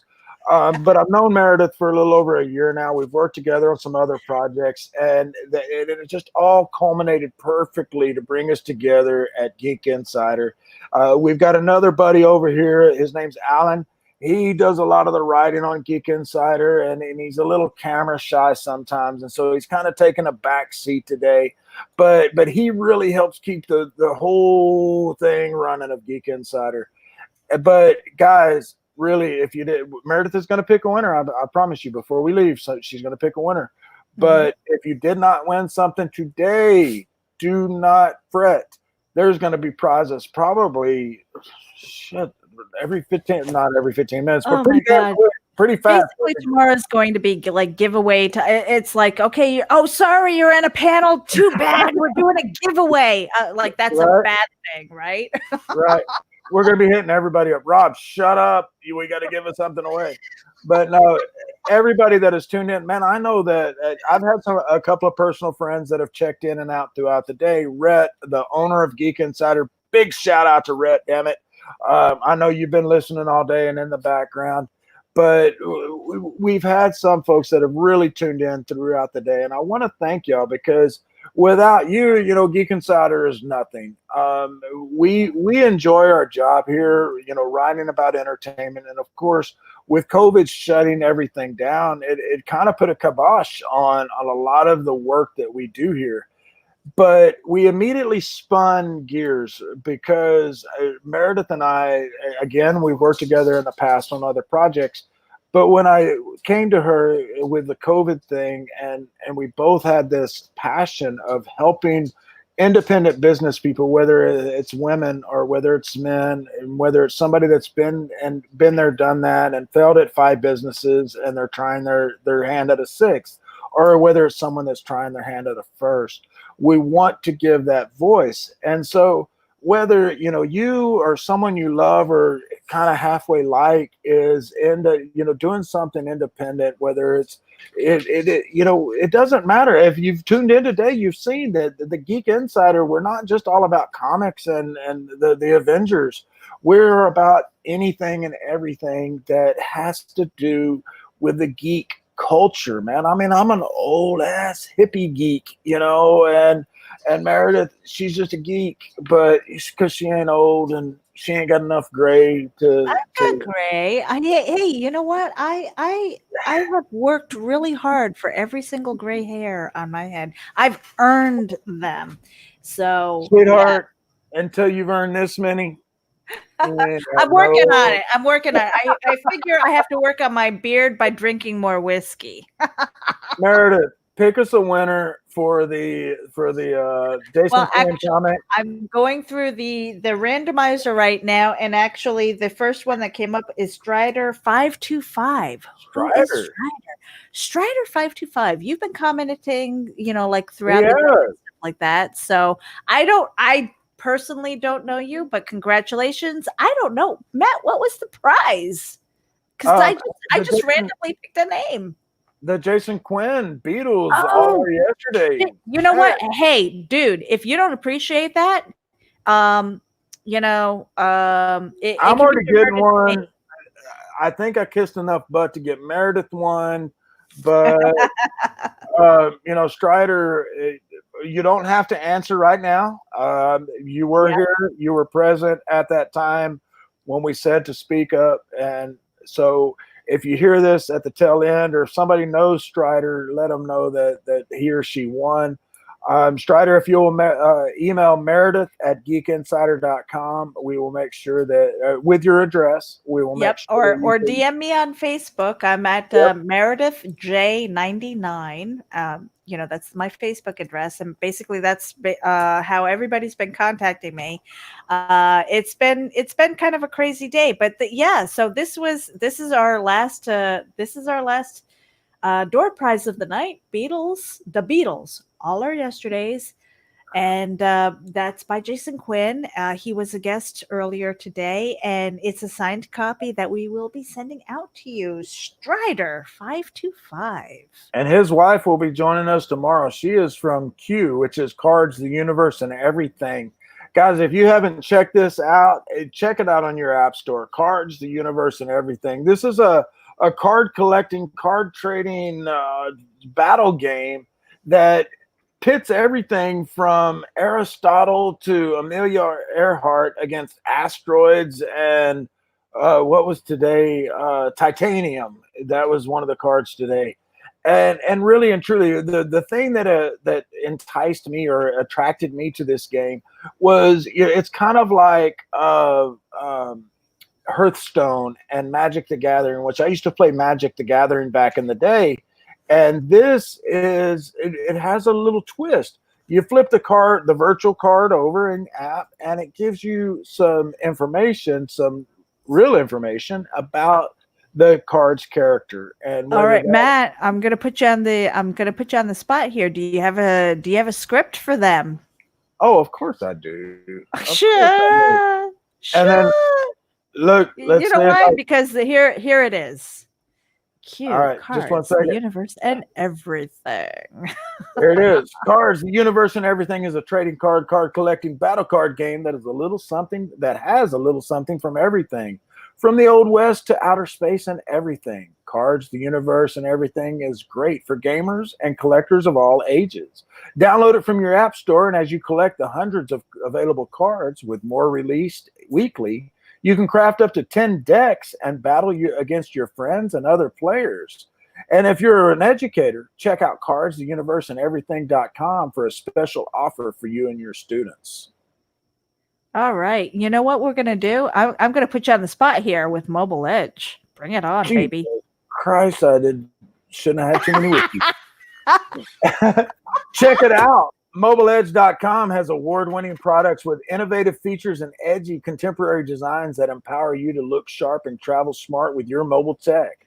Your beloved, not to mention expensive, gaming gear and mobile tech devices are an extension of you, so why not give them the protection and style they deserve wherever you go?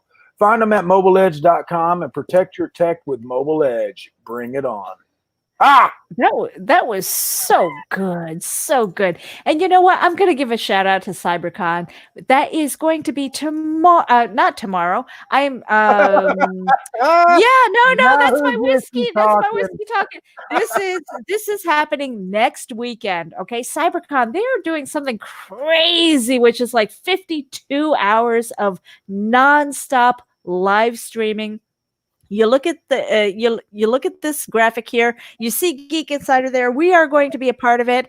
Sage, I love you. I swear I will be in contact with you when Geek Out Virtual Con is over. We're almost done. We've got one more day. But CyberCon is going to be a 50+ hour live streaming event from April 17th through 19th. It's huge. It's huge. Look at all of these people who are participating and sponsoring this event. And, you know, it's free to view. It's free to participate. And it's going to be just so much fun. I just wanted to give them a shout out to CyberCon. And make sure that you follow them on Facebook. And, you know, they're part of the, I want to say they're part of the Hanging with Web show. And NSC Live TV. I want to give a special shout out to Kevin Guillot, who is with NSC Live TV. I mean, we've got a couple of channels on their station, and you know, it's all about the love. Again, is going with promoting each other, building each other, using our networks to promote one another, and really, here's the thing: when we are out of quarantine, when we are out of this mess, we don't know when that's going to be. It's the big question mark. But we're hitting the ground running, guys. This is the time to prepare. This is the time to get your shit in order and just say, hey, when I'm free from the bounds of COVID, I'm going to be out there. And, you know, and I'm going to say it, whether it's politically correct or not, because you know what? I am half Asian. All right. Screw you. Wuhan flu. I said it. You Thank can send the hate mail. You can send the hate mail to me. Thank I'm you. okay with that. All right. And the whole reason for that, guys, is I got a little trash earlier before the show even started about our whole, the screw you Wuhan flu. Well, the thing is we came up with that when the whole thing started, before really anything was canceled, when it was still called Wuhan flu. Meredith and I was like, I said, Meredith, you know what would be cool is if everything's getting canceled, is if we did a virtual booth, like if we had a booth at a Comic-Con and everybody came by and just sat down and talked to us. That's how the whole thing started. And we were like, and actually it was a fuck you Wuhan flu. It was. I was the one, for those of you that know me, I was the one that said, Meredith, I think we need to tone it down. We need to tone that down. I was like, really? This is from Matthew. Matthew? Right. This is anybody that knows me is like going to be going, what the hell? It's like, okay, so, because here's the thing. Geek Insider is still a business, okay? And we are actually looking for sponsors. We are looking for people. We have advertising and things like that. So we have to keep kind of everybody happy, but at the same time we have a unique voice, and they realize that and appreciate us for that. But screw you. It was nothing. Somebody, the person that griped earlier, they were saying it's the same thing as Trump said of the Chinese, or the same thing that Trump said. I said, no, he called it the Chinese virus. We're calling it by the actual name that it was called when we conceived of this project, and it has nothing to do with racism. If you guys know me or know Meredith, there's not a racist bone in our body. Go ahead and send me the hate mail. I'm good. I'm good. Guys, you know why? Because I'm gonna love you back with rainbows and unicorns and hugs and all kinds of stuff. I'm not. The only reason I held my tongue is because Q is a sponsor or partner, because I used to work for Howard Stern, or work on a project of Howard Stern's. I have the thickest skin, and I'm one of the internet's original trolls, mofos. I convinced people in a hair chat to take their girlfriend's birth control because it was going to grow them hair, because of the hormones in it. I'm one of the internet's original trolls. You can't troll me, and you can't piss me off. You can't offend me.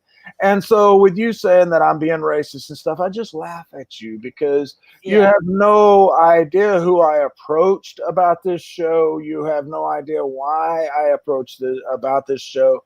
You have no idea who I employ. So you know nothing about Geek Insider.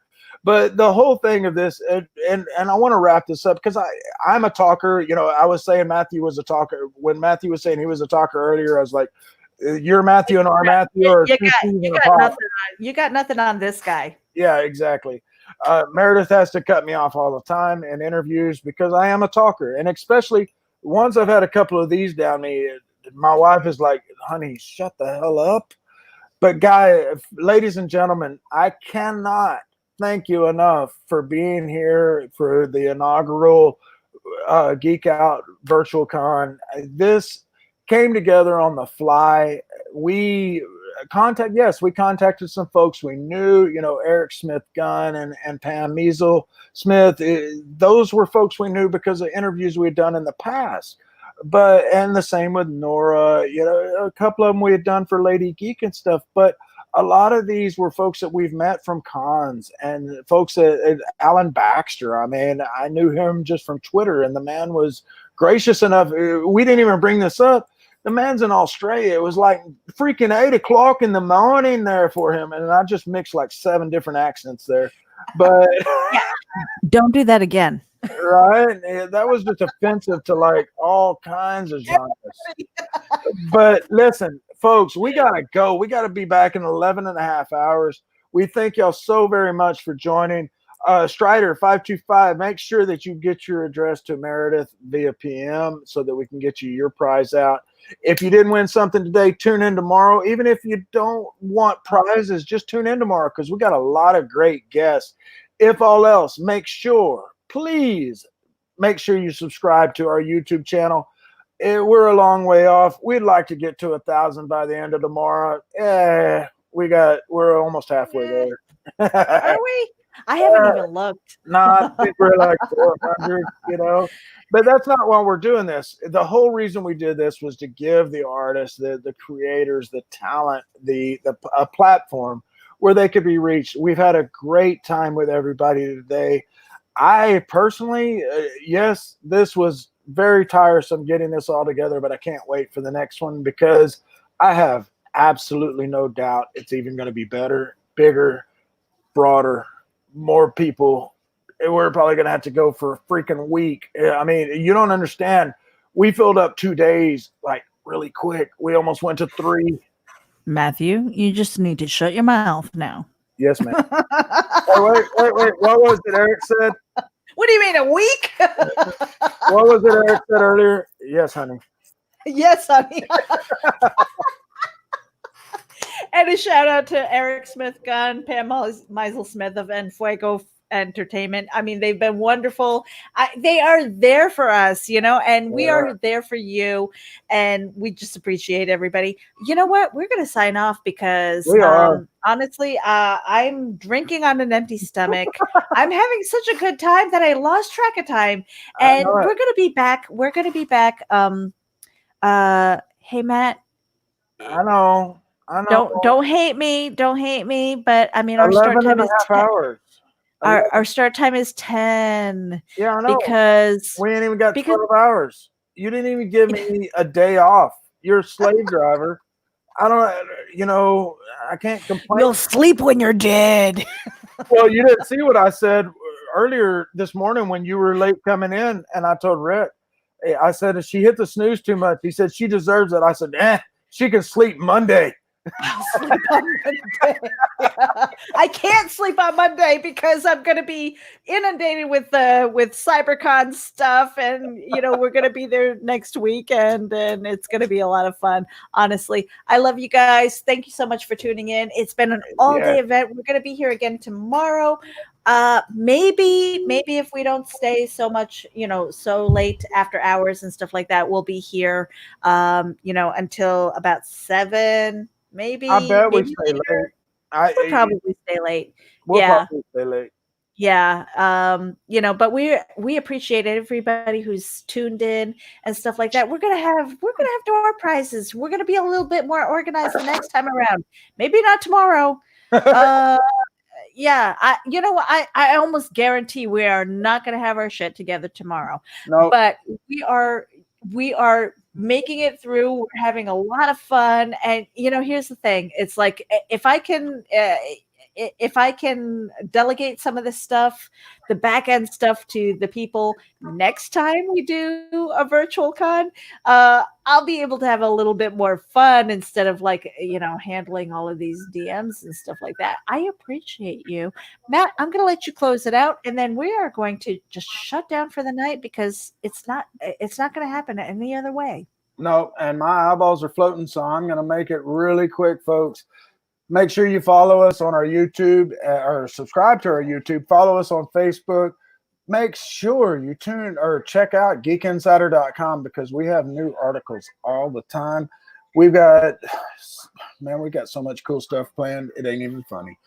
Make sure you check us out. But if all else fails, be here tomorrow because VirtualCon will continue. There you go. All right. Say goodnight, Gracie. Good night, Gracie. We're done. I'm hitting the button. Hit it.